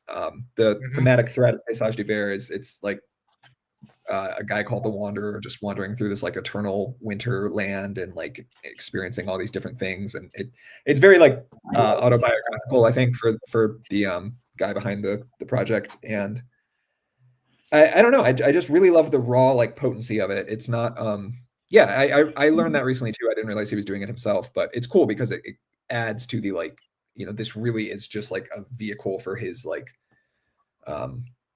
his personal artistic vision. He's really handling all of it, and like Kunsthal is his record labor. So like he releases everything, he does the art, he does all the music. It's pretty much just all him. So I really think that's cool. That's also inspired me a lot in terms of like my own personal approach to music, just because it can feel kind of limiting. Like I don't play drums, so it's kind of difficult to imagine picking that up on my own, but he does program drums, and that's just been really like kind of inspiring me and giving me the permission to just like do it myself. And it's not going to be perfect, and that's fine. You can still make what I consider to be like perfect music without a real drummer. So yeah, very, very important project for me. All of these top 4 albums all could have been number 1, but I had to just make a decision. So yeah, this was number 3 for me. Yeah, I really enjoyed this one, and not as much as I'm Walled. I like that one a little bit better, but I actually need some more time with it. Yeah, totally. They're like the only band that can write 20-minute songs, and I'll stick with it. You know. Yeah, it's weird. I don't want to say they don't feel that long, because they do, but it's kind of like doom metal in the sense that the repetition kind of distorts your perception of time. Oh man, I don't like Dark Space at all, really. I think Paysage d'Hiver is a lot better, but yeah, I can't get into Dark Space either. Dark Space has like one 52-minute song. Like that's way worse for me. But I mean, it is what it is. They're not that sonically different. Dark Space hasn't really clicked for me at all. But yeah, you know, it's fine. But yeah, I just think this is it's just an unfettered artistic vision from a guy who lives in Switzerland and gets to look at beautiful nature all the time, and also seen some really cool winter landscapes and transmutes that into music, and it just works perfectly for me. The Swiss killed it this year. They did. Dude, they did. And that is a fantastic segue into my number 2 pick of the year, which is the new Aara album, Eiger. So unlike Tyler, I have loved everything this band has ever done. They technically have one album I don't particularly love. It was their first album, and they were kind of experimenting and just trying to figure out what kind of sound they were going for. So the quality of that one, I think, isn't quite up to snuff. But ever since I heard their second album in 2019, there you go. Yeah. Oh, also, I don't know if you guys know, that's a painting. Yep. Wait. I like, it just looks like a photograph to me, but yeah, it's a painting, which I think is really cool because it's kind of photographic in a sense. Yeah, man. I like that back cover personally. Huh? That back cover. Yeah, I like that too. That's a mean looking mountain. It is, man. I wouldn't want to be up there. I mean, I would, but I don't know if I would risk it, especially after listening to this album, which is about a mountaineering disaster that actually occurred on the mountain.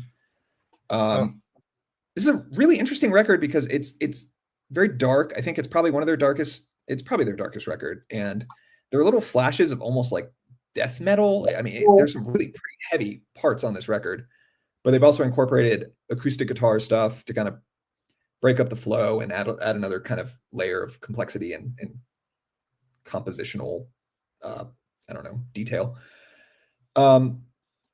I agree with Tyler that this is the best produced album they've ever had. It's really hit a sweet spot that just makes it something I can listen to again and again. I mean, it's buttery smooth record. I've listened to the whole thing so many times already, and it came out like 3 weeks ago. This is just exemplary music. Switzerland is on another level. I don't know what they have in the water over there. They probably don't have anything in the water over there, and that's why they're all so happy and able to produce good art. But right? Yeah, just yeah. Incredible band, incredible record. I'm really excited to hear more from them. I kind of hope they stick with this style too. It's a little heavier, a little grittier, I guess, meaner. Man, I mean, there's so much more I could say about this, but this is album I spent a lot of time with, and considering it just came out this month, I mean, technically, I think it was like premiered last month, but yeah, it's been out for like a month. So for it to be my number 2 record of the year really just speaks to the quality, I think, of the music on this album. Yeah, I mean, that's a fair point, actually. Yeah, but maybe there's a specific mineral that makes you really good at writing riffs, and that's what I'm looking for. If I can find that in a multivitamin, I'll start taking it. There you go. Yeah. Yeah, so that's my number 2. Number 1 is a bit of a left field choice. This is my 3rd year in a row where a Swedish black metal band is my favorite release of the year. I don't think I would have really realized how much I like Swedish black metal if I hadn't started doing these lists, but I mean, somehow Sweden just tops my list every single year.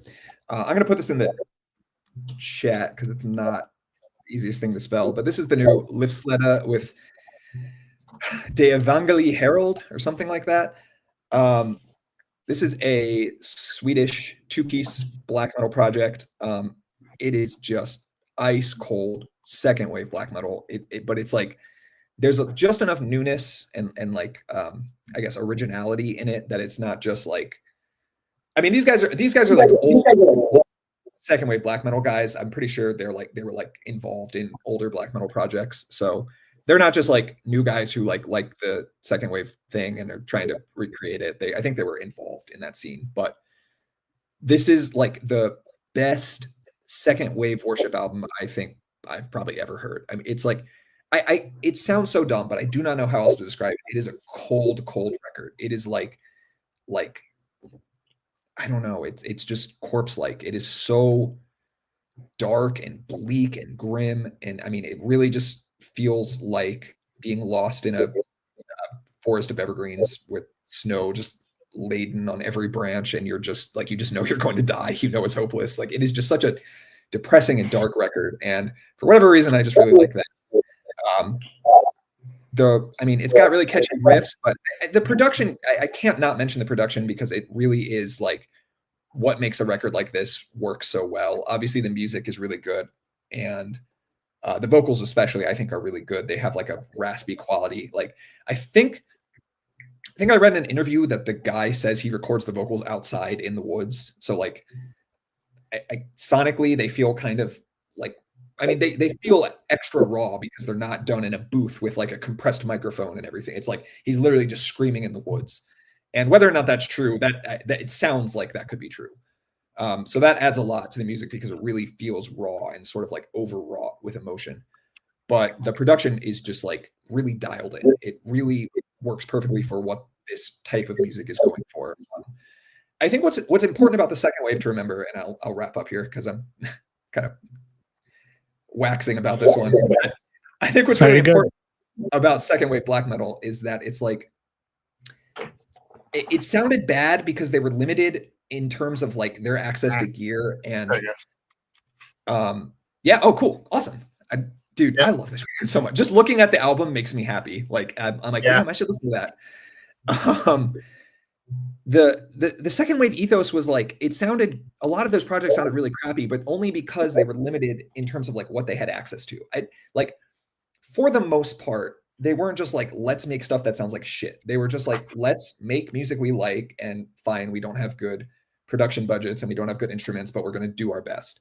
And I think that's like where this album works, or how this album works so well, is because it doesn't just sound bad on purpose. It's just like production is part of the overall package. And that's why it's like, it's just, it sounds so grim, like, but in an authentic way. It's not just like Bandcamp raw black metal. They really know what they're doing, and they really know what the goal of that production style was. So, favorite album of the year.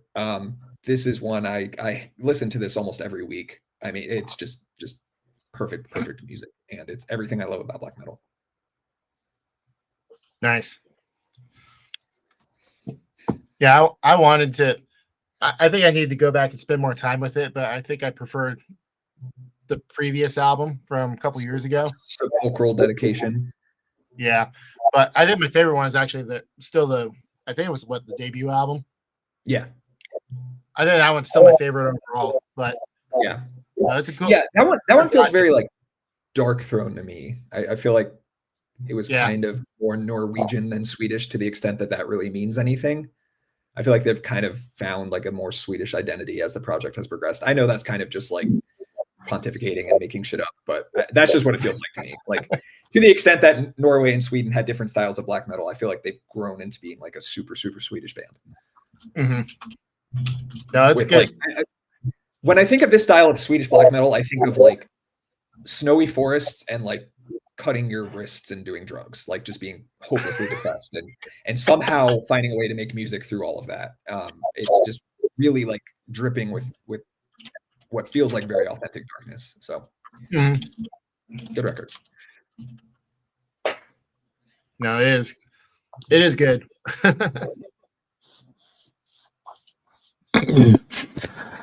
Rachel, I'm only letting him go because of you. Yeah, we've got to. Otherwise, he would not be allowed to leave. Put our nose to the grindstone. Oh, the wife's commenting now. So No, she's just TikTok. popping in. She's just being supportive. That's good. So yeah, that's number one. Awesome. Very, Can't wait very to check it Yeah, out. I haven't listened to that one. Incredible year of Check it out. releases. And I'm very, very excited to see what the rest of you have. Yeah. Well, I have a long playlist if as anybody always. hasn't checked it out yet, Ryan did his 11 through 20 on his channel on Ivy Thanks, Moore's. yeah. It's Forgot linked to in the mention that. description. So go check that out for the other releases that he dug this year. And yep, agreed, Rachel. We're all, there's three of us in that category. I'm close there. Russ is doing pretty good in that realm. So I just saw her comment. Oh, yeah, it's Yeah, Russ is holding it down for us. barely, yeah. For now. You don't want to see me when I let my hair grow for a while. Like it's very much the old man horseshoe action. Yeah, So, yeah. I gotta keep it. I gotta keep it clean. I've just gotten in the habit of shaving every day. It's a must at this point. Yeah, I'm not that ambitious. I got to give it a few days. It's not really fun, but yeah, I'm kind of going into the Forrest Gump kind of mode where this is all leaving, but this is still here. yeah. Enjoy it as long as you can. Yeah. I started shaving my head when I was like 17 for no reason. Like I just thought it looked tough, and then I started losing my hair, and I was like, no, what was I doing? Should have had flowing locks while I could. I had them when I was 17. Yeah. Like 15 through 17, I had hair down to the middle of my back. Glad I did it while I could. Yeah, exactly. I had like the skater kid mop for a while. Should have stuck with it. But. My hair was too wavy and curly. Like I tried to let it grow out, and it would just get to my shoulder and just. Oh. It would just refuse to get longer. Well, I take a shower and I can lean my hair back when I take a shower, and I was actually able to pull down the middle of my back, but yeah. So I just kept it short, and then I started shaving like my early 20s, let it grew back out for a minute for an ex, and then last haircut I got, the nice lady that cut my hair told me she left the bangs long to cover up my bald spots. That's how you found out. So I was like, cool, that's my sign. Like that's it's time to let it go. So Jeff, I gave it that was a 24-hour because I paid for it, and I was like, well, I'm gonna let it go for 24 hours and then gone. And then it's gone. And never looking back. Jeff, I'm gonna DM you on the side here just to see if we can work something out.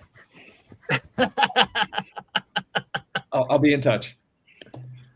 I still have some of his hair on my floor in here when he's been sleeping in the couch.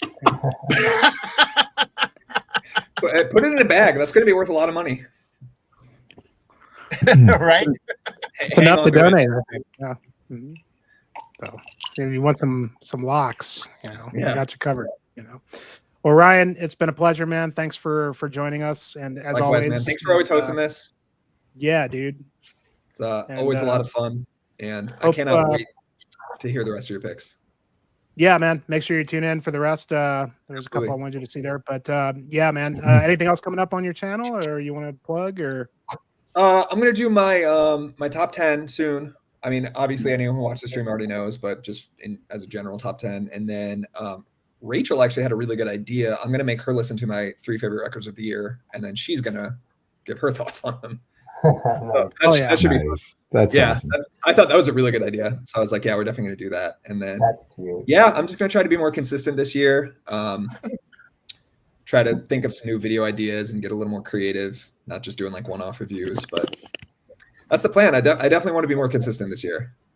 Trying to get that elusive 1K subscribers. So we'll see. It's all about the journey, man. It's all about the journey. You're closer than further away. So yeah, that's a good point. That's a good way of putting it. Yeah. Just consistency is so important. Mm-hmm. What are you at now? Like 650 or something. Oh yeah, you're super close. Yeah, we'll see. I'll need a strong push. Maybe I'll make a Bigfoot video. That should help. That's all you gotta do.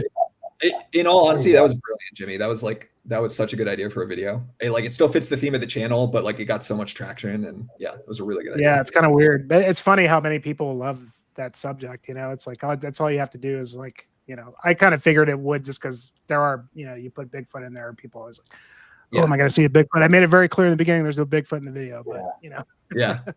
But yeah, Cool. no, yeah, for real. I mean, maybe I'm telling you, you're in a good spot for it. So go find, you know, the local area where they see it, and you know. Yeah, absolutely. Oh, actually, yeah, that reminds me.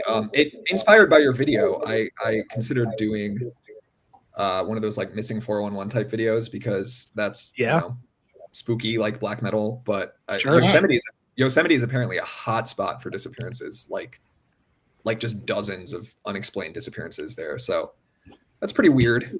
And that would be probably a good video topic.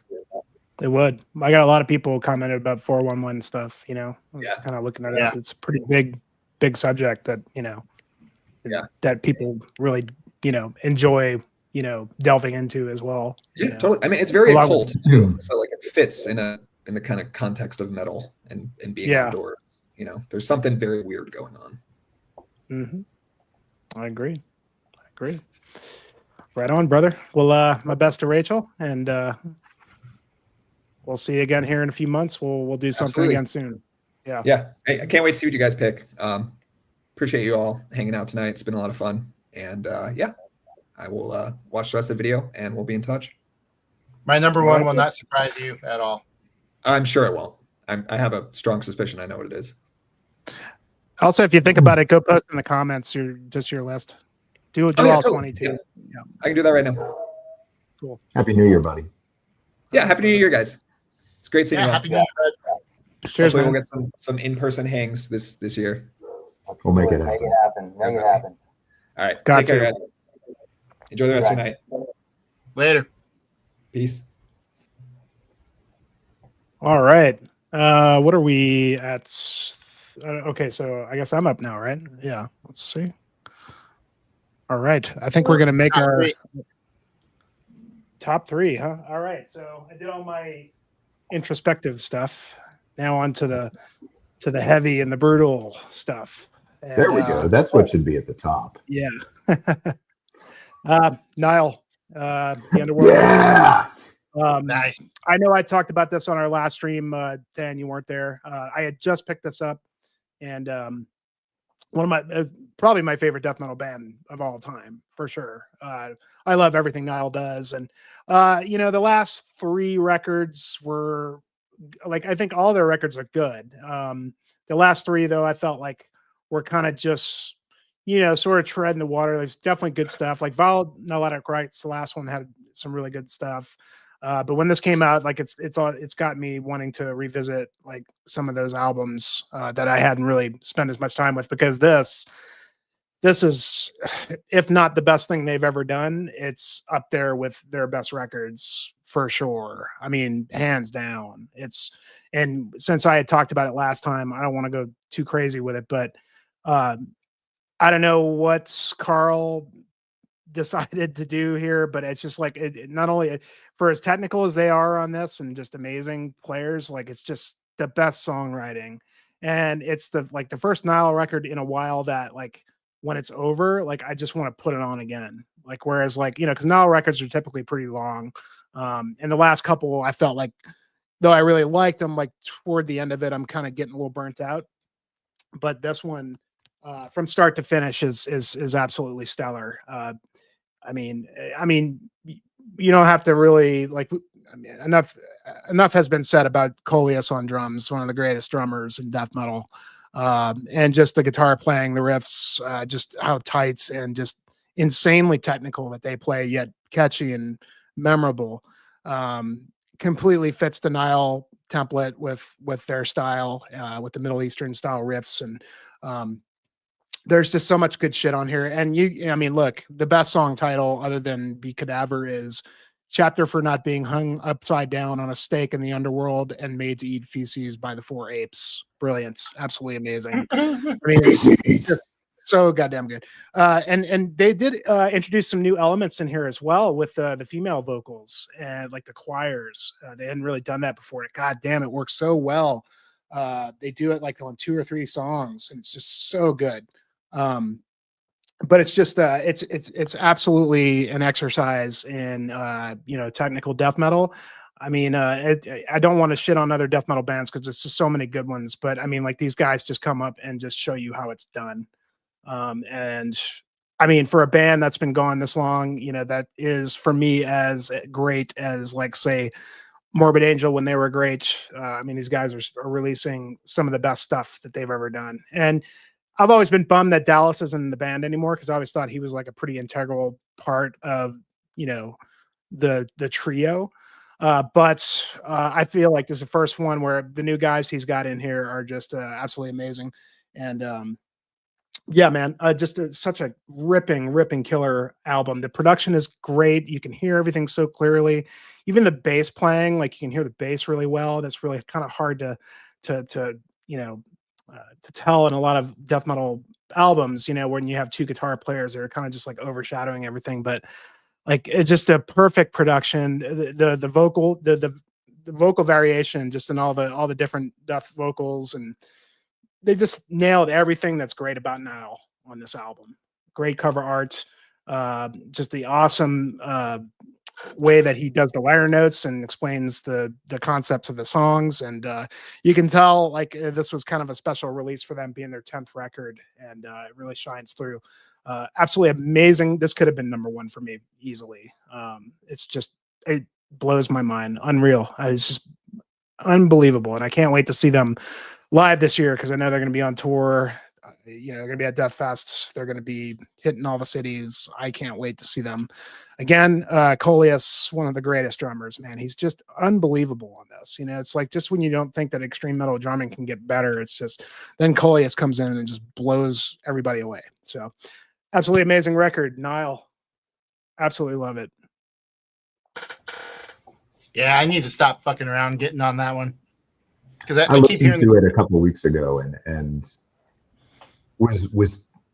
I needed more time with it. Honestly, I think if I'd given myself more time with it, it probably would have been higher than any Nile album that I've ever had the opportunity to rank.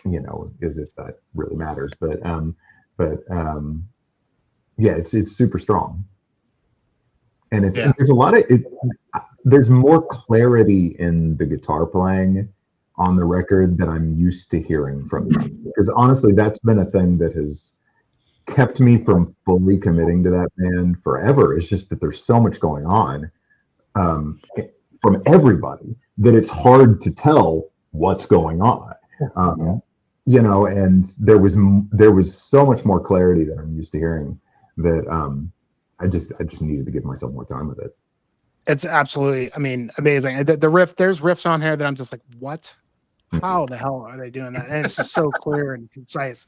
It's like, wow. It's just, and it's catchy and it's fun, and they just nailed everything. Yeah, they found a way to bring more sort of memorability to the songwriting in a way that I think I've always kind of needed from them. Yeah, dude. Just listen to Nakata 2, Enter the Golden Age, or the title track, and then they get like toward the end of the record, it gets slower and heavier. The first half is just like onslaught, and then it just gets really like expansive. Like it's so good. That's cool. Yeah, I'll listen to it a lot more. A lot of people keep bringing up Annihilation of the Wicked as a kind of a comparison. Yeah, so I would say that. Okay, that may be my favorite album aside from up to this point. Yeah, that's always been my favorite Nile album. Matter of fact, I saw them on that tour, and that was Coleus' first tour with them. Yeah, that was his first record. Yep, I got to witness that live, and I was like, "Holy shit!" Yeah, but and that it does have that same that record really was precise and just very like they captured that again on this one. I feel like they've done that on previous records, but this one, it's at that level for sure. Yeah, my Nile collection is real spotty, so it's Annihilation of the Wicked, and then To Whom the Gods Detest, That was the last. I love That was the one. last one I actually liked. Me too. That was the one. That was the last one I really loved. You know, and I like the last 3 or whatever there were. They're all good. It's just, you know, you find the ones where they really everything just fucking, you know, just coalesces, and this one it really did. So, all right, Nice. Russell. All right. Well, after that endorsement, Jimmy, I'll have to check it out. But yeah, let's see here. Number 3. We're gonna go with Tyler talked about already. Hrotkos. I don't even know how to pronounce it. The Polish band there. Hrotkos, whatever. Yeah. So that's my number 3. I mean, yeah. As soon as I put the first song on, I was like, yeah, this is awesome. This is perfect. This is absolutely what I want to listen to. Yep. Yeah. And Tyler, you kind of nailed it. It's like basically a mix between Vendrion Saviat and Aquilus. Like a perfect mix of the two, kind of right in the middle there. Just very more just kind of basic, straightforward riffing, you know, not a lot of folk elements. But yeah, like the first 3 songs are great. It's just like a banger after another. Like the first 3 are just awesome. Mm-hmm. Really kind of cool sound production, like a murky kind of tone and production on the album. I think what they wrote on their Bandcamp is like a perfect description. They said their sound is misty fields, desolate forests, cursed swamps, and lost souls wandering among them. Very kind of. That's all their projects. Yeah. Projects sound like. Yeah. But this one definitely has more of like a kind of a darker, like, I don't know, just a darker kind of sound to it. Like, yeah, like a misty swamp at night kind of sound to it. Yeah, very melancholic. Yeah, you know, like the guitar work, you know, the riffs, you know, the songs are, I guess you could say they're a little repetitive, but I mean, like if the riffs are that great and that like, yeah, if they're that great, I'll listen to that riff over and over again. But yeah, a great album.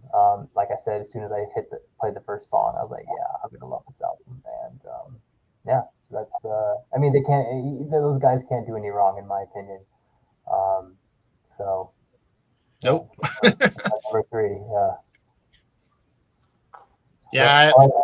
How do you say it? Yeah, I have a friend and, you know, kind of a co-admin in the Facebook group I'm part of. And he's really big into all those same kinds of bands. So we're always, when bands like that drop, we're always linking each other. And we were both like, it's like when it first dropped, it's like, yeah, this is gonna be on the year-end list. Like, yeah, for sure. Yeah. No doubt. Song in, yeah, done. This is great. Yeah. Just like a perfect sound. Like, yeah, I don't know how to describe it, but it's just, yeah, for me, it's a perfect, like, kind of autumn, you know, dark forest kind of sound to it. Yeah, I really like it a lot, and it's cool seeing one of those albums where W is not the one doing all the music on it. Yeah, right. He just did the lyrics or something. Yeah, and then that's it. Like he didn't do any of the vocals. He just provided lyrics. And I was like, wow, okay. Yeah, exactly. So he still has his, you know, hand in a little bit, but yeah. But I thought that was cool though, seeing that, you know, the other musician in that Kind group. of took over the song. I was like, okay. Who's also he was with Fall, the band Fall. Yeah, I think so. Yeah, I think I listened to only one of those albums. It was decent, but yeah, no, solid album. Yes. Is this available on physical? It doesn't look like it is. It's just CD, I think. Oh, it is? Oh, okay, it's just not on their Bandcamp. Yeah, it's let's see which Werewolf label is it? It's not the Finnish one, it's the Polish one, Werewolf Promotion. Promotions, I think. Yeah. Yeah, I mean, I have this. Yeah, I have the CD. So. Hopefully, it comes out in vinyl. I feel like it's a perfect format for the sound of it. Cool. I'm looking forward to checking this one out based off what you guys said. Yeah, World Promotion. And actually, ordering direct from those guys is not very expensive. Yeah, no, you're right. I've ordered from them too. Yeah, it's cheap. I mean, you're still ordering from Europe, so I mean, it's not Yeah. cheap, but it's like, I mean, I think I've ordered stuff from the States and had a bigger bill than ordering from those guys. You're not paying more than the album itself in shipping, pretty much. Yes. Which is usually the case in Europe. Yeah. Yep. All right, Tyler. All right. So you guys probably remember me going on and on and on about this album like way earlier in the year, but Petrocarensis. Oh yeah. So, God. Actually, France is another country that really killed it this year. I got a few bands in my expanded list that from France that were just all awesome. But anyway, Petrocarensis. I'm not even going to try to pronounce it. I'm not going to butcher the French today. So this is an interesting album. One that I'm still surprised that it's as under the radar as it is. I mean, I know it's the main guy behind it is, he self-produced it. He's got his own label. But, you got guys who are involved in, bands on Antique, like Hiver, the Passeisme. Like the bass player from that band is the bass player on this. You got Andreas from Sunopfer as a musician on this. He only plays the accordion. He's not drumming. He's not doing guitars. So you hear that, you're like, wait, what? That's kind of strange. And then it's literally just other kind of unknown musicians. One of the other main musicians is, I think his main project is like a neo-folk or like a Nordic or pagan folk or some kind of folk project, because he does hurdy-gurdy and some other type of instruments. So, again, and like write-ups I've done, it's like, you hear that there's going to be accordion, hurdy-gurdy, those kind of, so you're kind of thinking like this kind of, oompa type music and like kind of up-tempo type stuff, but it is not the case at all. The primary music on this is very much your French-styled black metal, like that kind of Baroque, very melodic.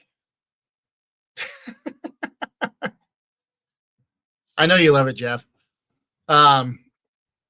But when the accordion parts and the hurdy-gurdy parts do happen, it's very somber. Like it's not, they use it in a way that a lot of bands would use like synths, to really set like a mood and an atmosphere.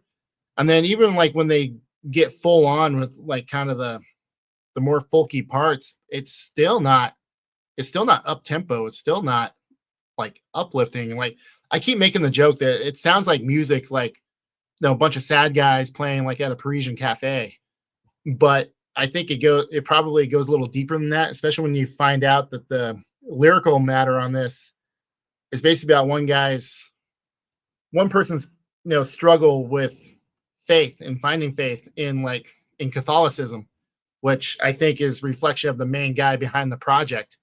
And then, I mean, there's even people that embrace this as actually a Christian black metal album because of the Christian themes. But not like Batushka or anything like that, where they're using it for the imagery. Like this guy, it's kind of a self-reflective thing, I guess you can say. But I don't know. It was a very captivating listen right from the get-go. The acoustic moments in it set up the aggressive moments perfectly. The accordion, the hurdy-gurdy, the way they use those kind of that kind of folk instrumentation was very unique. Nothing like there's no other band I heard this year that sounded like this. But yeah, I listened to this a lot. And like I said, before my number one band emerged, like this was my number two album of the year. And I mean, it shot up the list. Like, I mean, this came out in February, I think, January or February. Forget. Let me look real quick. Yeah, this came out in January. I heard about it at the end of January, and it's had that kind of longevity. It's like it's stuck with me this whole time, and I keep going back to it. Like it's always I always throw it in on a playlist in the car. Yeah, Now tracking down a CD is a pain in the ass because you have to go to the dude's label and you have to like navigate all French. But I don't know. I felt it was worth it. Like the packaging on this is cool. It looks like, like an old like leather tome kind of thing. Like just, but yeah, I don't know. It's a very, very interesting take on the French black metal, especially Was since that it's antique release? Sorry. no, it's actually on the Bandcamp. See, La Croix de Femmes Morts Production. It's like the name of the label is basically a reference to like a certain branch of like Catholic nuns in France. Very specific. Yeah, like you go to the website and it talks about like kind of the history of like what the label's based on, and like again, it's not uplifting. It's not like come find joy in Jesus type stuff. It's very much what you kind of expect Catholicism to be. It's very gloom and doom. But anyway, yeah, it's just very captivating listen. I love the riffs on it. Like it's just very driving, very melodic, but yet there's that kind of air of like somberness to it. Definitely recommend giving it a shot. Anyway, You sold it, man. That sounds awesome. but yeah, when I saw that Ardreas from Soonopfer is like he's only listed as accordion, I was like, okay, that's weird, but cool.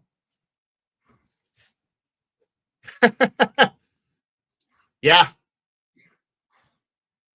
Ardreas, like he actually shreds on the accordion. Like he actually does like a solo, and he gets a little shreddy with it.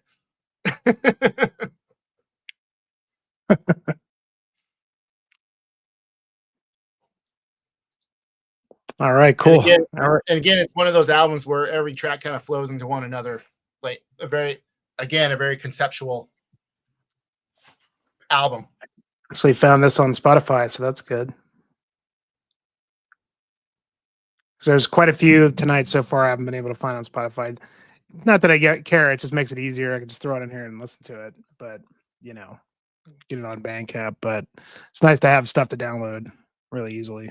But cool, man. All right then. You're up. I'm really intrigued by that, Tyler. I'm looking forward to checking that out. Between the folk instruments and the ties to Catholicism and everything, the darker side of Catholicism, I'm super interested in how that works in a black metal context. My number 3, on the other hand, is definitely heavy metal with a capital H and a capital M, and that is the new record by Crypt Sermon, The Stygian Rose. Yes. Which I do. Oh my gosh, there we go. Which I do not have a physical copy of, but I do, in fact, have the same. Good Lord. That time of night, guys. The same long sleeve that Jimmy's wearing, which totally kicks ass. Dude, that is awesome. That album fucking rules, man. Yeah, I've liked these guys for the past few years. I was definitely on board when their last album came out. But this one I think even goes further in terms of just the consistency of the songwriting and how that relates to the album as a whole. And this one I listened to it again today, and it just absolutely blew me away how memorable each one of the songs on this record is. And how they've constructed the album as a whole, because the last album, there's 6 tracks, they're all 5 minutes plus, and several of them are close to 8 minutes and longer, but really carefully constructed songs.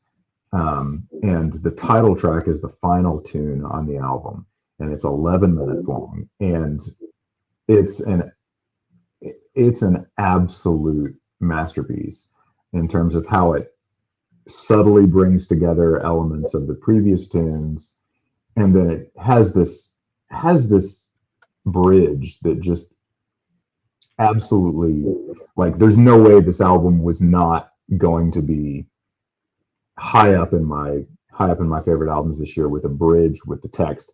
I've been shattered in so many ways.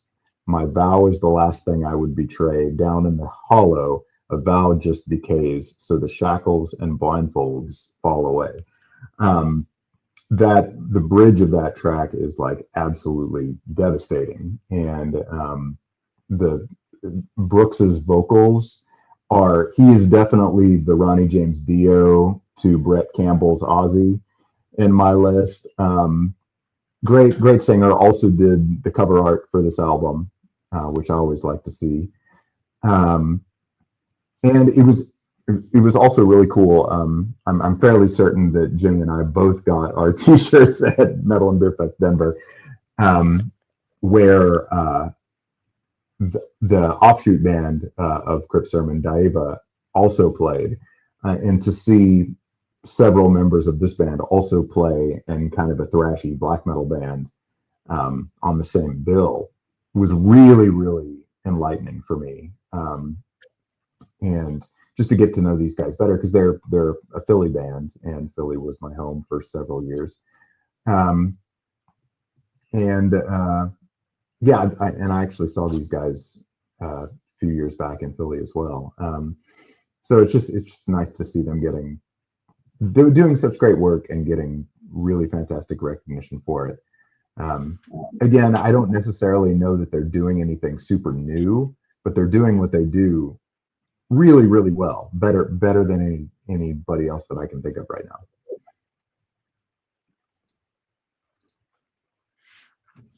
And Absolutely. I've heard comparisons to Tony Martin era Black Sabbath, but perhaps done with a little bit more energy and inspiration than Black Sabbath was going to be able to do at that point ever.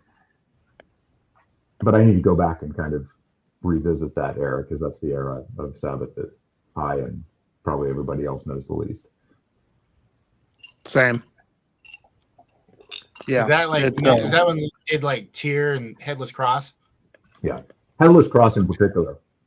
This stuff has gotten some comparisons to. I guess I can kind of hear that. Yeah, I don't know. It's awesome. Yeah, like, it's definitely more. It's definitely like it's definitely the top of like my non-black metal stuff I got this year. That's definitely the tops on that. I remember it sounded quite different than their previous album. I've only listened to it once. Would you say that's true? Yeah. A lot darker. The previous album was very much more like Candlemass-esque. Mm-hmm. Yeah. This one's very much more like traditional heavy metal, like way more so. Yeah, I mean, narrowly made my list. It could have been in there. Great. They were awesome live too. They kicked ass. I mean, totally killer. They didn't even have the keyboardist because he wasn't able to make it, and they still pulled it off. It was great. Yeah, it didn't feel like anything was missing, honestly. Yeah. And got to know Steve a little bit, the guitarist. Really great guy. We did it. He's like a huge Anathema fan. Me and Jeff did a deep dive with him and what's his face from Tomb Mold, Derek. And both those guys are huge Anathema fans. But it was kind of cool to kind of collaborate with them. But he's a really nice guy, excellent, amazing guitar player. Just absolutely killer solos. Yeah, I mean, knows his stuff. All right, so we're on to the final two, huh? Let's see here. Well, this record has been talked about, but I just couldn't deny it whatsoever because it crept up, and it's a little bit later in the year coming out, but absolutely amazing record. and everything that you guys have all said about it. Agree. I mean, my first thing was just like, for me, similarly to Ryan, is that I love all the stuff these guys do. I really enjoyed the Triad trilogy, which was before this, the 3 records. The middle one that you were referring to, Tyler, I don't like that one as much. I like the bookends are kind of my favorite, and it's kind of interesting to hear like how you were talking about, because like for me, I didn't really hear a whole lot of difference in terms of, like, I feel like the vocals were a little bit lower where they need to be on this, or a little bit further up front. In terms of like what your criticism was, but at the same time, like when I first listened to this, it didn't really feel a whole lot different than what I heard on Nick's the last album. But that said, I mean, I this is a little fresher in my head right now than those albums. I actually went back and listened to Nick's to kind of do a little bit of comparison, and it's a little bit different. But personally, I didn't really mind the production on those, and this one is definitely like a step in a little, even though to me I don't know, it really sounds like pretty similar to what they've been doing. I mean, the first thing right off the back is you're gonna do a black metal record about mountaineering. I mean, you got me right there. I'm in. Here we go. Not that that's a new thing or anything. Of course, there's a lot of, but it's very, very, unmistakably that's what the concept is here about Eiger. And man, I just like at first, Aara is a little bit of an interesting one for me, because I always feel like this has the potential to go into too much of a blast fest for me. And the drummer is absolutely amazing. I mean, he's great, but it is very blast beat driven black metal. But there's just enough variation in the dynamics that make it like okay. But where this record really just shines is the riffs and the guitar melodies. Just everything he's doing guitar wise is just really at the forefront, as it should be. And I think they did a good job of putting the vocals a little bit lower in the mix, and letting the music kind of shine, because the vocals, I mean, and I would agree, like the vocals are pretty one-dimensional, and the vocals do turn a lot of people off. But personally, for me, they work. I like that, especially on this album, that they're just kind of just there, just enough to accent the music, because they're just kind of the same across the board. But I do like the vocals. I just wouldn't say it's one of the defining characteristics of the band. But man, I mean, this record sounds like you're on a mountain. That, like, what I like the Paysage de Verre stuff, but to me, like, this accomplishes a lot more what Paysage is going for. Like, not to say that's not accomplishing it as well, but like this one kind of just, I guess I should say, it engaged me more than say that Paysage record, because you really, really have to like spend the time, and it's just but I, as I listened to it, I just got into it more and more. Just love every single song on here, just because there's just so many good ideas in terms of the riffs, and that's really what it comes down to. Because if it's, otherwise it's just going to be just a blasting mess. But it really sounds like what they're trying to accomplish with the concept. I absolutely love this record. I love this band. I mean, I love all the stuff they did. Fan, you should check this out. I mean, I think you might dig this. It's black metal that is a little bit more, I don't want to say it's accessible, but it's I don't know, they just have something a little bit unique about them, special. And it's all about riffs, man, and fucking blasting black metal about dying on a mountain.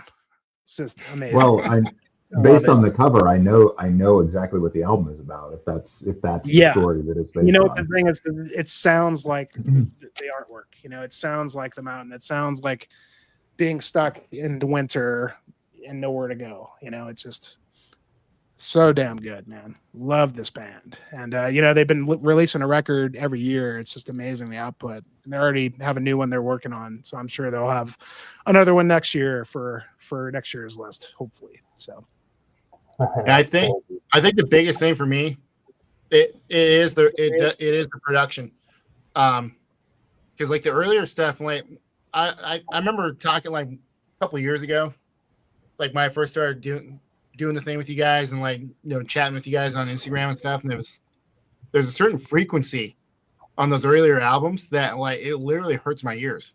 Like there's so much like treble and there's so much high end. I mean, I listen to a lot of trebly black metal, obviously, but like there's just a certain frequency that hit, like it just literally like it made me uncomfortable. Like it's just like I can't enjoy this. Like this album, everything's like rounded off. Like the chick's vocals, like I said, when I say it's pushed more to the background, it's not like they're trying to hide her. She's mixed in better with the music, so the music actually has more of a chance to shine. And again, like even on her like super high pitched screeching that she does, like he rounded off the sharp edges. I mean, Fan knows like recording in the studio, like that's what they do. Like a guy who's really good at mixing and mastering, like they level off those harsh frequencies to like make things like a little more, a little easier on the ear and like a little easier on it's an important part of the art. Yeah. So, and the guy that they got doing, it's like, I mean, I was going to check this album out regardless, just because of the theme, like you said. It was just like, oh shit, a whole album about mountaineering and like dying on a mountain. It's like, well, I haven't liked the previous stuff. I got to give this a chance. Like, and I'm glad I did. Okay. Yeah. Yeah, I can see that. I can see like that's where I guess they did kind of nail it, because her vocals should be like, I don't want to say like buried, but they kind of just need to be like not, the primary thing. They have to be sort of in the background a bit to kind of just accentuate the music rather than be at the forefront of it, because the music on this is the most important thing really for this band. I mean, they should always, I agree with you. It should always be like they did with this record.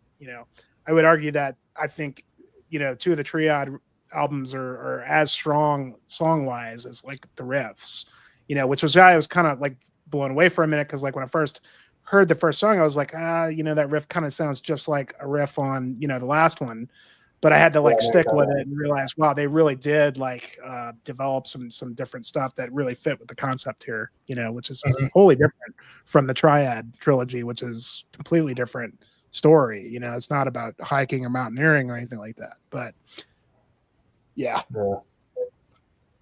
Well, like, you're like what you're saying about the vocals being out front, and that's something that seems to pop up a lot with modern day extreme metal. Doesn't matter the genre. It's like they go to a studio and they get with a guy that they want to mix it like a pop album.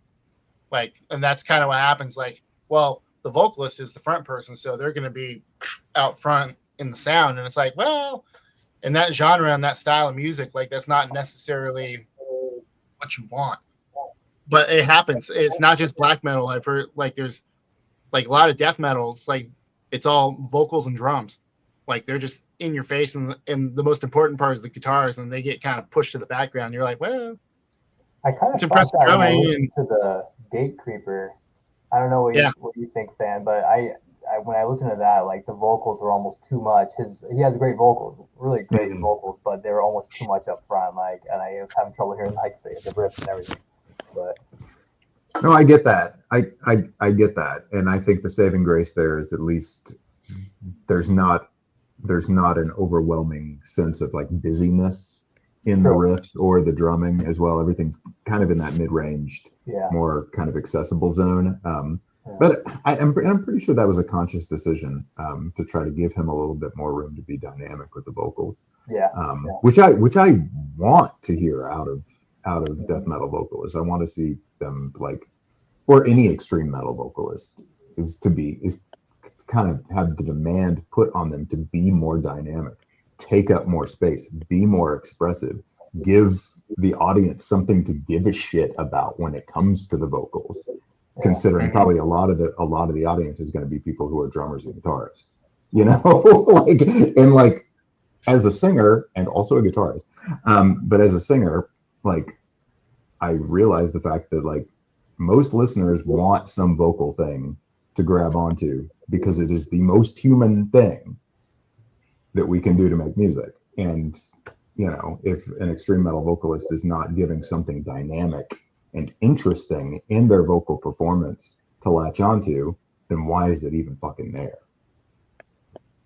But That's Yeah. that's just me on my. And in terms of on like my this soapbox. record, I could totally get why that's why it would turn a lot of people off, because I can, especially like what Tyler said, some of the previous records, it can really kind of ruin it for you in a way, So I'm glad that they found a good balance, to do it right, because they, this band, they're not going to like introduce some different vocalist. I think that's pretty much the sound of their vocals. That's the way it's going to be, I mean, just the power and projection, I will say, like, to be able to carry that kind of just shrieky high pitch for like that consistently, it's like, that is impressive, but it's not what I want to hear. Yeah. Well, I mean, I haven't listened to this album, but do you feel like that it conveys the story that's trying to be told in an effective way, or the most effective way possible? I think honestly it could be a more dynamic vocal performance for the story. Now, like, her as a lyricist, I know she's a fantastic lyricist, but the vocals, like, say, because they stay in one range, and it's just like it flatlines. So it's like, it's an extreme recital, I guess, and you're just not. I mean, I'm not going to say she phoned it in. Like that's not the case at all. It's just, there's just, like I said, I've listened to plenty of bands with like the super shrieky vocals, but they'll at least deviate now and then to kind of emphasize stuff.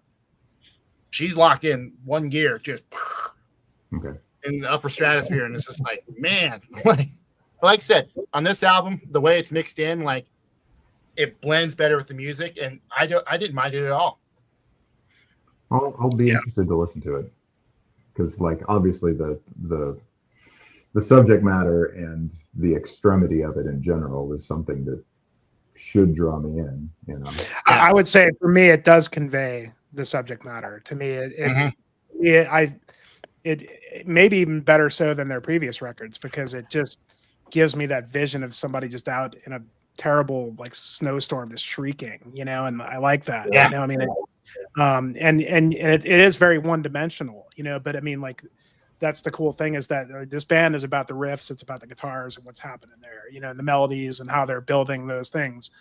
So that's kind of where it shines. I mean, like, one of my favorite atmospheric black metal records is Cosmic Church, their last record, and those vocals are pretty well. He might even deviate a little bit more than she does, but they're mixed in such a way that it's perfect, so that it doesn't overpower the music. It's just another like layer, like it's another layer to the sound, that it's not like overpowering. Like if they tried to mix it too high, then it really would have taken away from it, Yeah. And maybe it does on the previous records, and I just didn't really hear it as much. I mean, for me, when I got into this band, it took a bit for me to get over the vocals, because I didn't like them at first either. It took me a while to kind of sort of like just gel with it, and it stuck after a while, you know what I mean? But it's all about the music, I mean, this band. Yeah. So, and like I said, that's always been a sticking point for me anyway, like specifically with black metal. Like, I think everything needs to mesh. Like, I don't necessarily think that, the vocals need to be exclusively in the forefront. yeah. Like I say, it's more about the overall atmosphere, and it's another instrument to kind of mix in. But other genres, fuck yeah, like, put that person out front and like, let them do what they do. But black metal, like I said, because oftentimes the vocals are in the same frequencies and the guitars, so I mean, it's like, so it's and it's by design. Like you kind of want, because like I said, this is the overall vibe. It's not, and like I said, with the exception of bands like Aara and stuff, like if you're really like trying to vibe hard with like your atypical black metal lyrics, like I'm sorry, like there's not much to latch onto typically. Yeah. But anyway. All right, Russ. All right, number 2, huh? Well, there's no shrieky vocals in my number 2 pick. It's going to be, if I can pronounce it, Finnish band, Rita Sointu. The album's called Pedon Leki, whatever. Anyway, Yep. yeah, it's It's a Finnish album off of Nahtrunar. Yeah, Nahtrunar. Yeah. So yeah, it's the first album from this Finnish. They look pretty young, some like kids almost. This Finnish duo. It's their first album. It's kind of like I would say it's like pretty much pagan metal album with a lot of folk elements. I think their Bandcamp says like black metal influence, but I don't know. There's really no blast beats on this at all. Maybe. No, it's very epic mid tempo stuff, but Exactly. it's super good. Yeah. Epic mid tempo, harsh vocals, a lot of clean vocals, kind of like that clean kind of chanting vocals that you get in a lot of pagan metal albums. Um, it's mid tempo, but all the songs very dynamic. Every song kind of has its own unique sound to it. Every song sounds kind of different. Um, one thing that stands out for me was just the production of this album. It just has this another big kind of epic sounding production. It demands to be played really loud, like on some nice speakers, to just like fill the room. I love how this album sounds, but it's not like a dark album at all. It's um, I have a lot of fun listening to it. Songs are like fun to listen to. Not dark at all. I mean, I just listened to this. Came out, I think, pretty early in the year. I listened to it a ton. Very, listenable. Just an awesome. I mean, Finland, can't go wrong. So, Rita Sointu, however you pronounce that. Yeah, I was trying to find the CD to show, but like in putting I these think lists you have together, it, yeah. I have it, but in putting these lists together, like Yeah. my shit was never like extremely organized anyway, but my shit is chaos right now, like putting together the lists and getting the stuff for like the streams and everything. So I have it. It is very good. And yes, as Dizzy pointed out, the artwork is really awesome on it. Yeah, it's very basic, just a little woodpecker there. It's really what the album's about. But it conveys the album. It conveys what you're getting into. Exactly. Yeah. Yeah, super cool. Yeah, probably not on probably no one's like number one album. I don't know, maybe. But yeah, I can listen to this thing all the time. Yeah, just a great album.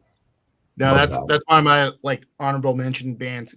God, so many bands I left off the table. Like I even expanded my list this year, and there was still like plenty of shit that could have been anywhere on this list. And there's like that upright bass intro on one of the songs. Like what? Yeah, it's like random, but I love it. Yeah, it's great. Cool. Yeah. Look forward to checking that one out for sure. Yeah, really, really Love good. Finland. Yeah, can't go wrong. It's on Spotify too. There you go. All right, Tyler. All right. So wait, hold on, real quick. Oh, go ahead. Just Jeff's comment here. All right. Sorry. All good, man. All right. So, well, once again, another French band. And then this is one that I was like kind of hammering home for a while, shortly after the first came out. And that's the Unel. Again, French. I'm not gonna try to pronounce it and fuck it up, but whatever that is. And musically speaking, so you look at the cover and it's like this eldritch horror looking thing, and you expect some like just exceedingly raw, stripped down like bedroom black metal. But then you look on Metal Archives and it's like their subject matter is like nihilism and nature. But in listening to this, two bands that kept popping up, I mean, through all the songs, it's French black metal. So it's that real, again, that kind of borderline like medieval Baroque type chords and structure, but on the underpinning or underpin in there is I hear like early Campfire and like the first two Himmelbjörg albums. Another French band there in Himmelbjörg. So it's got this underlying like pagan tone throughout the entire thing. But I don't think they're necessarily a pagan black metal band. But yeah, this is an album that, like I said, if not for my number one, obviously this would have been my number one. And this came out February. But every song is absolutely, again, like the Petrocarensis, like every riff on every part on every song just grabs you. The way they go through the tempo changes is just smooth as silk.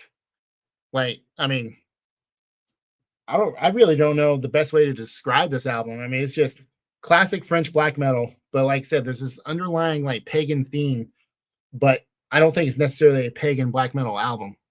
I guess the best way I could put it. And there's nothing that really jumps out as far as like complexity. Like the drummer is like, he's bare bones. Like there's a couple parts where he's doing like real kind of mid-tempo double bass stuff, and I could tell that his legs are kind of petered out. Like I don't know if he's like I don't know if he's been drumming like real long time or not, but as a drummer I kind of recognize it. I'm playing along and I was like, oh, his legs got tired. I know that feeling. But they just leave it in the tracks. But no, it's melodic. It's dark without being like occult, I guess. Even though that album cover, like you'd think there's just be some absolutely nightmarish sounding stuff, and it's not. It's really not. It's just good old dense melodic French black metal. So, but I love that album art though. That's so cool. No, it's killer. Love it. What's funny is like the first album has like a really, really colorful, like really vibrant album art. But yeah, like I said, there was just something about this, like the opening riffs. I was just like, oh, I already like this. And then as that first track, it got about halfway through the first track, and I was like, yeah, I'm sold. Like I definitely need to buy this one. I need it in my life. And then I listened to the shit out of I hammered the shit out of this album all year. But yeah, I remember showing you guys, and like actually speaking of vocals, that was kind of the big off-putting thing for a couple of you guys was the vocals on this, which is kind of funny. Yeah. Not listen to this one. I haven't heard of this one. I haven't heard of it. Oh, once again, I shared it with you guys, and you said that you didn't like the vocals. Must have missed that one. But the production, it's funny because the production on this, like the way the vocals come out, like it almost sounds like it's a forced whisper. Like, you know what I'm saying? Where like someone's pretending like they're screaming. But you listen to it with some volume, you can hear the dude like actually projecting, and it's just the way they mixed it. Again, production, the way it was in the mix is just. But I don't know. I really like it. Like it's just. I guess you can kind of slide in the category. It's got like a slight finish vibe to it, I guess. But like I said, that's something that I don't think other people have picked up on that I've shown, and they listen to it, they're like, oh, this is good. And it's like, but they don't hear the Campfire. And like I said, I don't know how to describe it, but you listen to it, and underneath the riffing, like you hear like a clean tone guitar kind of plunking away, and it's not an acoustic guitar, but it really helps define the riffs. There's a sharpness to it. And it's just like I say, it just rides right underneath, and you just barely pick it up. But I gravitated towards that. I was like, man, this is like the early Himmelbjörg. Cover art is really cool. But like I said, the cover art does not convey what the music is. Interesting. Yeah, because like you said, when I first saw this, I didn't think I was going to like it. I thought it was just going to be some absolutely abrasive, borderline noise with that kind of album art. But it's not. Cool. Intriguing. Sweet. All right, Fan, you're up. Well, I wish I had anything new to add, but I still feel very strongly about my choices for my top two.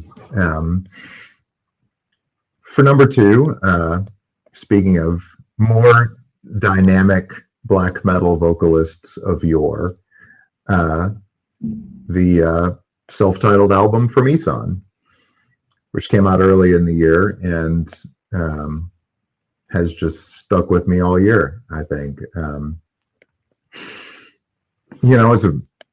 As we talked about earlier on Jimmy's list, it's a very,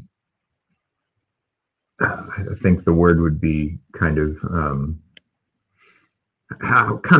all of the sounds that he exists within are fully entangled in the way that he has composed this album. I would say if there's any weakness here is that it could be viewed that the way the songs sort of seamlessly flow in and out of one another, that it's easy to lose track of kind of the songs themselves. But I think he's just composed this in a different way. It's almost like he's composed this in kind of more of a symphonic sense, and that they're motives, but not so much attention can be drawn to like traditional song structures, even though to some extent those are there. You have so many different things carrying the weight, like the string motives and things like that are sometimes more apparent than, or maybe often more apparent than what the guitar melodies are, etc. And I think that's fascinating, and it makes me more interested in particular my top two picks for this year, and how they're different, but in how they're similar as well in terms of being varied in sound. But yeah, this was an early front runner for album of the year for me, and up until the end, there was still there was a little bit of conflict there, not a ton, but a little bit, and I appreciate having something to appreciate this person who has meant so much to metal over the past 30 plus years. And makes me really excited to see Emperor play Nightside in a few months. Jealous. I think that's well said. He does matter, man. He's one of the most important, people in the black metal genre. It's just that he wanted to move forward with a different path, I guess, and but he's still taking a lot of those elements that he was putting forth with Emperor. He's just taken them to the nth degree in a lot of ways, and even if a lot of it's not recognizable as like second wave black metal or whatever, like those elements are still, you can trace the through line clear from the beginning to this new album. Oh, I think this record has some of the most Emperor stuff he's done in years, For sure. But yeah, it's like you can tell he's been existing in that world again with those people, and it's come back in terms of how he's writing, and it's nice to see him enjoying performing that kind of aggressive music while still maintaining all of the stuff that he's been working on for years. I just love him. I think as a vocalist and as a guitarist both, like he's kind of in his own universe in a lot of ways. I really appreciate him as a exclusively black metal vocalist, because he is so expressive, and he does sort of buck that trend of the vocals functioning kind of in the same universe as the instruments. Like he's insisting on being expressive as a vocalist, which honestly, it's like, that's what I want to hear. I can't help who I am, you know? Yeah. And I appreciate him for that. I think just with all, yeah. I think just with Isan's background, like he was like even the Emperor stuff, he wasn't composing that music even as a teenager. He wasn't composing it like an atypical metal guy. Like it was a very classical approach. Very classical music approach. Yeah, for sure. What a brain. Oh, yeah, absolutely. And this is probably his most classical thing he's done in some time, you know? I mean, it's the orchestration is really phenomenal. Like it's not just strings, like he brings horns and all sorts of wind instruments into the mix as well, and it's orchestrated very well. That's awesome. Yeah, and like I said, I mean, go watch Citizen Kane and tell me he didn't take some influence from that soundtrack, you know? I mean, it's totally, you know, Orson Welles' Isan, you know? Love that. Isan Wells, yeah. Isan Wells, yeah. Yeah, that's a great film score for sure.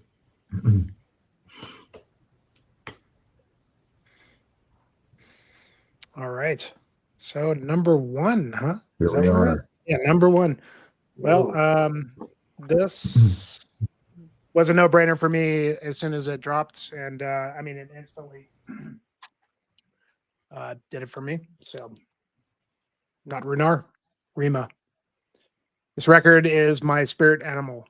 It's absolutely magical. It's one of my favorite black metal records of all time at this point. I mean, I cannot. I mean, I can't even express like how much this record means to me. And it's funny because like they're sort of still like nobody really knows who they are, you know. And thanks to Tyler for finding this band for us, and then Russ was the one that found out that they put it out because like I don't think they have an Instagram. I don't think they have very much social media presence as far as I can see. But Austrian band, you know, put out 2 or 3 records, kind of more, you know, straightforward black metal, and then kind of went really atmospheric, you know, with the last one, which I really loved, which was Wolfestund or whatever. Really grabbed me, but this seemed to be what they were kind of working towards with that record, which was, I don't know if it was considered more of an EP. But for those of you who are watching who have not heard of this band in terms of black metal, I would compare it to, if you're into like the Memoria Vetusta series of Blue Das Nord, definitely Cascadian black metal, Wolves in the Throne Room, big time. You know, that realm, though they're European, but it's just really the best atmospheric black metal I could, you know, the kind that I really want to hear. It's very emotive, very, you know, very musical, very, very layered. There's a lot going on, just melodically, and just, you know, like there's been like 3 winter records so far this year. Has been this and the Aara and the Paysage d'Hiver. I think all 3 of these records kind of exist in the same place, you know, and but they all offer different flavors. And this one, it just this is like, for me, this is the ultimate hiking record, you know, the record that I want to hear at the campfire, the one I want to hear, you know, out in the woods. And it's, you know, like in terms of the black metal, it's a long album, you know, it's already been talked about that, you know, it's almost a double record, and like the second half of it is more instrumental, ambient, borderline dungeon synth kind of stuff, but it's very, very well composed. That by the time you get to the end of the black metal songs, like you get this really nice, like just you know, cool down in a way, you know, Mhm. because for me, the black metal is so intense and so like, I mean, it's not intense in terms of like extremity. It's just intense in emotion, you know, and just really, really just capturing the sound of wilderness and I don't know, man. You know, I could like sit here and wax poetic about this record and just try to find words for what this album does for me. And it's just pretty much impossible. But I will say, and Jeff's commenting right now, Jeff's not even a black metal guy. He likes a black metal record here and there, and he loves this record. So I mean, you know, I think if it's not your thing, you could still probably find something to really like in here. It's just beautifully crafted, expertly produced and written. Every time I listen to it, there's just so much going on, but not in the way that it's overwhelming. It's just like you can really just drown in this thing, in the layers and just the different things that they're doing. I don't know who this guy is, but you know, to me, it's just not gotten enough praise, you know, and hopefully the record picks up for the guy because he deserves a lot of praise for this thing. Absolutely amazing, man. Just there was no question in my head that, like, I mean, there were so many great records this year, so many that I wanted to put in my top 10, but this was number one, no doubt, for me. And had to get the vinyl, and it was not cheap because they don't have any distribution in the US. I think I paid $60 for this thing when the shipping and handling was all said and done, but for me, it was worth it. Double vinyl, beautiful package too. I'm not going to pull it out, but big booklets. I mean, I really don't even really know what the lyrical content is because it's all in German, I believe. But yeah, man, I mean, just you get through the first half, you know, you get there's interludes between each black metal song, and then the second half is just all calm down, like, but it's not like calm music. It's very foreboding and you know, there's a sense of dread to this album. There's a sense of dread, but at the same time being just transcendent and like otherworldly. So absolutely amazing record, man. I just absolutely love this one. And it's going to be one of my favorites for time to come. And it's going to be hard to top this one in terms of, you know, the Atmo black metal realm. But so glad that you guys found, I would have never found out about these guys if it wasn't for Tyler and Russ. You know, it just probably, I wonder how many records out there that would blow me away like this that exist out there, but absolutely just amazing, you know? Yeah. And like now, like I was saying when Ryan was talking about the album, like it seems like in each of their albums, like the artwork is reflective of the music. So like no albums like Existence and then whatever the one that came out after that, like the artwork, you know, it's him, like it looks like he's in a cabin, like a really condensed small, or like an attic in a cabin. It's like, you know, he's in a small room and the music is very claustrophobic and like very just intense. And then Wolfe's doing it like, you know, that cover art where it's like looks like a rainstorm or a snowstorm or whatever. Well, I think I described it like when we were talking about those albums last year. I described it as like, you know, this character or whoever he is, like finally emerged from the cabin, and he's like, I'm going on a journey. So he had to go through this snowstorm, but the music felt like it opened up more. And then this album, you look at that cover art, the music's even more expansive. And so like I think it's by design. Like he's doing that on purpose. But yeah, no, you summed it up perfectly well. That's really and like cool. I said, my favorite thing about that album is like, you know, like when it's, because I have the CD, so you can listen to that first disc, and it's already like a solid atmospheric black metal record. But then that whole second disc, where there's all the ambient stuff, it still fits. Like I like that you can kind of pick and choose. Like you don't have to listen to the whole thing to get the whole experience, but it's better if you do. Yeah, I'd agree. I mean I mean all the second half it's all really good. I mean, just it's not just throwing together bullshit. It's like, man, like really it wasn't fluff. It's not fluff. It's definitely very well composed, but and it's like different moods and feelings. And when you get to that last track and you hear the horses neigh, it's like, wow. Yeah. You know, that's, you know, yeah. Nope. Amazing. That's record, awesome man. pick, man. Yeah, solid.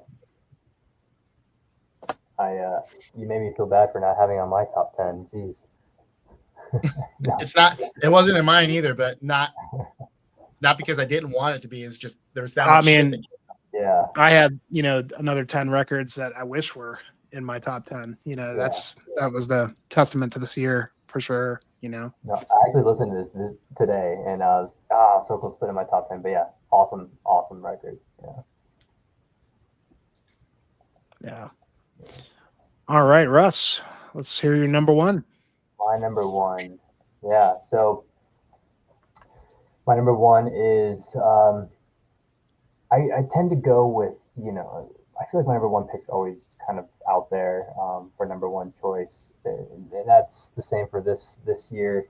I went with like a very upbeat, super melodic, super fun. Basically, the most fun I had listening to any album.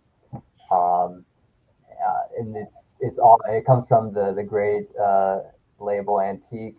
Had a lot of great albums this year. It's the Moisen La Vide album. Yes. Whatever It's called it is, Rules. Saint Empery Gascon, which I think translates to the Gascon Holy Empire. It's all sung in this, the Gascon dialect or language, whatever. It's like a dying language. Everything's sung in this. Yeah, what is it? It's like a blackened power metal album with a ton of folk elements, a ton of folk instruments, all over the place. You have your hurdy-gurdy, accordions, you have trumpets, you have hunter's horns, saxophone, oboes, just bagpipes, bouzouki, like so many different instruments on this thing. But yeah, at the base, it's like a black and power metal album with just like clean vocals, harsh vocals. Like a lot of the songs, they kind of the chorus is these like really epic and uplifting, triumphant, like clean vocal power metal anthems. It's just such a fun album, and I love like all the different folk instruments in this. There's even a punk metal. There's a punk song on it. ACAB just comes out of nowhere and just like rips for like 2 minutes and it's over. That's a highlight of the album for sure. There's like these interludes in the middle of the song of like a hunt. Like there's like an active hunt going on, and there's the dogs barking, and there's the hunter's horns playing, and then it just goes into this awesome like riff based off of the horns. It just it has a lot going for it. A lot of cool parts, but yeah, I just had a blast listening to this, and it was easily the most fun I had with any album all year, and it had to be my number one. Just so much fun. This album is amazing. Definitely check this out, fam. I think you'll dig it, dude.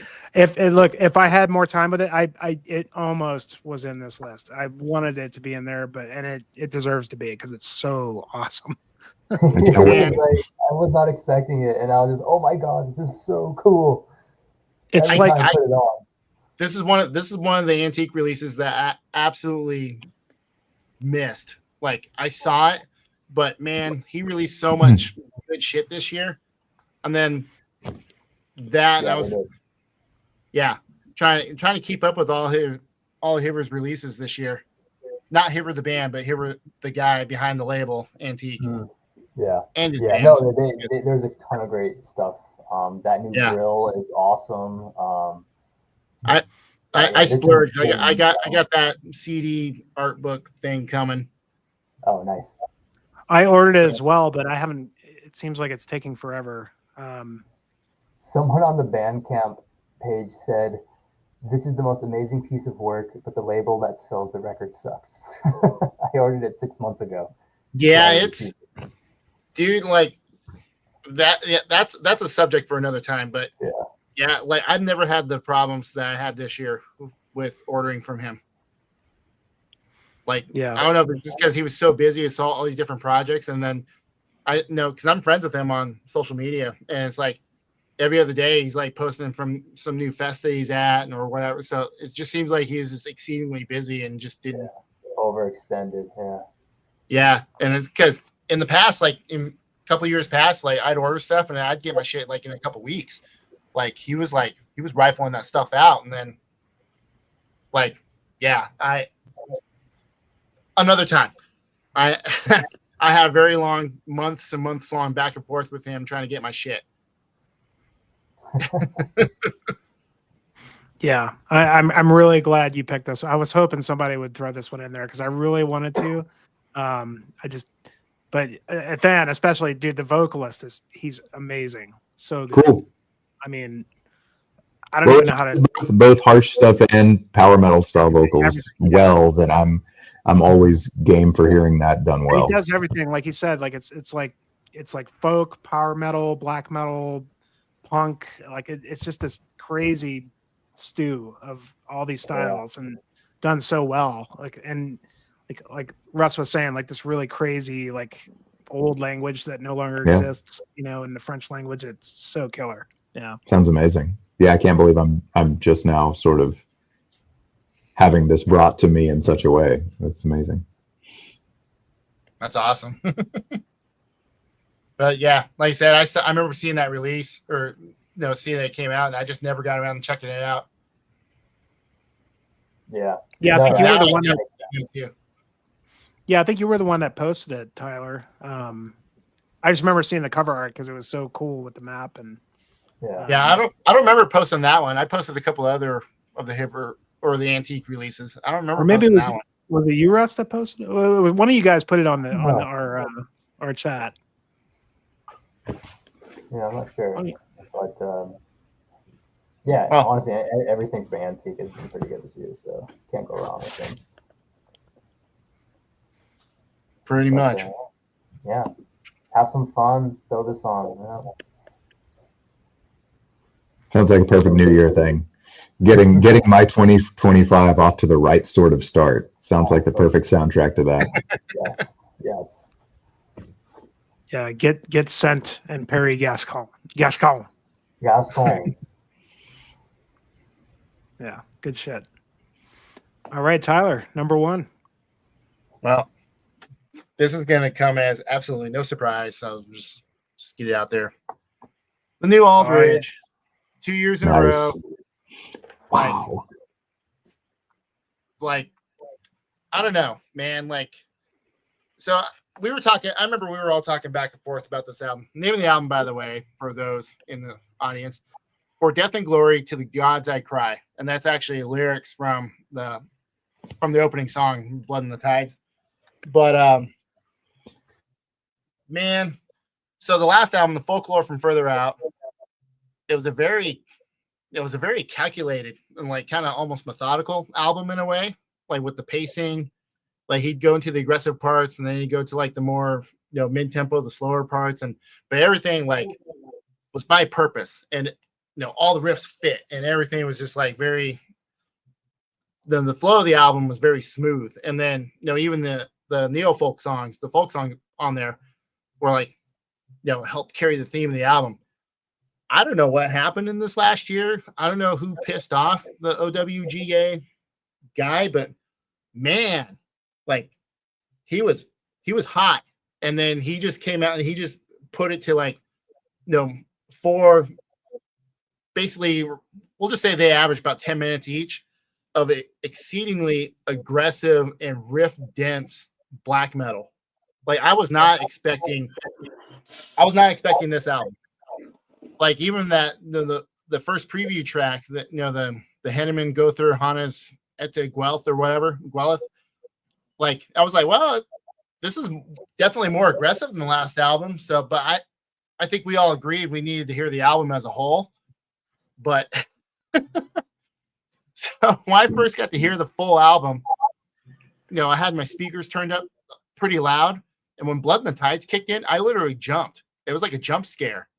Because it's just so aggressive right from the rip.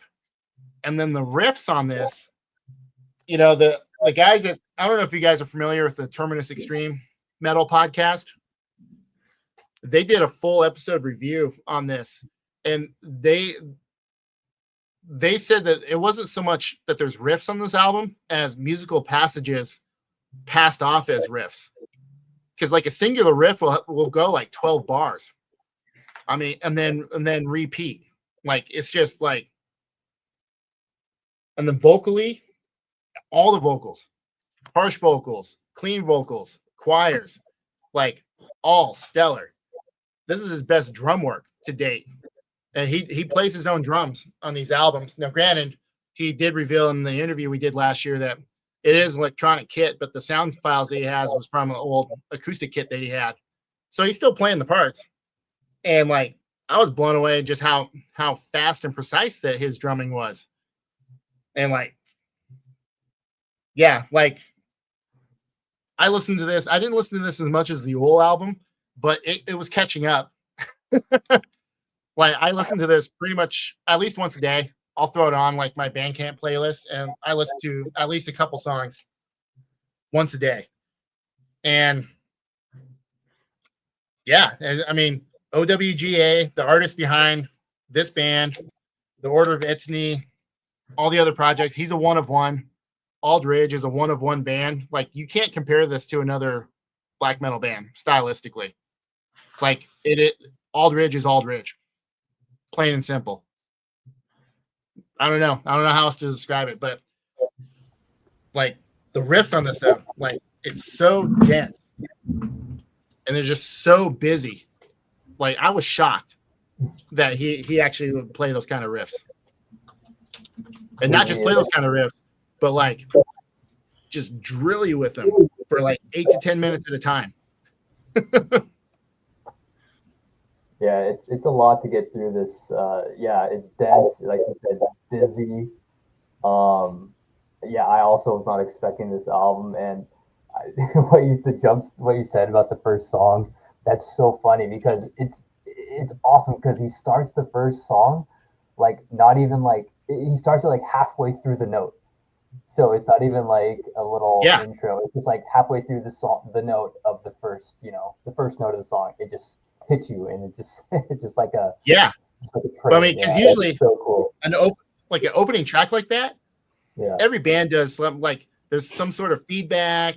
There's like or like a swell, and then it explodes. No, this is like SWAT came to your house and just kicked your fucking door down and started shooting. Like, it was just like, whoa, like I said, I was making a joke. I've said it in the writing. I just said it a little bit ago. It's like, I don't know who pissed him off. I don't know who told him that he doesn't play guitar well, because he made it his mission to like show that he's like a very proficient guitar player. But not in the like it's super shreddy way, but it's like but yeah, it's just riff after riff after, and like I said, it's not like a standard like, 4 to 6 to 8 bars. I mean, it's like 12 to 16 bars for like one idea, like just the varying thing, and then like repeat, like, and you're just like, good Lord, man. Like I said, he had ants in his pants when he was writing this one, man. And even the folk song, like the obligatory folk song in the middle, still has like a forward. There's a propulsion to it. So I mean, but thematically though, it kind of makes sense, and they're all tales from like Norse mythology, like Anglo-Saxon, like history mythology, and then Gaelic mythology, and in regards to like Christian occupation. That's kind of the underlying theme that you can kind of pick up on. But yeah, I mean, it's just a bit more difficult, or not difficult, just needs more time. You need more time to digest it than I think his previous album. There's just even more going on this latest one. Yeah, I need to listen to it a bunch more to really understand it. But. Yeah, I'll show my vinyl copy. Nice. I really felt bad, but I mean, because again, this should have been in my top 10 too, because it is. It's in fact, this is my favorite thing he's done. I think this is better than Folklore from Further Out, which I love. I would say you've come around a little bit because you were saying because you were you weren't sure for a bit there. No, it's the riffs are unbelievable. The first song, like once he gets into that part where it just gets like really crazy melodic stuff, it's like whoa, yeah, it's. I mean, I don't know. I just find this one. I don't know. Like I like the variation in Folklore Further Out, because there's a lot. There's the black metal, there's the, dungeon synth, the folk stuff, But this one, I don't know. I just think the songs are just really, I don't know.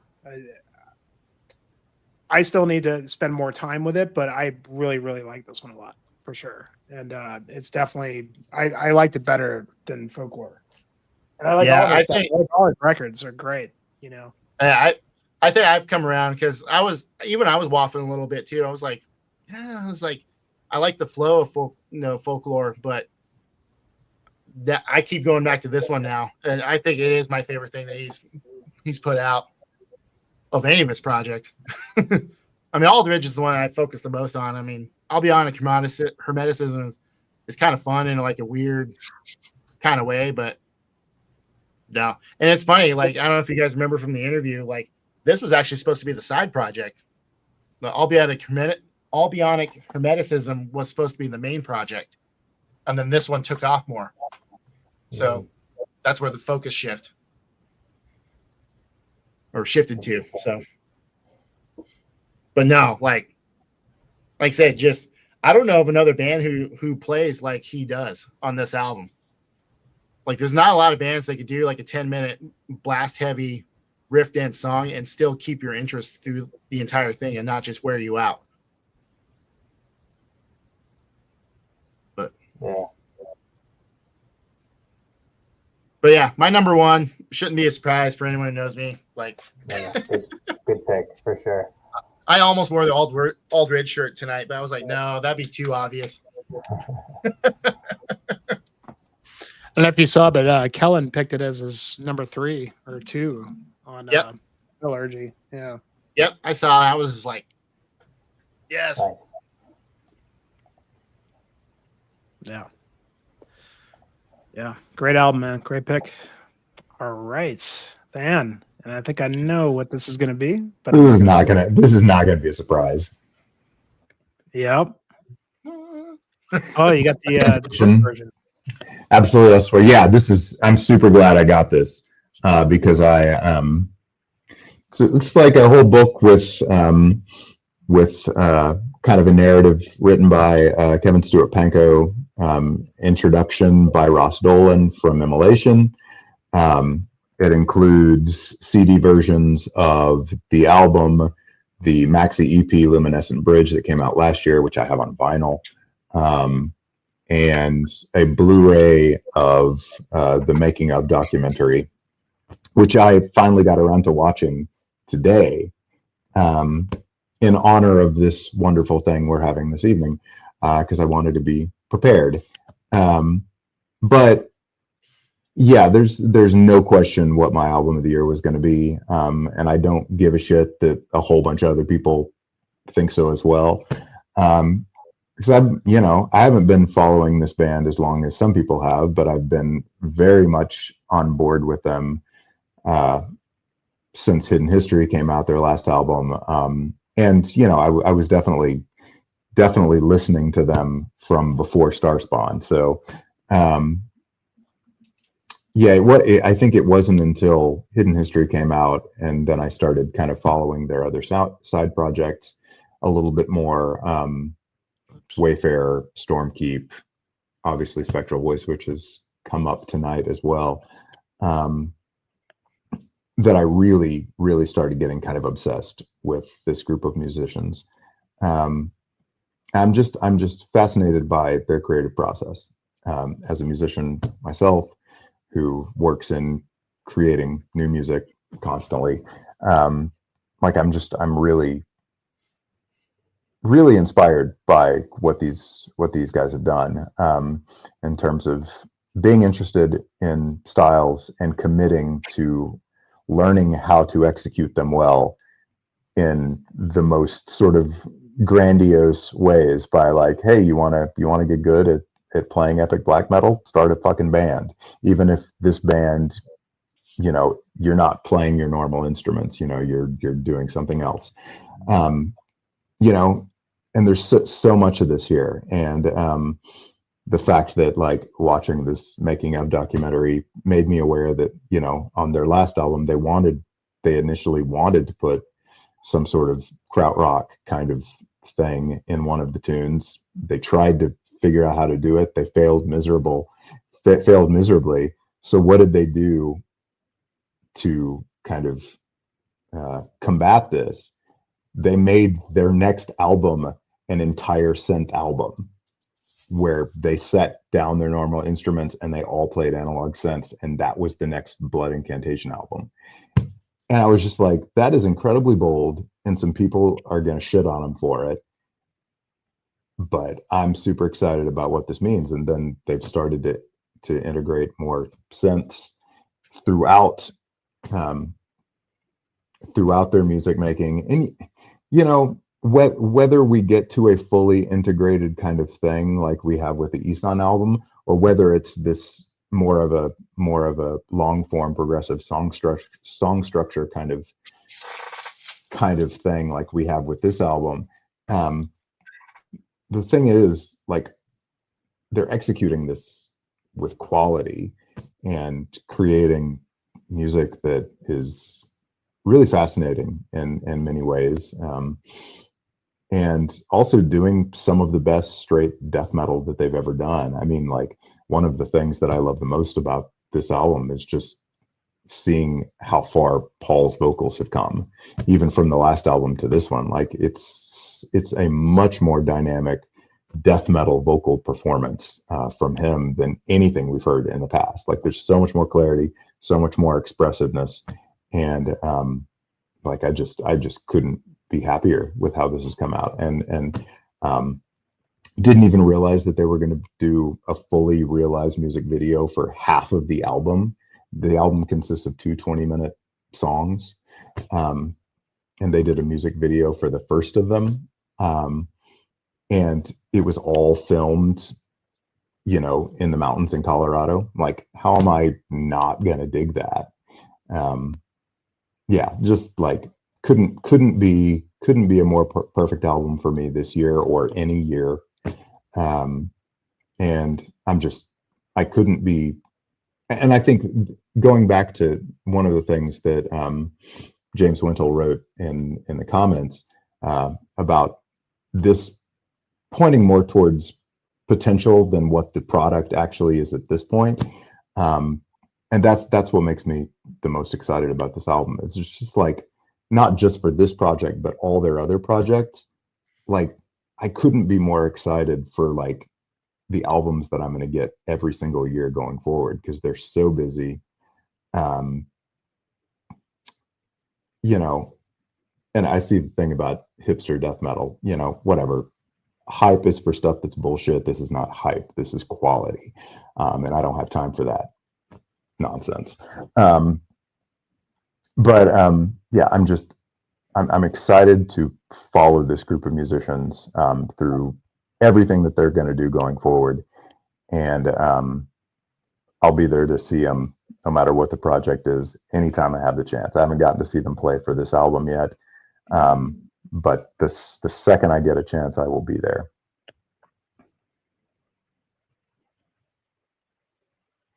Absolutely, man. Very well said. And for sure, dude. I mean, God, I'm really proud of those boys, man. They killed it, you know. There's just yeah. I still think that they always had an identity, you know, from the outset. But they really kind of like solidified their identity in a lot of ways. You know, I would say like borderline like Opeth status, like identity, you know what I mean? Like just where are they going to go from here? I'm excited to see, because like, and what I do love about it, it's funny because Jeff was saying the gatekeepers say it's hipster death metal, but you know, like the death metal on this record is some of the best there is, dude. Like it's, I mean, incredible, you know? I mean, there are such insane riffs on this album, like such insane riffs, like the speed metal riff in the second tune.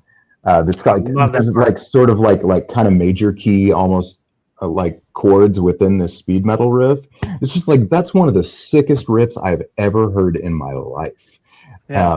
And there are many moments like that on this album. Like they just keep coming, and the clarity of production is just so satisfying. There's crispness to all of the things that need to be crisp, and there's atmosphere to everything that needs intense atmosphere.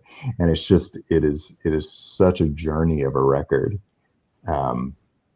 in every way, and it's exciting to listen to. I want to listen to it every single day, honestly. Like if that's all I had to listen to, I would be happy with that, honestly. Yeah, and then they pull out those like crazy, like weird Gorguts riffs in certain sections, and like they kind of just cover all the ground, you know, like, but do it like cohesively, you know, like Yep. just, you know, again, like I was talking about, like a lot of the criticism, like people were saying like, ah, well, you do this part, you do this part.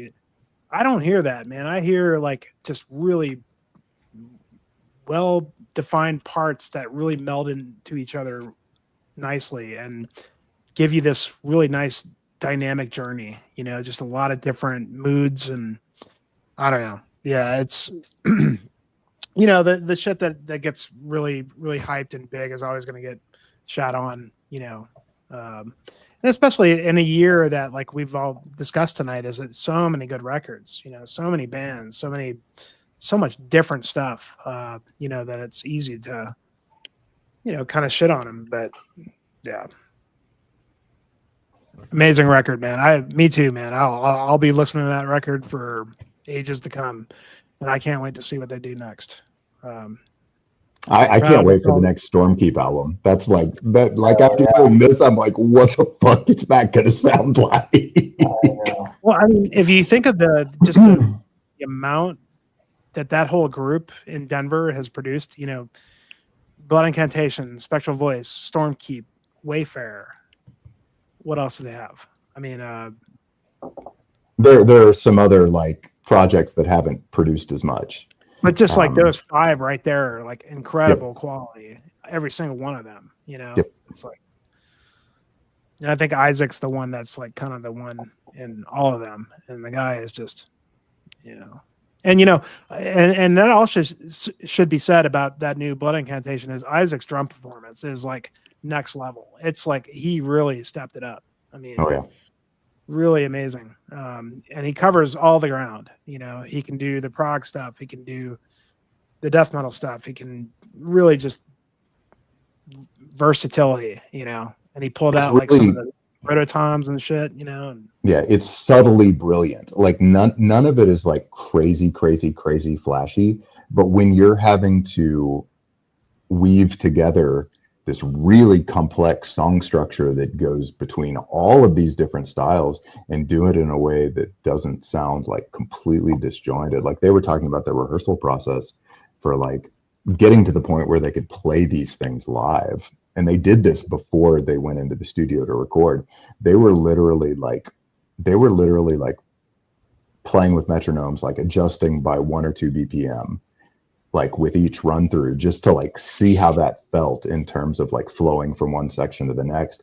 And they did that. They practiced like six days a week religiously for many hours, just to get to the point where the flow worked. And it's like, that's like some serious work putting in. It's really inspiring. And then to hear a product like this, that's just, it's all over the place, but it also flows in such a crazy way. Yeah. Yeah, and they kind of just dropped it. Like it was interesting because that Spectral Voice album came out and it was like such a, you know, jarring statements, and then all of a sudden now Absolute Elsewhere is just like, and I figured they were working on something, but you know, after the ambient record, it was kind of like, was going to like take a long time for them to do something or whatever it was, but it was just like, oh wow, this is. And what's up, Rick? How you doing, buddy? Yeah, they're this kind of new band, but nobody really knows about them except for, it's the first time I heard about them tonight. So good band, Rick. Check them out. Maybe Jeff will get Paul on there at some point. Mm-hmm. It's crazy just going back and listening to that first release of theirs, though, which is killer. But how different they sound now. But they haven't left any of those elements behind. They still have those elements, but they're better at that too. Like, I don't know. They blow me away. I concur. Absolutely. All right, boys. Well, we did it. And wow. I think we usually hit about 4 to 5 hours. So I think we're about in line with things. So amazing list, you guys. Like to hear like everything else you guys listen to. Like, please go post in the comments like your next. I was thinking like maybe if we had time we would go through some more, but unfortunately I gotta go to bed because I gotta get up for work tomorrow. So but, same. yeah. So to kind of wrap things up, everybody, we're gonna have everybody's lists in the comments, and most importantly, we're gonna be doing at least me and Tyler hopefully are gonna be jumping on Jeff Gas Mask and Hand Grenades, who's been in the comments here.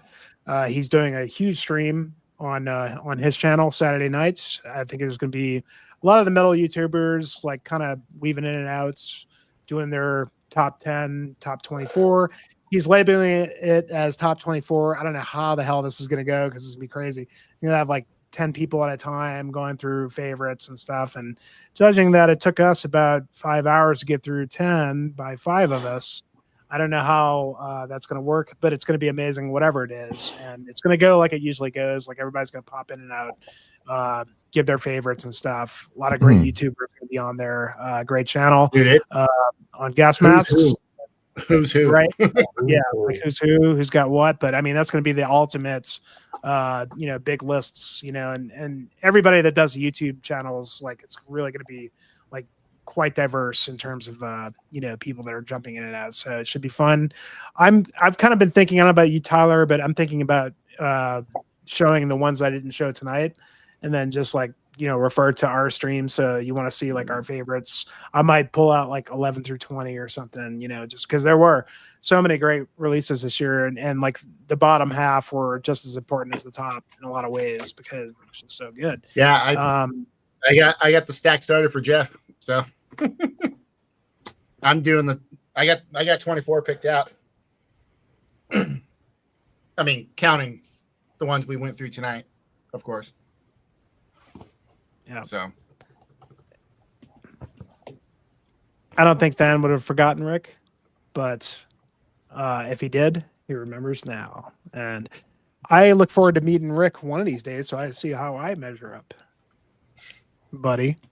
So you rule, brother. Thank you again, dude, for sending the some of the Photoshop stuff. I was asking you for the logo and everything. So you always do an amazing job. Thank you always for just supporting everybody, dude. Rick, Dreffel Minutes, just like everybody in the community, he's got a hand in and does such a great job and helps us all out. So we all really appreciate it, buddy. Hope you're having a happy new year. Hoping to catch you Saturday nights. Maya, so good to see you again. I always appreciate you coming in and commenting and checking out the videos and stuff. So Saturday night, Gas Masks and Hand Grenades. Just in terms of the channel, new year, new adventures, hopefully new stuff. Support my fellas here. Sylvain Wandering, amazing channel, folk legend here, my friends. And he hopefully has some more output coming. I loved your most recent hiking video, dude. It was really awesome. So I'm hoping to see more of that. Cool. as well as looking forward to checking out your picks tonight. Of course, Alaskan Berg Wanderer, always, dude, your videos are getting better and better. You got to keep doing them. You want to see amazing Alaskan hiking, this is the man. He does really cool shit, as well as amazing music that you're always going to learn about. And of course, one of my best friends, Than, dude, Roomful of Teeth, will be here in the chats. You've got to go check these guys out. I'm going to put a video in the description here that if you've never heard Roomful of Teeth, this is the one you want to start with to check these guys out. And I think anybody that is into metal or just open-minded is really going to dig this stuff. I know I do. I'm excited to see what you guys are going to do coming up, bro, and hope that you reschedule your show so that we finally get to see you guys play live here coming up, as well as looking forward to hiking with you soon, as I know we will be. And Absolutely. the rest of us, hopefully, we will all be hiking together soon as well. We have to make this happen at some point. It will happen. I guarantee it. And we will document it. Yeah, we will for sure. I love you guys. Y'all are amazing. And thank y'all so much for coming on here and giving an amazing show. Thank you, Jimmy. This is awesome. Thanks for having Thanks, us, sir. Jimmy. Really. Always. Cheers, guys. Everybody in the chat, thanks for joining and watching. Happy New Year. We'll catch you all real soon. Cheers. Absolutely. Cheers. See you guys off the bed. Thanks again.